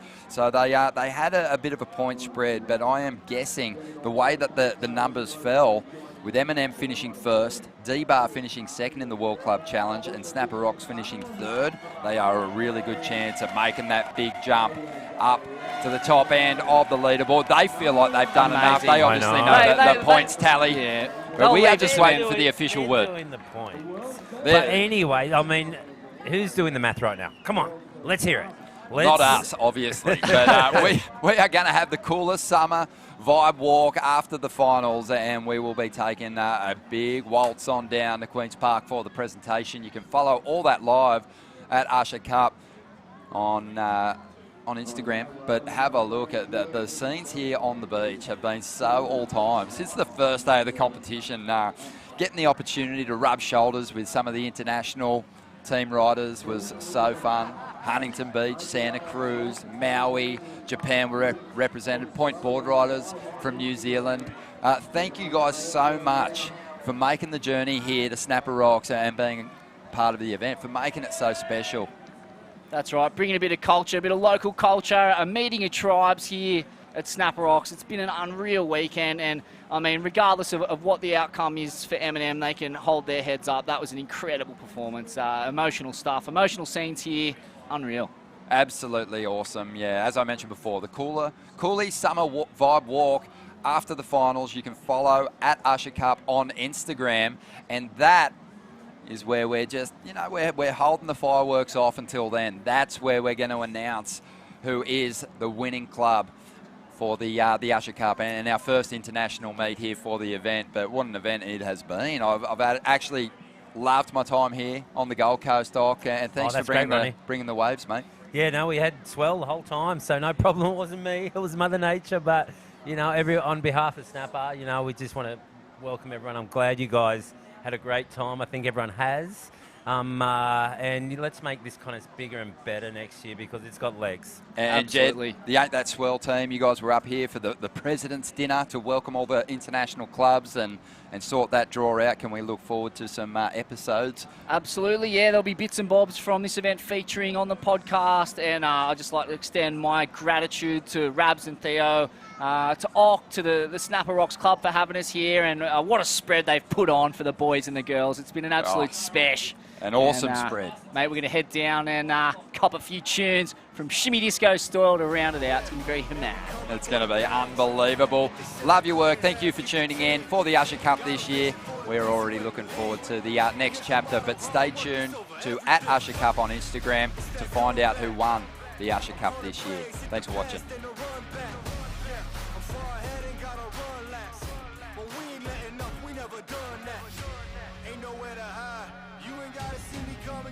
Your mind, 'cause I be on the way. Yeah. You know I be on the way.